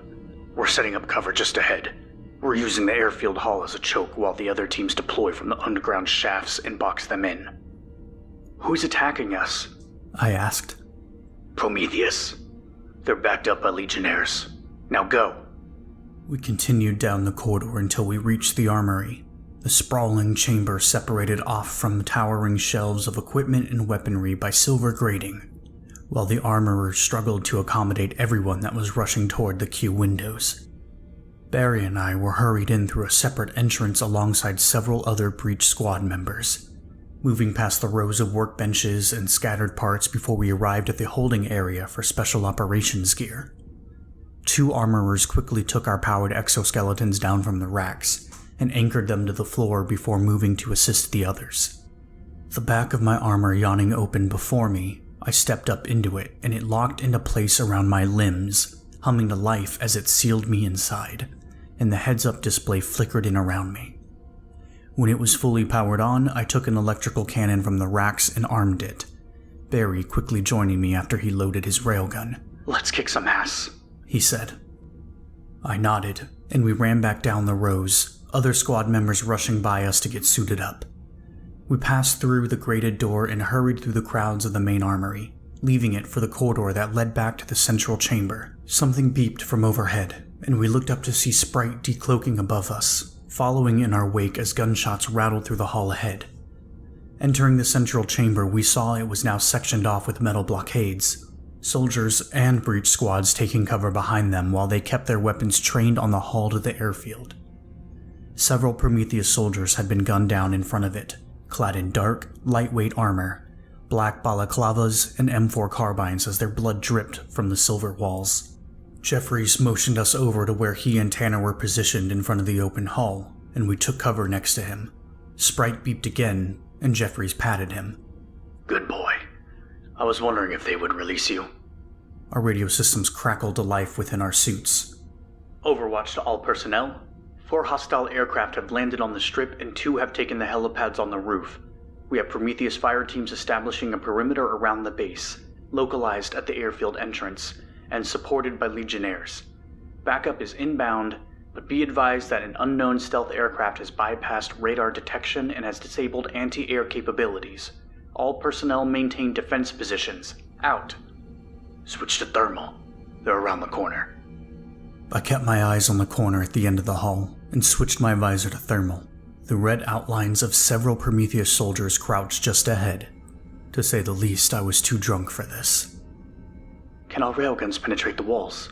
Not here, I said, keeping my electrical cannon braced against my shoulder. Command crackled in through the radio once more. Delta, Theta, and Gamma squads are in position beneath the airfield and are ready to engage. All personnel at blockade choke points remain on standby and prepare to support. Out. One of the Prometheus soldiers tossed a smoke grenade out into the hall. It popped and started to fill the corridor with a dense wall of smoke, but they seemed to be unaware that we could still see them. The soldiers angled out from behind the door with their rifles raised, and the breach operators around me immediately opened fire, railguns cracking through the air and messily splattering the oncoming forces across the walls.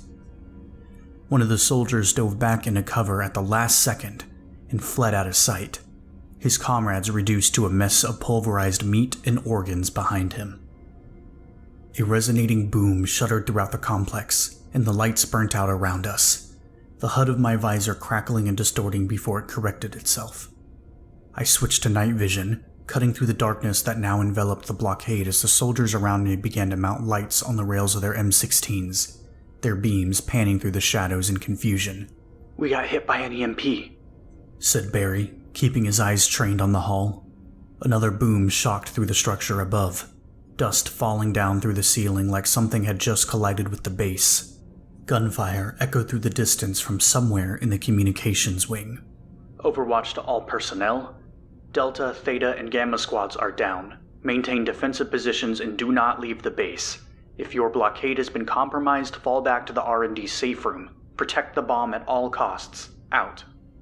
A boom echoed in the distance, followed by another just above us, the structure shaking beneath my feet as loose debris clattered down from the ceiling.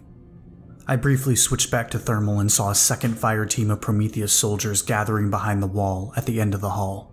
"Pull back. Hurry," said Jeffries, urgently tapping me on the shoulder. Barry, Tanner, Sprite, and myself followed Jeffries through the blockade while another breach squad took our place, leading us to the connecting hall of the R&D wing just as a thundering explosion echoed through the complex, and the ceiling of the central chamber gave way behind us. I quickly covered my head and got low to the ground as a beam of antimatter shot down from above, and with a blinding flash I saw half the room disintegrate in a split second before the shockwave knocked me to the floor. Disoriented, I scrambled across the metallic tiles, rivers of blood smearing beneath me as gunfire rattled through the crackle of flames. Tanner grabbed me by the hand and helped me up. I looked back to see a glowing pit in the middle of the room, dismembered body parts strewn about the remnants of the barricade, while injured men and women screamed in pain and struggled to fight back against the Prometheus soldiers that poured in through the airfield hall. Jeffries opened fire on them to cover our escape, his powerful shots decapitating them in explosions of blood and bone before they quickly turned their attention to him. Their bullets harmlessly clinked and ricocheted against his armor, and Sprite raked his lasers through the advancing force, messily bisecting several of them, but they kept on coming. Then, 3 dark figures plummeted down from the glowing hole in the ceiling and landed in the center of the room with a heavy thud. Legionnaires. The 8-foot-tall titans of rippling muscle stood to their full height, clad in the blackened armor of demonic knights as cloaks of human flesh hung from their imposing frames. Their skin was scarred with vicious runes, and in the claws of their wicked gauntlets they each wielded greatswords and battle axes that would have taken several men to even lift, expertly crafted to inflict the highest amount of pain that they physically could. I took aim with my electrical cannon, yet before I could fire, a Legionnaire raised his hand to me, and a searing heat began to melt the weapon in my grip. I dropped it, the bubbling metal of its design glowing red-hot upon the ground. The Legionnaire laughed, baring his razor-sharp teeth as the others opened fire with their railguns, but failed to even scratch the terrifying figures, every shot uselessly sparking against their flesh and armor alike. While the other two began to slaughter the remaining soldiers in the room, the Legionnaire before me held his unbroken gaze, raising his sword in the air as he slowly approached. Your fates have been written. Your resistance is hollow, he bellowed, the others pulling me back. A soldier tried to run past him into the hall, but he swiftly snatched him up with a single hand and crushed his skull within his fist. Your reality belongs to us, and your flesh belongs to me. I turned and quickly retreated with the rest of my squad, running down the corridor as the laughter of the Legionnaire bellowed through the air, and another echoing boom nearly shook me off my feet. Turning into the sprawling lobby of the R&D wing, we saw a fire team of Prometheus soldiers pinning down the meager remnants of a blockade, their shots rattling and sparking across the metallic desks and shattered windows of the adjoining office block, while our allies struggled to return fire. Jeffries, Tanner, and Barry immediately gunned them down in a hail of depleted uranium, their blood splattering upon the silver walls lit only by the lights of rifles and the flashes of gunfire. Another 3 Prometheus soldiers came in through the secondary hall they were attacking from, one of them shooting a fleeing researcher in the back, while the other 2 took aim at us.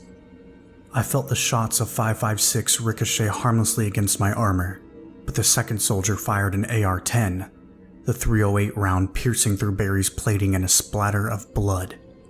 Jeffries and Tanner quickly returned fire, joined by several men taking cover beyond the blockade, blasting the Prometheus soldiers to pieces. Are you okay? Jeffries asked. Barry nodded, clutching his stomach in pain. Bullet's still in me, he said with a pained grin. Might need a new kidney. Thundering foot stomps echoed from the hall that the soldiers had come from, and a Legionnaire emerged from the blackness, the men at the blockade opening fire on him to no effect. Jeffries led us past the reception desk and into the office block. Shattered glass crunched beneath my boots while the men around us continued to fire through the darkness. One of them tossed a fragmentation grenade at the lumbering Titan, but it only harmlessly exploded at his feet, the shrapnel doing absolutely nothing. Another breach squad of 5 emerged from the shadows at the end of the block, hurrying past us, all wielding electrical cannons. Sia, this is Epsilon.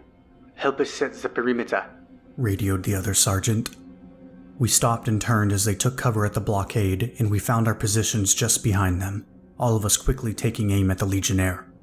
The wicked creature only grinned and slit his palm with a runic dagger, revealing a twisting, ornate sigil that had been carved into his skin. Asphax, defiler of gods, step forth from my blood. The other breach squad opened fire, electrical shockwaves slamming into the Legionnaire and utterly disintegrating him, vaporized flesh and bits of armor splattering and ricocheting against the walls. Nothing more seemed to threaten us, but gunshots still echoed in the distance. 4 allied soldiers rushed in from another hall in the lobby ahead, looking terrified and covered in blood. "Over here! Get to the labs! We've got this!" yelled a man from the blockade at our side, motioning them over. The soldiers hurried past us and disappeared into the darkness at our back, another shuddering boom echoing throughout the complex and shaking a cloud of dust from the ceiling. Guys, said Barry, a hint of fear in his voice. I turned to see him pointing at the remains of the Legionnaire, whose blood began to boil and crawl upon the ground, winding together into a bubbling pool as more of the crimson liquid was drawn off the walls and pulled into the hole, as though possessed of its own intelligence. "What the fuck?" muttered one of the other soldiers, taking aim at the churning pool. Then, my heart seized in my chest, a sense of overwhelming dread immediately flooding through me in a haze of raw adrenaline. A long, clawed hand emerged from the blood, like I was staring into a portal to another world. Several more slender arms slid forth into our reality, splaying out across the tiles like the limbs of a spider, and in their wake, something pulled itself up from the pool and unfurled at least 16 feet above us. It looked down at us as though we were dust, and I could barely breathe, like all the oxygen had been sucked from the air. I'm not sure how to exactly describe what I saw in that moment. It seemed to shift through 1,000 different identities, its face like a collapsing star of teeth and nothingness that made me want to slit my own throat. Its bizarre, hermaphroditic body was bound by an armor of constricting thorns that cut into its flesh with every unnerving, wrongly angled movement. 6 mutilated breasts hanging down from its slender, otherworldly form that embodied a nightmarish parody of inhuman excess. The other breach squad began to open fire, electrical shockwaves ripping against the horrific aberration, but to absolutely no effect. Its face of withering flesh opened into a maw of spiraling fangs that wept down into infinity, and from that maw it loosed a scream that brought me to my knees, the structure trembling as though caught in an earthquake while the blasphemous sound scraped through the very depths of my soul. The others around me clutched their ears in vain, screaming and writhing upon the ground while several soldiers started to fall into seizure. But nothing could prevent the wailing shriek that stripped and raped my mind with its resonance. Then it ceased, and I could only shudder upon the tiles, confused and disoriented. Fall to your knees and beg, for the eyes of suffering have graced your flesh. I scrambled back across the floor alongside the others as the towering creature snatched up one of the breach operators and opened its maw of limitless void, rasping with perverse hunger. The operator immediately fell limp, as though all of the life had been instantaneously drained from his body and a ghostly light wept from his armor, sucked into the pit of spiraling teeth as the looming terror drank his soul. It discarded the empty shell of a body and turned its focus to the rest of the squad members, who fired upon it with their electrical cannons. It only swept its claws through their ranks, cleaving 3 of their squad members in a splatter of blood and organs. The horror picked up the remaining operator and sank its countless claws into his skin while he screamed within its grip. Open, mortal, and bare your flesh.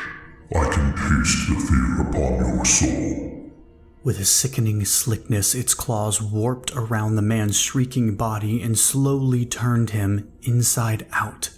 Blood, intestines, and dislodged bones spilling out from the unrecognizable mass of flesh. 2 legionnaires entered the lobby from one hall, while a large contingent of Prometheus soldiers entered from another, immediately stopping when they saw the apparition turn toward them and ignore us completely. It didn't care if they professed to be its allies. It just wanted to inflict as much pain as it possibly could, and when it smelled their souls upon the blood-drenched air, it couldn't deny its hunger.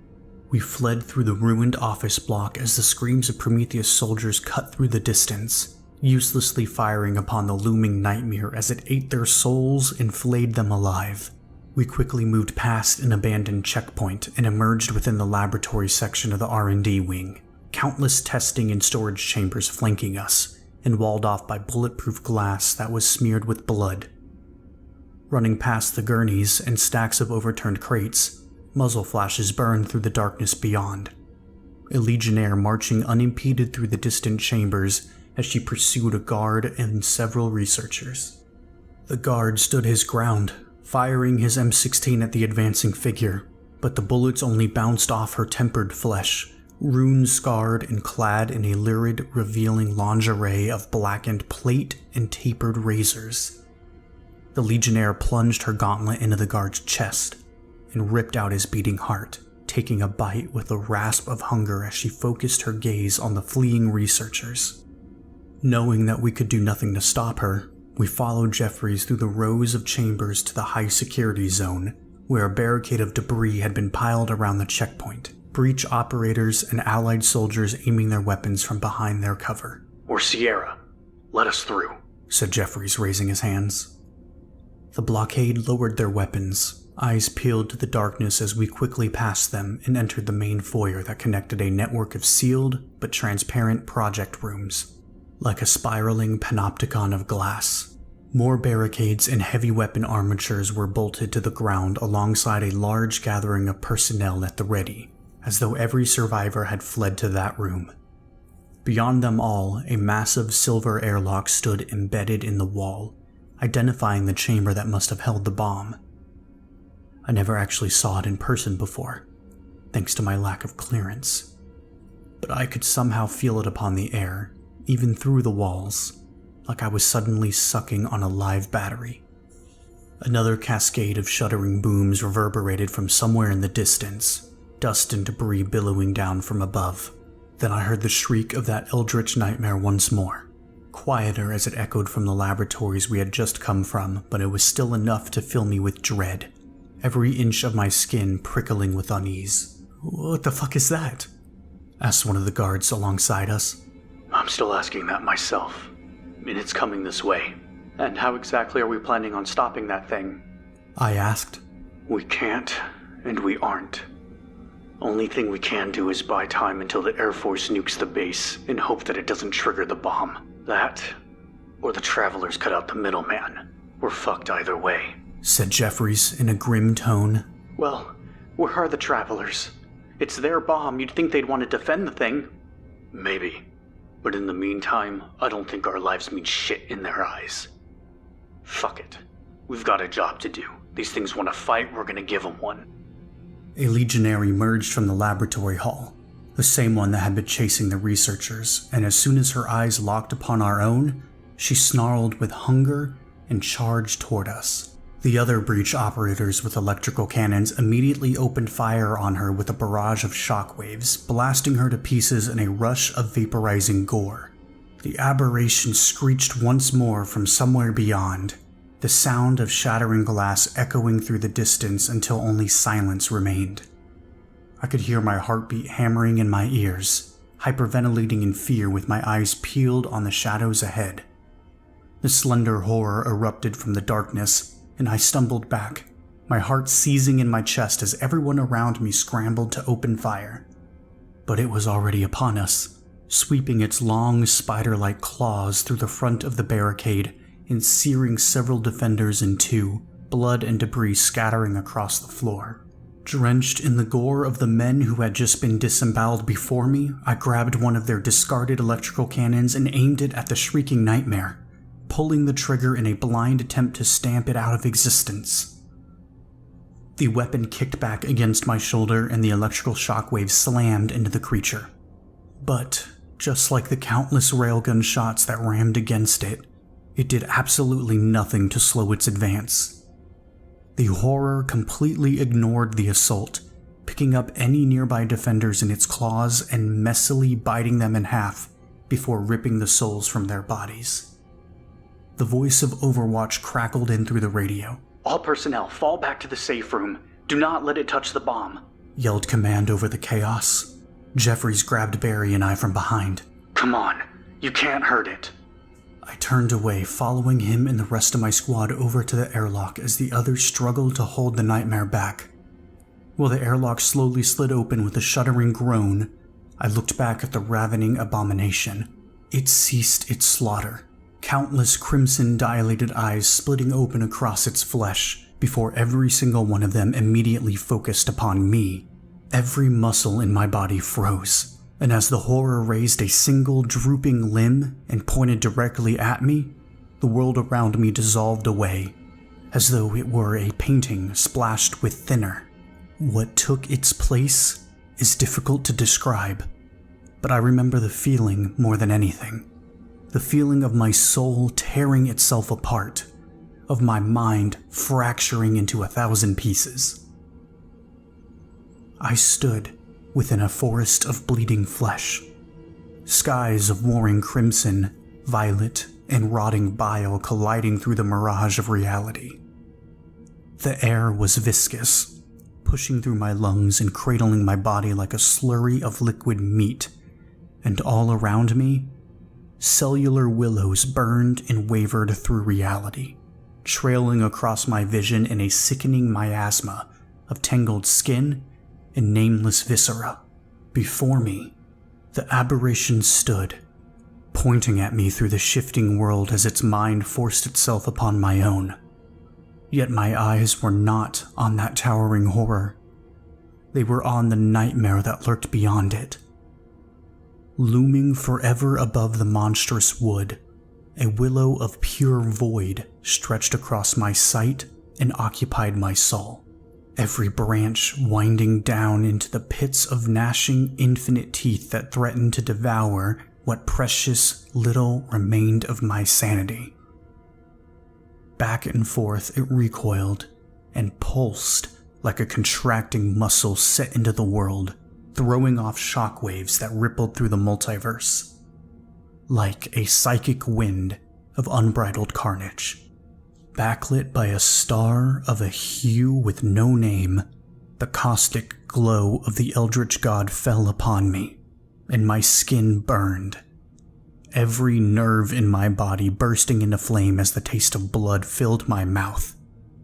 But try as I might, there was no true description for the thing that I saw. There was only the sensation of being corroded from the inside out, eaten away by its acidic gaze, while every aspect of my identity burned to dust in the primal wind. I felt like a collapsing star, imploding into myself as I struggled to behold the paralyzing sight. And then it was gone. I was standing back at HQ once more, the servant of the godlike willow lowering its outstretched claw.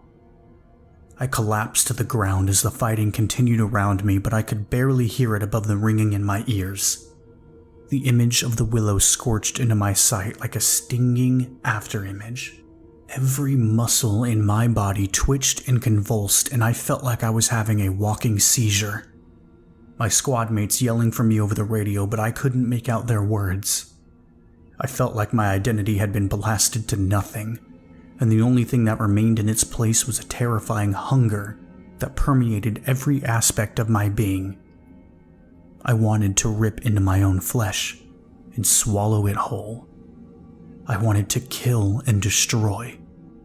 I wanted everyone around me to scream and suffer while I broke their bones and ran my hands through their bleeding organs and sank my teeth into their skin and tasted their meat. I wanted to feel it slide down my throat, blood dripping down my chin while I reveled in the perverse glory of my own surrender. Then I felt arms pulling me back. I wanted to tear at them and flinch the fat from their bones, but I was still paralyzed by the sight I had witnessed and could do nothing more than twitch as I was dragged back to safety. I saw the heavy doors of the airlock pass over me, and as soon as they did, they began to close, slamming shut in my wake. I was in the safe room. Somebody propped me up against the wall and removed my helmet, but I couldn't even tell who they were. Everyone looked the same to me in the blur. Just meat, ready to be bled and devoured. Soon my senses began to return and I could see the others looking down at me. "Come on, man, come back to us," said Barry, the worry clear in his voice. He took off his helmet, staring into my eyes with desperation. "Please, Thane, just look at me. You can fight this." My gaze met his own, and all I wanted to do was peel the skin from his face and disfigure him until I could no longer recognize his features. I bared my teeth while I twitched upon the ground, but then a sliver of rationality started to break through, a sliver of who I was. The bloodlust slowly faded to nausea, and all I felt next was disgust. I retched, regaining some fraction of control, and began to cry, a flood of raw emotion suddenly rushing through my mind.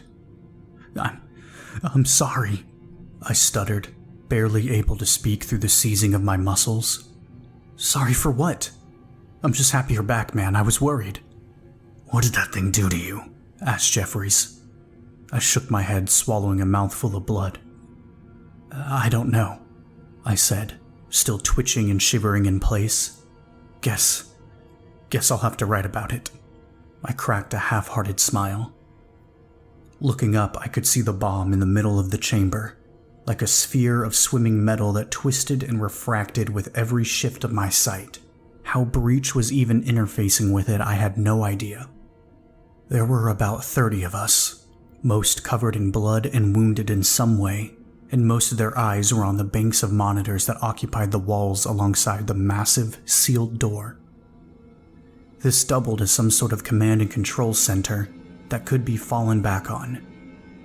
But what our actual command was doing, or where they were in the complex, I had no idea, because they certainly weren't in the room with us. On the monitors, we could see almost everywhere inside and outside the base.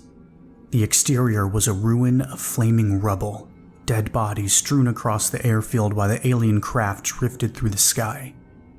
Downed helicopters and jets smoked in the desert beyond.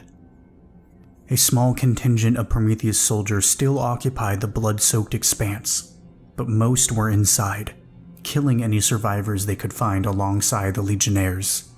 The slender, androgynous aberration that had forced the vision of the Willow upon me still stood in the room outside, but it made no attempt to breach the door, remaining eerily motionless like a spider ready to strike, and on its side, 2 Legionnaires feasted upon the remains of our fallen allies. Directly in front of the safe room door, a man in Prometheus armor stood unmasked, vicious runes slashed into his face as he stared into the camera, motioning that he wanted to speak. "They can't get in here," said Jeffries. "They would have done it already if they could." "Well, what the hell does he want?" asked one of the guards. Jeffries radioed in. Command, this is Sierra. We're in the safe room. We've got a hostile outside the doors requesting a dialogue. How do we proceed? Over. No response. Jeffries repeated his request, waiting a while longer, but nobody from command picked up. Hesitating, he looked at the controls beneath the monitor bank and hit a button on the keypad. Suddenly, we could hear the room beyond over the speakers. "Are we ready to be civil then?" asked the man from Prometheus, the twisted nightmare in the background eyeing him with hunger as though only barely tolerating his existence. Jeffries held down the speak button. "What do you want?" he asked. "Simple," said the man. "We demand that you relinquish the weapon of the traitor Legion, in the name of Prince Dominaris, Speaker of the Red Willow. Do this and you will be spared, until the day of ascension is at hand." Jeffries looked back at us. "We have no fucking idea what you're talking about," he said, his voice weary. "Yes, you do. You found it beneath the sands of Africa." "And you're going to do what? Detonate it?" asked Jeffries. "If you do that, we all die." "Detonate it? On the contrary, we want to disarm it," said the man. "Your commanders, on the other hand, I wonder where their loyalties truly lie. I understand that you've been searching for the traitor Legion, but, ironically, you've been working for them this entire time. The men that stand at your side and call you soldier are the ones who have been keeping that weapon safe. Safe enough to detonate, should the traitors deem your universe unnecessary." Jeffries looked back at us, sighing. "If I get executed for what that cunt just told me..." "I think we're a little past that point," said Tanner. "We all suspected it." Jeffries turned back to the monitor and held down the speak button. "Well, tough shit," he said, "because you're not getting in." He muted the feed and stepped back from the controls. "Only one thing left to do," he muttered. "We wait," said Barry. A warning flashed on one of the other screens, displaying a feed of information. Everyone walked over to it, and Jeffries read it out loud. "Impact event," he said in confusion. "Upper atmosphere inbound, 800,000 meters per second." He looked back at us, but we had no idea what it meant. Then, something else caught my attention on the monitors surveying the airfield. I pointed, and Jeffries turned back to them. A dark figure slammed down upon the concrete, cracking it beneath him in a cloud of debris before standing to his full height. He was clad in a powered exoskeleton of black, angular metal that flowed and conformed to his towering frame, standing at least 10 feet above the ground as he surveyed the surrounding area. He was a traveler. The craft of the Legionnaires drifted down from the sky and he turned to face it, undaunted. The vessel opened fire with 2 beams of searing antimatter cracking against the Traveler in a burst of sparking flame. It burnt the area around him to dust, but when the assault ceased, he was completely unharmed. Smoke wisped away from his armor and he raised his hand to the aircraft, the air around him warping with a gravitational lensing before ripping toward the vessel faster than I could perceive, blasting straight through its shields and utterly disintegrating its frame in a wisp of powdered metal, blowing away upon the wind. Every Prometheus soldier on the airfield opened fire, their rifles rattling over the speakers, but their bullets only sparked uselessly against the Traveler's armor. Within the blink of an eye, the Traveler teleported to each soldier, ramming his fists through their bodies so quick that it looked like the entire group simultaneously exploded, until there was nobody left but him. Soaked in blood, he slowly advanced toward the complex, entering the main hall and making his way to the central chamber, where 2 Legionnaires and several Prometheus soldiers attempted to engage him. He merely raised his hand to them, never breaking his stride, and everybody in the room just vaporized, splattering against the walls in a burst of gore and liquid meat. The Traveler made his way to the R&D wing, knowing exactly where he was going. Moving past the office block that was littered with sundered bodies, he entered the laboratory section, where several Legionnaires and a handful of Prometheus soldiers waited for him. They opened fire, the Legionnaires conjuring spears of frost and bolts of lightning in their wicked gauntlets, but their attacks were barely even acknowledged by the approaching figure. He only raised his hand and projected a beam of flickering void across the entire room, effortlessly slicing through every wall and messily bisecting every living thing that it hit. Drenched in gore, the Traveler passed the high-security checkpoint and entered the section just outside the door. The 2 Legionnaires charged at him, and he punched clear through the first one's skull in an explosion of blood and brains. He then picked the second one up and effortlessly ripped him in half, scattering his remains across the ground. The twisted aberration loomed above him and shrieked with a voice that unnerved my senses, even through the thick walls of the safe room. But the Traveler did not react. The nightmare brought its claws down on him and he snatched them out of the air, ripping its limbs clean off before advancing forward. His fist glowed with a burning energy and he plunged it straight into the creature's chest. Its body imploded with a sickening crunch, cracking inward under a massive influx of gravitational energy before exploding outward, its bloody remains splattered across the walls. The Traveler approached the safe room, and before the Prometheus man could say another word, the Traveler smacked him across the face, his skull exploding in a spatter of blood and bone. The monitors flickered as the Traveler instantly overrode every security system we had, and the heavy doors began to slowly open. Nobody even raised their weapons, too unsure of what would happen, or what his intentions actually were. And even if we had fought, we were nothing compared to him. We were entirely at his mercy.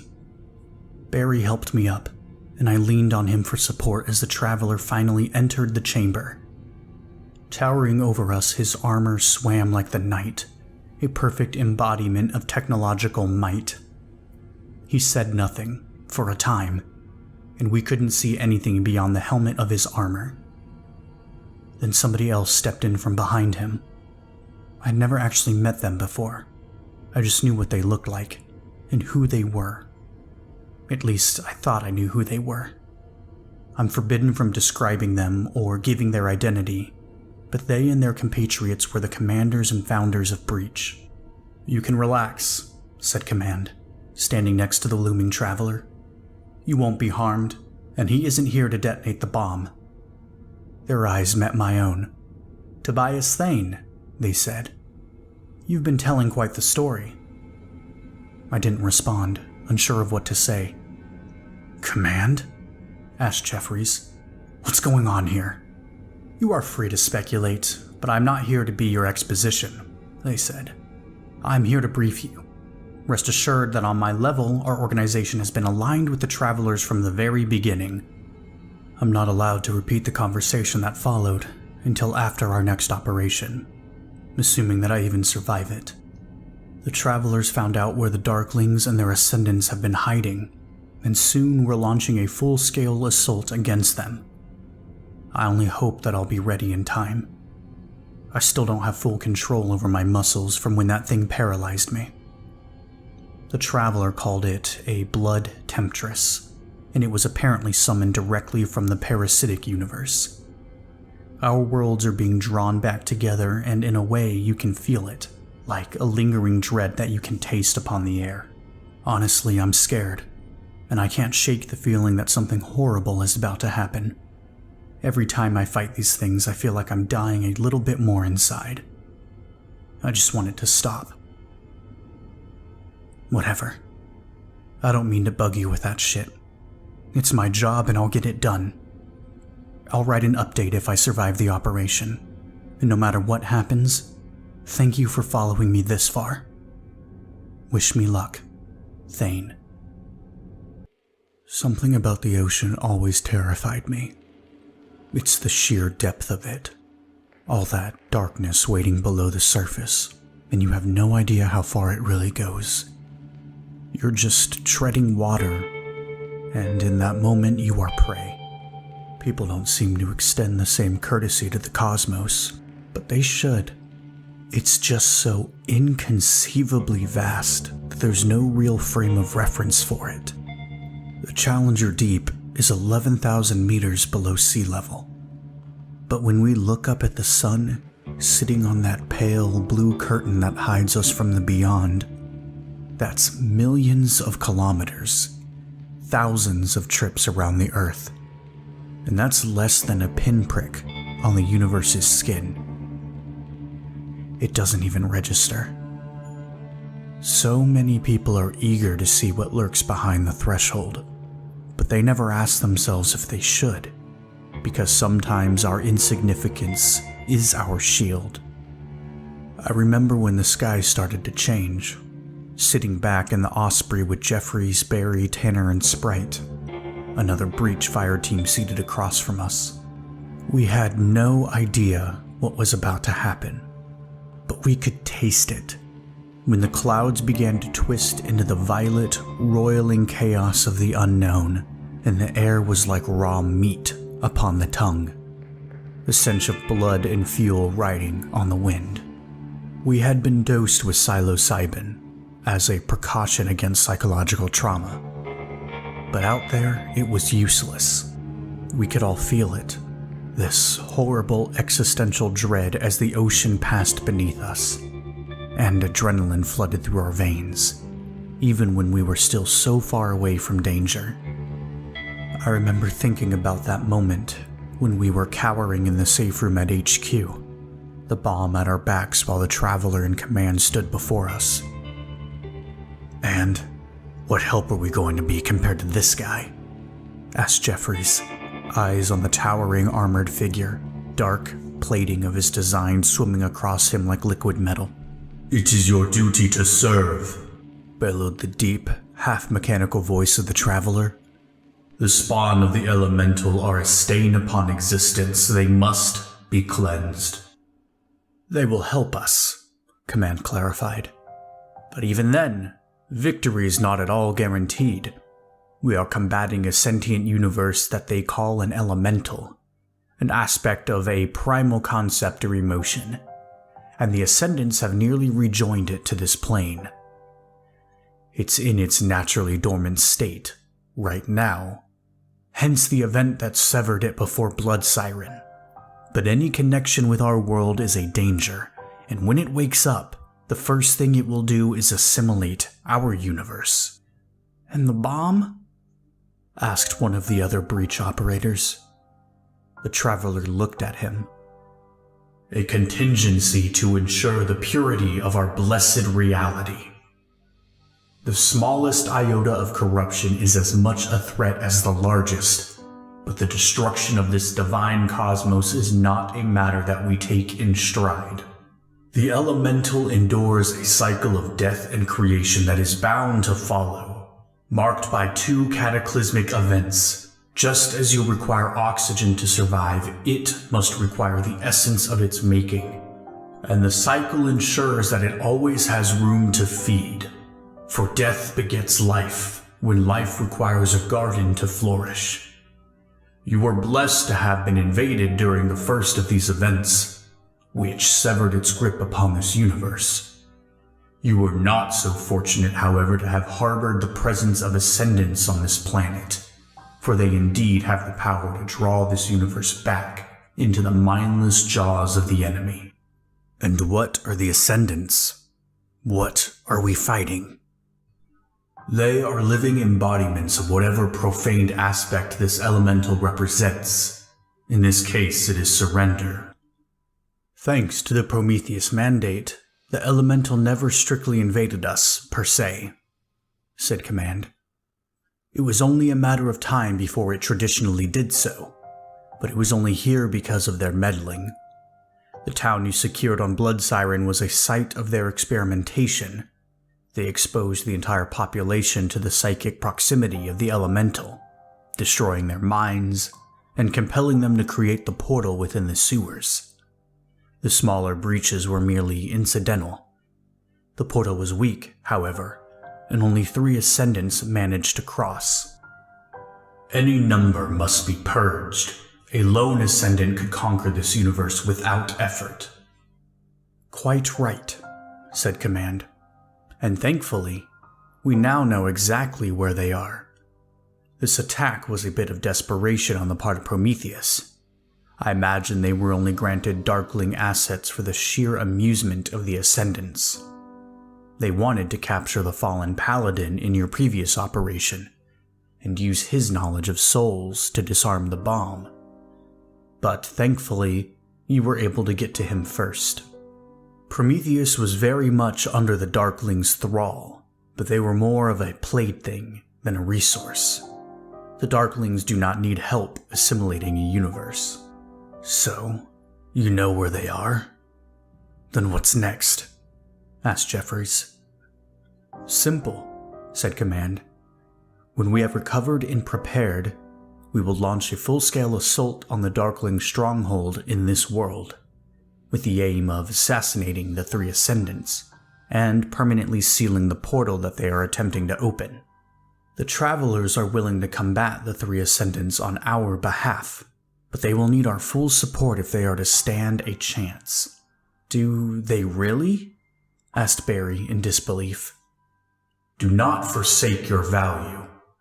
None of our kind have ever slain an Ascendant in single combat, and even when our numbers are great, a moment's lapse in concentration can spell our doom. You must cleanse the lesser Darklings that defend them if we are to be effective. And that we will, said Command. We will be enlisting the aid of several countries in our attack to cover for our weakened numbers, and we will strike by land and sea. But as I said, success is not guaranteed. If that portal opens, there's no telling what might be waiting on the other side. If our benefactors so much as get a hint of a full-scale invasion, they motion to the bomb. Our universe is forfeit. Sometime after that, before we deployed, we were each given a device of sorts that we were told would seal the portal forever. All we had to do was cast it inside as soon as it became active, and assuming that the Travelers could kill the Ascendants, all of this would be over. The thing about plans, however, is that it's not always about the destination. Sometimes it's about the journey, and that journey can be more cruel than you can imagine. I fiddled with the small sphere in my artificial hands, watching the violet light of the sky reflect upon its metallic surface. We passed over a fleet of destroyers headed in the same direction, while several other transports flew alongside us, the blades of Ospreys and UH-60Ms chopping upon the air. Sometimes we would hear the roar of a jet engine, and a sonic boom would crack through the atmosphere in the wake of a B-1 Lancer. The travelers were flying at a safe distance from the rest of us because the proximity of their ship would give us brain damage, but they would support us as soon as we made landfall. We were all equipped with as many electrical cannons as possible, but only a handful had been scavenged from the off-world bunker, so most of our forces were still using railguns. In our fire team, only Jeffries and myself had the ability to seriously harm the Darkling Legionnaires. The rest could only do what they could, because R&D had no way of replicating the Crest technology, and the weapons of the Travelers weren't meant to be wielded by the human body. Sprite was being unusually close with Jeffries that day. He actually let Jeffries hold him, sitting next to me in the Osprey while my eyes were locked on the darkening sky behind us.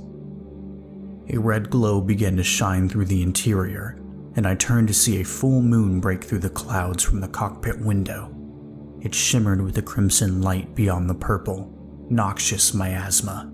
It was like we were staring at the moon of another world, and yet somehow it was here. The radio crackled to life. Command to all fire teams. Drop ETA in 2 minutes. Take the beachhead and mark strike locations. Over. We all looked to see the island in the distance, set beneath the glow of the red moon. Tangles of meat wound up from the water to form living beaches, coalescing around a towering ascent of shifting flesh. Bizarre structures jutted from the mountainous viscera, forming walls and fortifications of ebon stone, their architecture caught between an otherworldly eroticism and a nauseating horror. The curvature of every surface and every spire of blackened razors seemed to hint at some perverse, carnal equivalent, vicious thorns lining the ruinous battlements as though set to hang the flayed corpses of any would-be intruders. That was when everything went wrong. I watched as 3 figures rose into the air above the island, their dark cloaks riding the wind like oil upon water, until at last they fell still. Even from so far away, I recognized one of them as the ascendant beneath the town in Blood Siren, instilling that very same sense of otherworldly fear. They each gestured with their hands as though performing a dread ritual, and the air around them began to ripple and bend.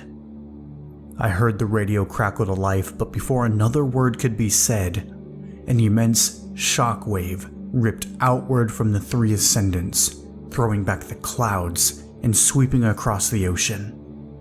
The concussive blast slammed into us, and I was knocked back against my seat as the metal interior caved in around me. The Osprey swung into an uncontrollable spin. Through the back of the aircraft, I could briefly see the remainder of the shockwave overtake the fleet of destroyers, overturning them all in a massive tidal wave, as the other Ospreys and transport ships plummeted from the sky. I almost thought I would pass out, the G-force bearing down on my body as the world spun violently around me, my friends holding on for their lives at my side. With a deafening crash, I was suddenly thrown out of my seat and up against the tattered ceiling of the Osprey as we smacked straight into the ocean, a flood of water rushing into the interior.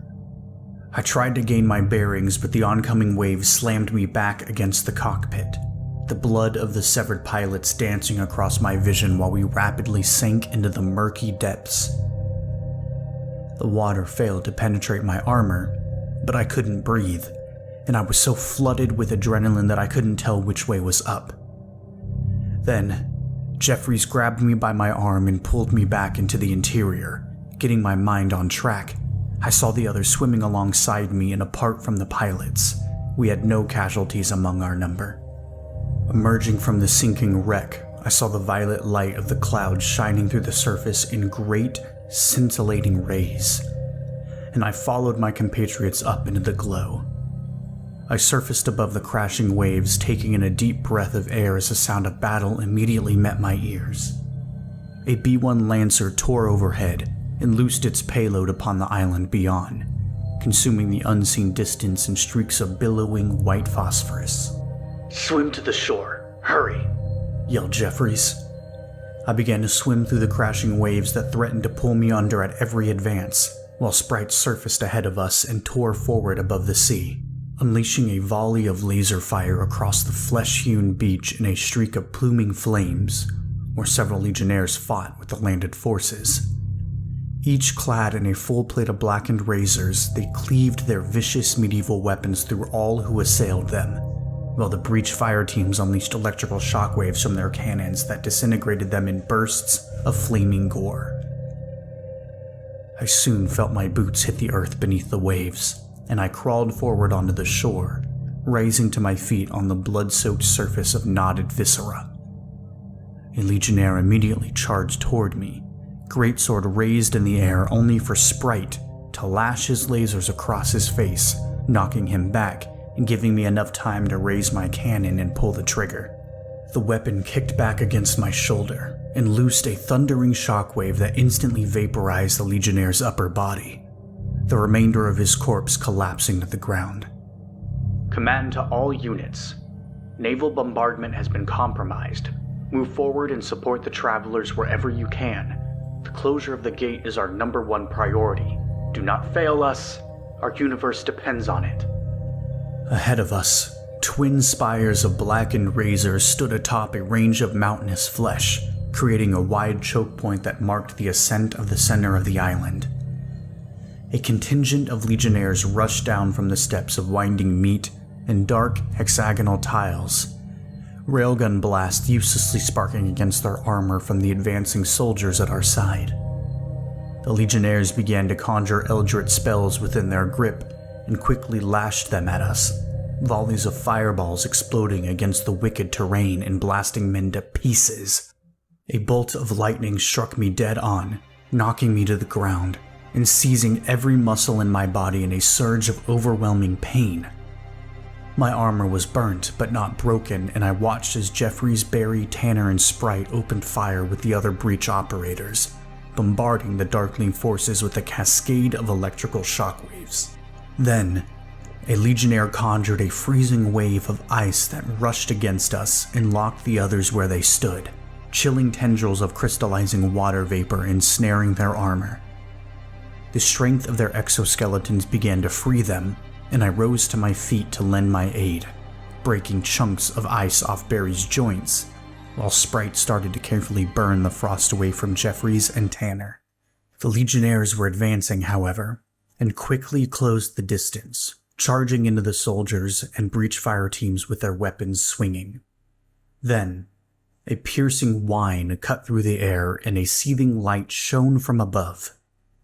I looked up and saw the flowing arrow-like ship of the travelers descending from the clouds. Waves of crackling electricity flowed down the arcs of the vessel before lashing forth at the choke point ahead of us, shrieking through the Legionnaires in a flash of blinding radiance. I felt the heat of the blast rush against me, but when I opened my eyes, the Legionnaires were gone, wisps of ash drifting upon the howling wind in their wake, while the flesh of the terrain had been scorched into charred blackness. I looked back at the ship, struggling to maintain eye contact with a shuddering and painful sight. 12 travelers dislodged from beneath the craft, floating down through the air as though gravity had no meaning, before landing in the unseen distance ahead of us. The ship began to turn, but before it could, a dread shape shot forth into the sky.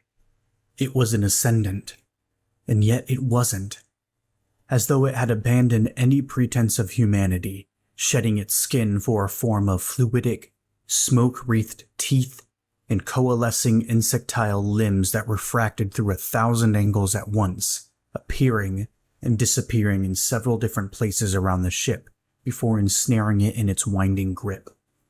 With a resonating groan and a thunderous explosion, it ripped the craft in two, hurling its remains into the ocean.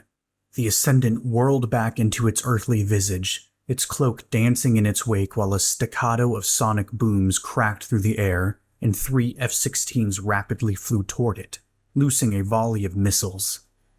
The masked ascendant raised its hand, and the flight of aircraft instantly disintegrated into clouds of billowing dust, the missiles harmlessly detonating against it in a series of fiery explosions.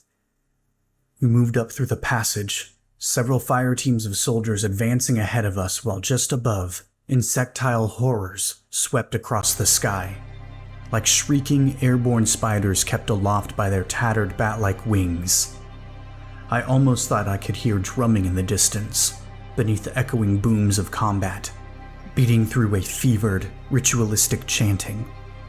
The moon burning overhead, we emerged upon a rising field of ruined, otherworldly structures, while beyond, a massive ring of woven corpses stood at the highest peak, a gem of void hovering within it, while 2 ascendants poured their energy into its design.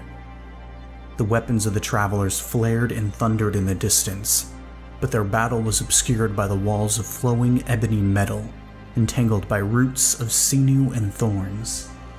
Gunfire rattled upon the air as the soldiers met with another contingent of legionnaires on the right side of the ruins, and 2 breach fire teams moved to support them, while we and another group moved to the left, taking what little cover we could behind the blasted walls. That, for all I knew, looked like they had been indiscriminately teleported from an alien world. Braziers burned with violet fire, while smoking tents of flesh were stricken across the expanse, like the demolished campsite of an occult gathering, brought together to witness the apocalypse. Cages of bone and runic metal held the burnt cadavers of the Darkling captives, felled in the bombings that preceded our arrival, while crosses jutted up from the wicked landscape displaying the crucified and disemboweled remains of innumerable men. They had been bringing people there to feast upon their suffering and feed their souls to the portal, yet still those adherents writhed beneath the seething moonlight. Scorched, bleeding, and on the verge of oblivion, countless celebrants beat their drums and danced across the battlefield, naked and scarred with vicious runes, while others were joined in blasphemous orgies, moaning in delirium as their flesh melted and boiled upon their bones.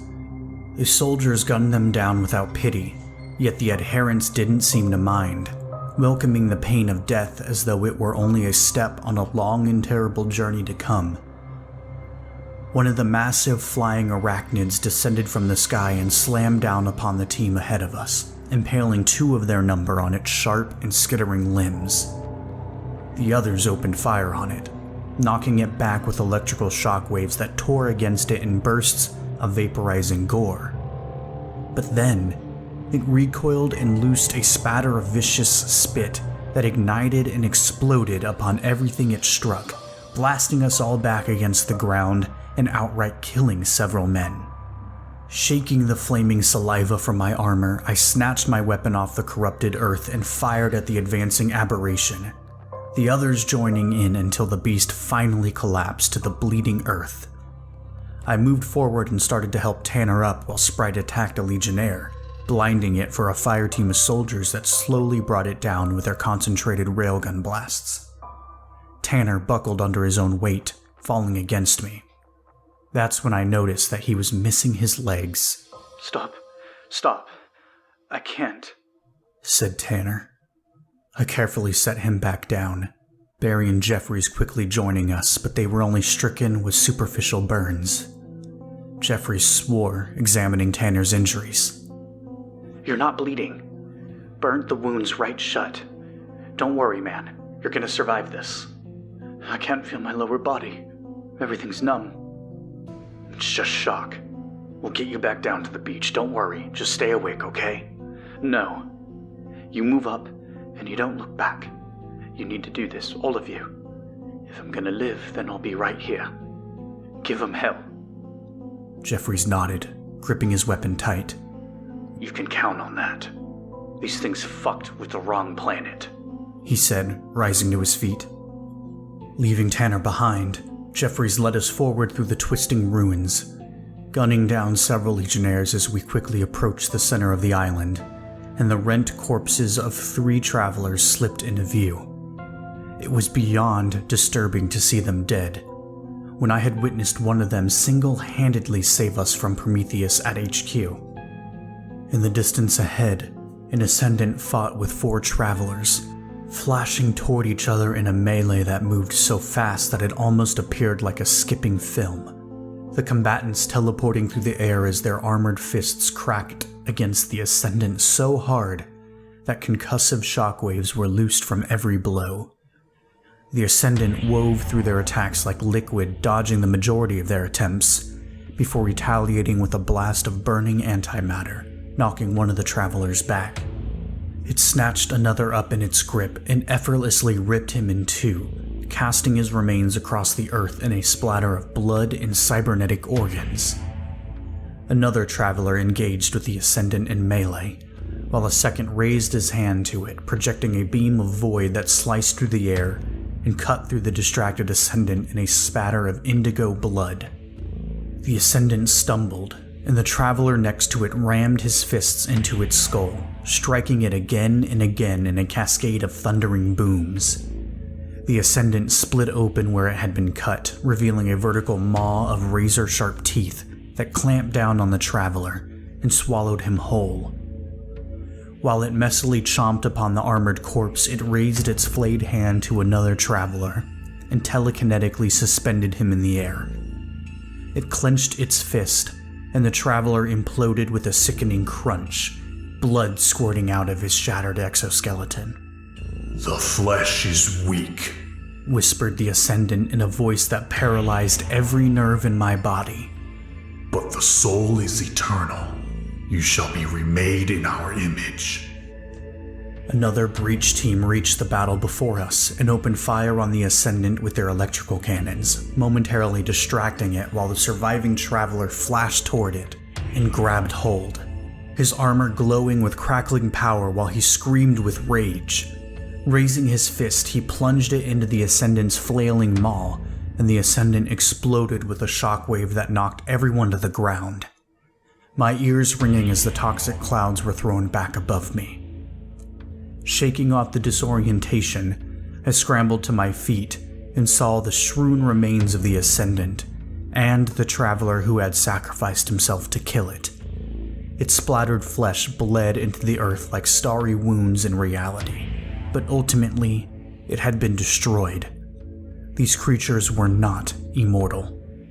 Our rallied forces advanced toward the summit, where the second Ascendant fought 5 of the travelers back, and the third guarded the portal while the hovering gemstone gathered its power. The air was lensing around it like a well of tremendous gravity. "Silence!" rasped the second Ascendant in 1,000 scraping voices. It loosed a telekinetic shockwave that slammed into the travelers with a vicious crack and knocked them back across the bleeding earth. "You are not our prey, mortals. You are the recipients of our gift. Open your eyes and let them burn upon the gates of paradise." The third Ascendant raised its hand to the air, and the gem burst into an infinite blackness, spreading out across the frame of the portal until it was little more than a slate of utter darkness. But that darkness called to my mind, drawing it in with an unshakable gravity as the world around us began to shimmer and blur. Time seemed to slow, and a horrifying sense of dread overwhelmed me until everything came crashing together at once. As though the island itself had been catapulted across the ocean at the speed of sound, the sky ripped back into a stellar void, and with a deafening boom, a dread fortress shunted into existence from across the distant waters. It was like an occult citadel of bleached white stone, set upon a backdrop of absolute darkness as the stars shuddered deliriously above, and at its farthest peak, a crescent of marble framed the full pale moon, burning in the sky as though superimposed upon the world. "I beckon thee, Lord in White. Wake our sisters, for the traitorous flesh yearns to be tempered," rasped the Ascendant, the wave of existential dread overtaking me. The moon split open into a massive, dilated eye that locked upon us with a ravenous hunger, its iris stained with all the colors that broke my mind and burned my skin for even existing in their presence. Then, it was like time stood still around me. Pebbles and dust began to rise above the ground, as though suspended within an unnatural gravity. And as the terrain beneath me started to blur and sink into an inky viscosity, a scourge of tiny ebony roots pierced the veil of reality, slowly poking up through the hellscape that surrounded me. I began to cry uncontrollably, like my mind was suddenly flooded with emotion, and I wanted nothing more than to escape from whatever was coming. But my brain was so overwhelmed with stimuli that I couldn't even crawl away if I wanted to. The other soldiers and breach fire teams started to charge the portal, clutching the objects that would seal it forever. But it was useless. The air itself seemed to rush into the third ascendant. With a deafening boom, it loosed a psychic shockwave of staggering power, surging toward us in the blink of an eye. Yet in that moment, Sprite swept down before us and summoned a shield of flickering energy. The shockwave hit, and the other fire teams were instantly disintegrated, their gore splattering across the earth. We, however, were unharmed, save for Sprite, who laid motionless upon the ground. He was gone. I stumbled back, rivers of blood flowing beneath my boots while Jeffries looked down at Sprite in shock. The second ascendant exploded nearby with a deafening boom as the travelers overcame it, nearly knocking me off my feet. But the final ascendant was still alive. Irrelevant, It said, unbothered by the death of its kin. One of the remaining 3 travelers tried to slip past it and seal the portal, but the ascendant snatched him out of the air with its mind and ripped the soul from his bones, devouring it with a rasping hiss and tossing the empty shell of his body to the ground. It turned to us then, raising its hand, and paused in a brief moment of recognition. I knew in that moment that it was the one we had spoken with. Fear not. Death is not the end. It whispered through my thoughts. It loosed a psychic shockwave, and Barry vaporized right in front of me, his blood splattering against my armor as I was knocked to the ground, and every bone in my body shattered instantaneously. I screamed in absolute suffering, the taste of blood flooding my mouth. It hurt so much that it was almost numbing, and nearby I saw Jeffries in the smoking ashes. His armor had been blasted away and his wounds were gushing blood, but he had been knocked aside by the blast and was still well enough to move.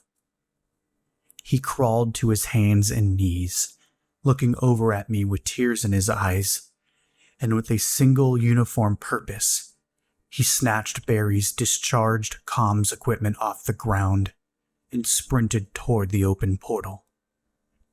The Ascendant never noticed. It was too occupied with fighting the remaining 2 travelers, sucking the soul out of one and blasting the other back in a burst of antimatter.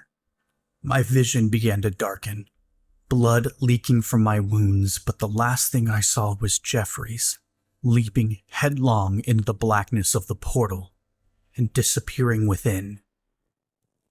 The void imploded in his wake as though everything were collapsing upon a single point in space. And then, the loudest sound I ever heard shocked through the air, and the world went dark. I didn't expect to survive. I shouldn't have survived, but I did. I woke up at what's currently passing for HQ, but now it's mostly just a holding cell for the bomb. Breach is dead.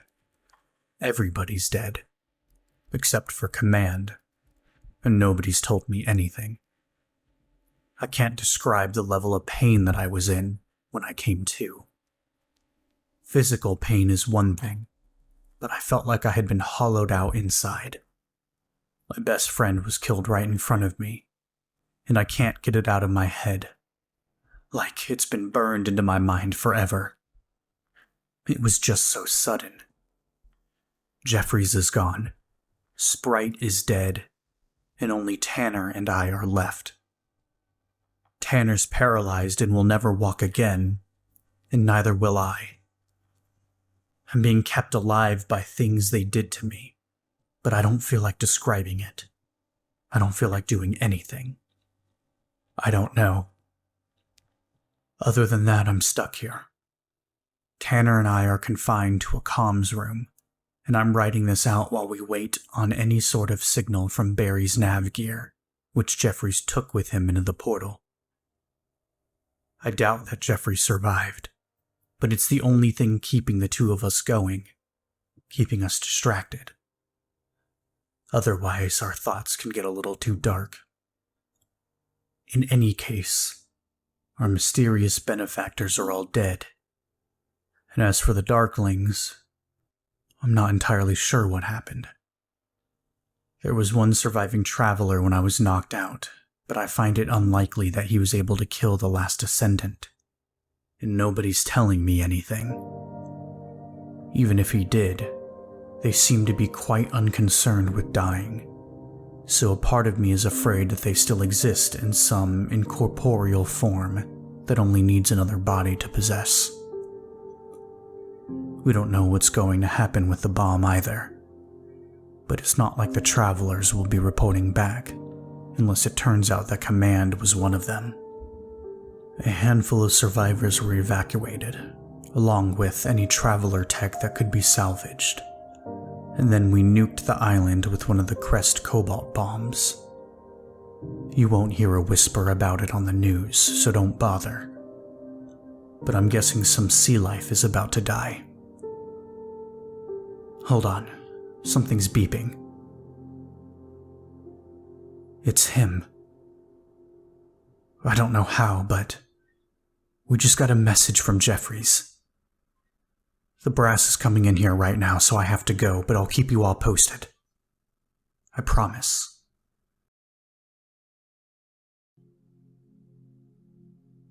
Here we are. I promised you that I would be back, and I am. But this is the last you'll probably hear from me. I have a feeling I'll be going somewhere different soon. Somewhere far away from here. Tanner and I received a series of messages from Jeffries, who, as far as I can tell, was contacting us from inside the Elemental. I don't know if I'm allowed to post them, but I don't really care. Not that I could make any sense of them anyway. Command's gone silent, and nobody else will tell me anything, so here they are. Entry 1. I don't know if you guys can see this, or if I'm just typing in the dark, but it says I've still got network access, so I'll just assume that these are my last words.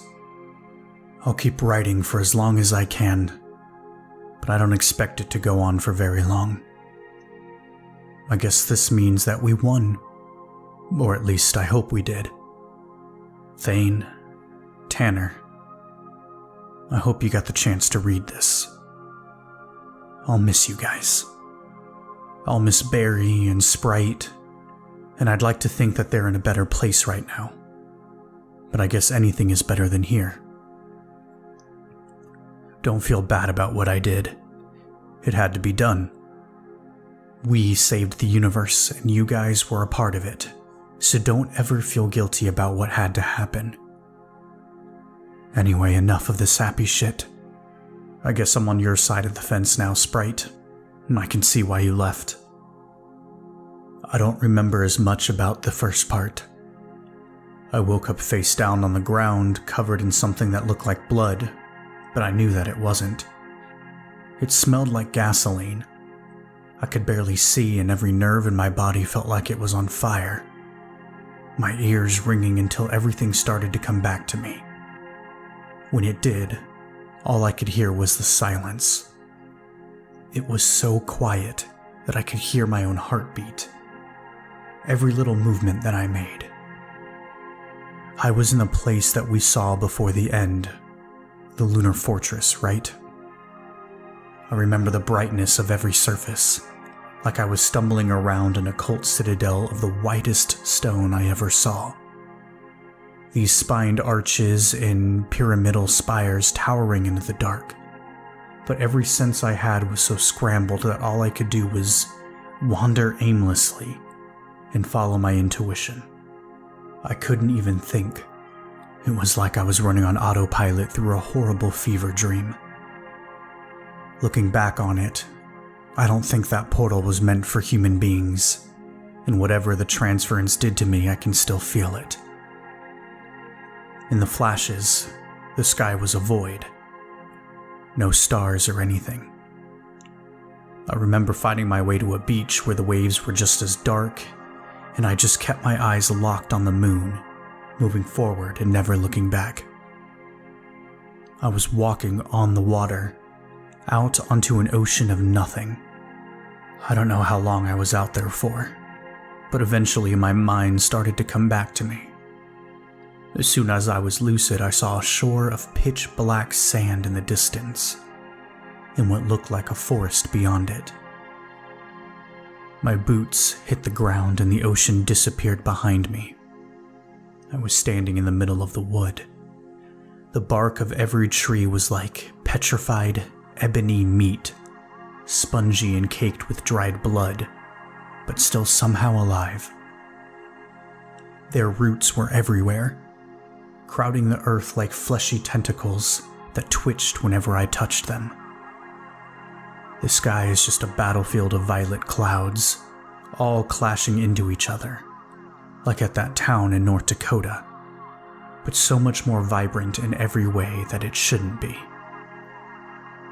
I don't know where the light is coming from, but everything is covered in this purple glow that sticks to your skin even in the shade, like it's some sort of living liquid that doesn't want to let go.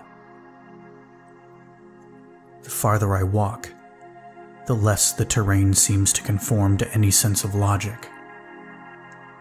I watched what I thought was a tree disassemble itself into thousands of black centipedes and crawl away into the dark. There are plants that try to stab at you if you get too close. They can't pierce my armor, but they're dripping with venom and breathe fumes that make me hallucinate. There are 3 moons that drift through the sky, but in the corners of my vision I can see them watching me. I think they're following me. No matter where I hide, they're always waiting on the other side. I'm trying to ignore them while I rest and type this out, but it's difficult, and I'm not falling asleep for even a second in this place. I'm starting to get hungry though, and I don't know what passes for food around here. I'll write again when I've made more progress, but I'll keep a close watch on the signal. I'm not optimistic that I'll ever see you guys again, but I have to try. Here's entry number 2. I met a cat, or at least I think she's a cat. When I see her in the corner of my eye, her face starts to change into people I've known. I even saw you, Thane. She told me to call her Cleo, and though I'm not entirely convinced that I can trust her, she's the best I've got. We're staying in a place called Bastion, a section of the woods that's been warded with runes that won't let you pass unless you're on the list, as she says. She gave me a canteen of blood to drink, because pure water no longer exists, and a bunch of cured meat that came from something called a soil boar, which apparently live in all dirt at all times, and will drill through your feet and up into your brain if you don't wear boots or socks. I'm staying with Cleo in her cave, but we're not alone here. There's a guy that lives in a hut and carves little statues out of wood all day. He won't tell me his name, or speak to me at all beyond claiming that he's been here before. There's some kind of merchant that comes through and sells everything from swords to automatic rifles and plasma guns, but you have to trade him fresh organs if you want anything. And I'm not sure that one of my kidneys is worth a decaying matchlock. Last but not least, we have Northern Munin, who lives in a tree fort.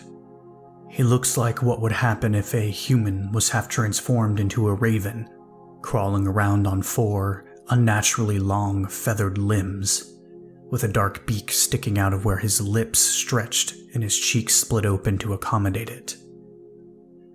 He uses his tongue like a hand and wraps it around the branches to hang from the trees for fun, which is how I first met him, and how I first pissed myself. Despite being terrifying to look at, he's a rather nice guy. He says he's a Raven Knight and follows the teachings of something named Kaylee, but I didn't ask him to elaborate. Everyone always tells me about some sort of cataclysm that happened over a century ago that made the world what it is today. And even if the time frame is way off, the details seem to correspond with the severing of universes that originally ripped the elemental away from us. The only conclusion I can draw is that time flows much differently here. Nobody seems to know what the cataclysm was, only that it's happened before and will happen again, which matches the life cycle that the travelers were talking about at HQ. I told Cleo about my whole situation and asked her how I could get back to our universe, but she didn't seem to know. She told me that the only thing that might have the power is a tree called the Red Willow. Every time I think of the name, I feel like I'm being watched, and all I can remember are those sigils we kept finding on our ops, the ones that depicted a weeping willow. I tried to ask Cleo what it was, but she couldn't give me a straight answer. I'm going to try and find it, wherever it might be. I'll find my way back to you guys, if there's even the slightest chance. And this was the final entry from Jeffries. The signal's getting weaker, so I have a feeling that this will be my final entry. Cleo gave me some provisions for the road, and I left Bastion with Munin, who seemed to want to help me. Or more accurately, he's searching for his fellow Raven Knights and has no idea where to start, so he figures my direction is better than any. His memory isn't the greatest, but he tells me he was on an expedition to a city called Son, and that his party was ambushed by the Fallen Ones. They meet the description of the Darkling Legionnaires. The others were killed and he survived, but apparently they were only a small group of a greater whole that he hopes to rejoin. Either way, he wears a suit of armor, carries a rapier, and moves faster than anything I've ever seen, so the protection is appreciated, given that I don't have a weapon. When I told Munin that I was looking for the Red Willow, something about it seemed to bother him. I asked him if he knew what it was, but he couldn't tell me much more than Cleo. He said that it grew within a place called the Glade, but he wasn't sure how to actually get there, only that I should seriously reconsider finding it. I'm not giving up that easy, though. He says this world has a pull to it, where so long as you're thinking of your destination, you'll eventually find your way there. And now that I know where I'm going, I guess it's only a matter of time. It's strange, though. Everyone I meet seems so afraid of the Darklings, but it's been several days and I haven't seen a single Legionnaire since I got here. I always had the impression that this was their world, but it's almost like there's some sort of half-remembered legend here, a story only told to scare people. We're resting now at the top of a tree. The ground isn't safe at night, and there are parasites everywhere that try to crawl into your mouth and take you over. We already had to kill a guy being controlled by them. Munin told me to stop staring at the moons, which he called apocalypse stars, but I'm not going to seriously use that name. He said it was bad luck to look at them, and that people who do it too much tend to go missing. I asked him what happens to them, and all he told me was that nobody knows. We haven't seen anything but the forest and a couple old ruins, but Munin tells me that the air is changing and that he smells flesh upon the wind. He doesn't know what that means, but I have a feeling that we're about to find out. Anyway, if the signal keeps up, I'll send another entry, but I'm not counting on it. I'm hoping I can find a way back to you guys, and I'm hoping that you're all okay and that I'm not just sending these into space. All I can say is that it's been a ride, and no matter what happens, I love you guys. The sacrifices you made saved more lives than you'll ever know, so never think that it hasn't been worth it. See you in another life. Jeffries. That was the last message we got from him. I hope that means that the elemental is gone for good, but I find it hard to be hopeful these days. I was keeping in regular contact with Tanner, who had been living alone in his apartment after the comms line with Jeffries went dead. He was depressed about his legs, but he was coping. Or at least I thought he was. He started telling me that he was seeing things. Something about roots growing beneath the wallpapers and beneath his floorboards, but whenever he touched them, they felt more real than anything. The air reeked of gasoline, and when he looked out the window, all he saw were violet clouds that warred and clashed across the sky. I don't know what the Ascendants did to him, but he was convinced that none of us were actually on Earth, that none of this was real. Personally, I'm not sure what to believe. He was losing himself, and his emails were starting to become incoherent, but he was the last anchor I had left in my life, the last person still keeping me grounded. Then he stopped writing. A few days later, and I hear that he jumped out of a 6-story window, snapped his neck on impact.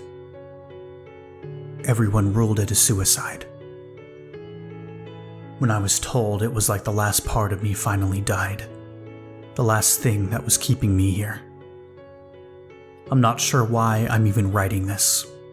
I suppose I feel like I have to, but it doesn't really matter anymore.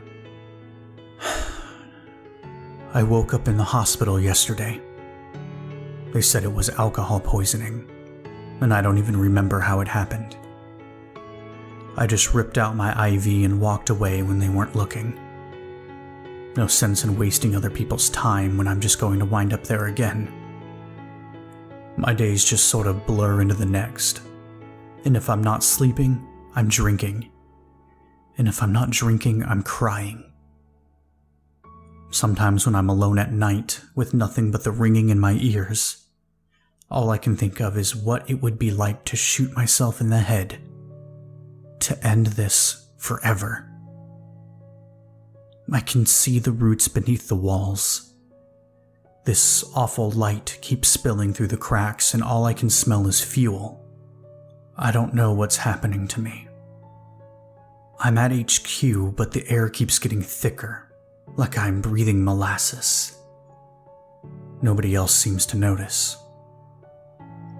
The only thing I'm certain of is that I don't want to go back to working for Breach, and I'd rather die than be forced to do so. The one thing that was keeping me sane was taken away from me, and sometimes I can't help but think that I should have gone with them. Why do I deserve to live? They suffered and died, but I was spared, and I'm not convinced that there's even a point to it. I got lucky, but I don't feel like it. I don't know. I just miss my friends.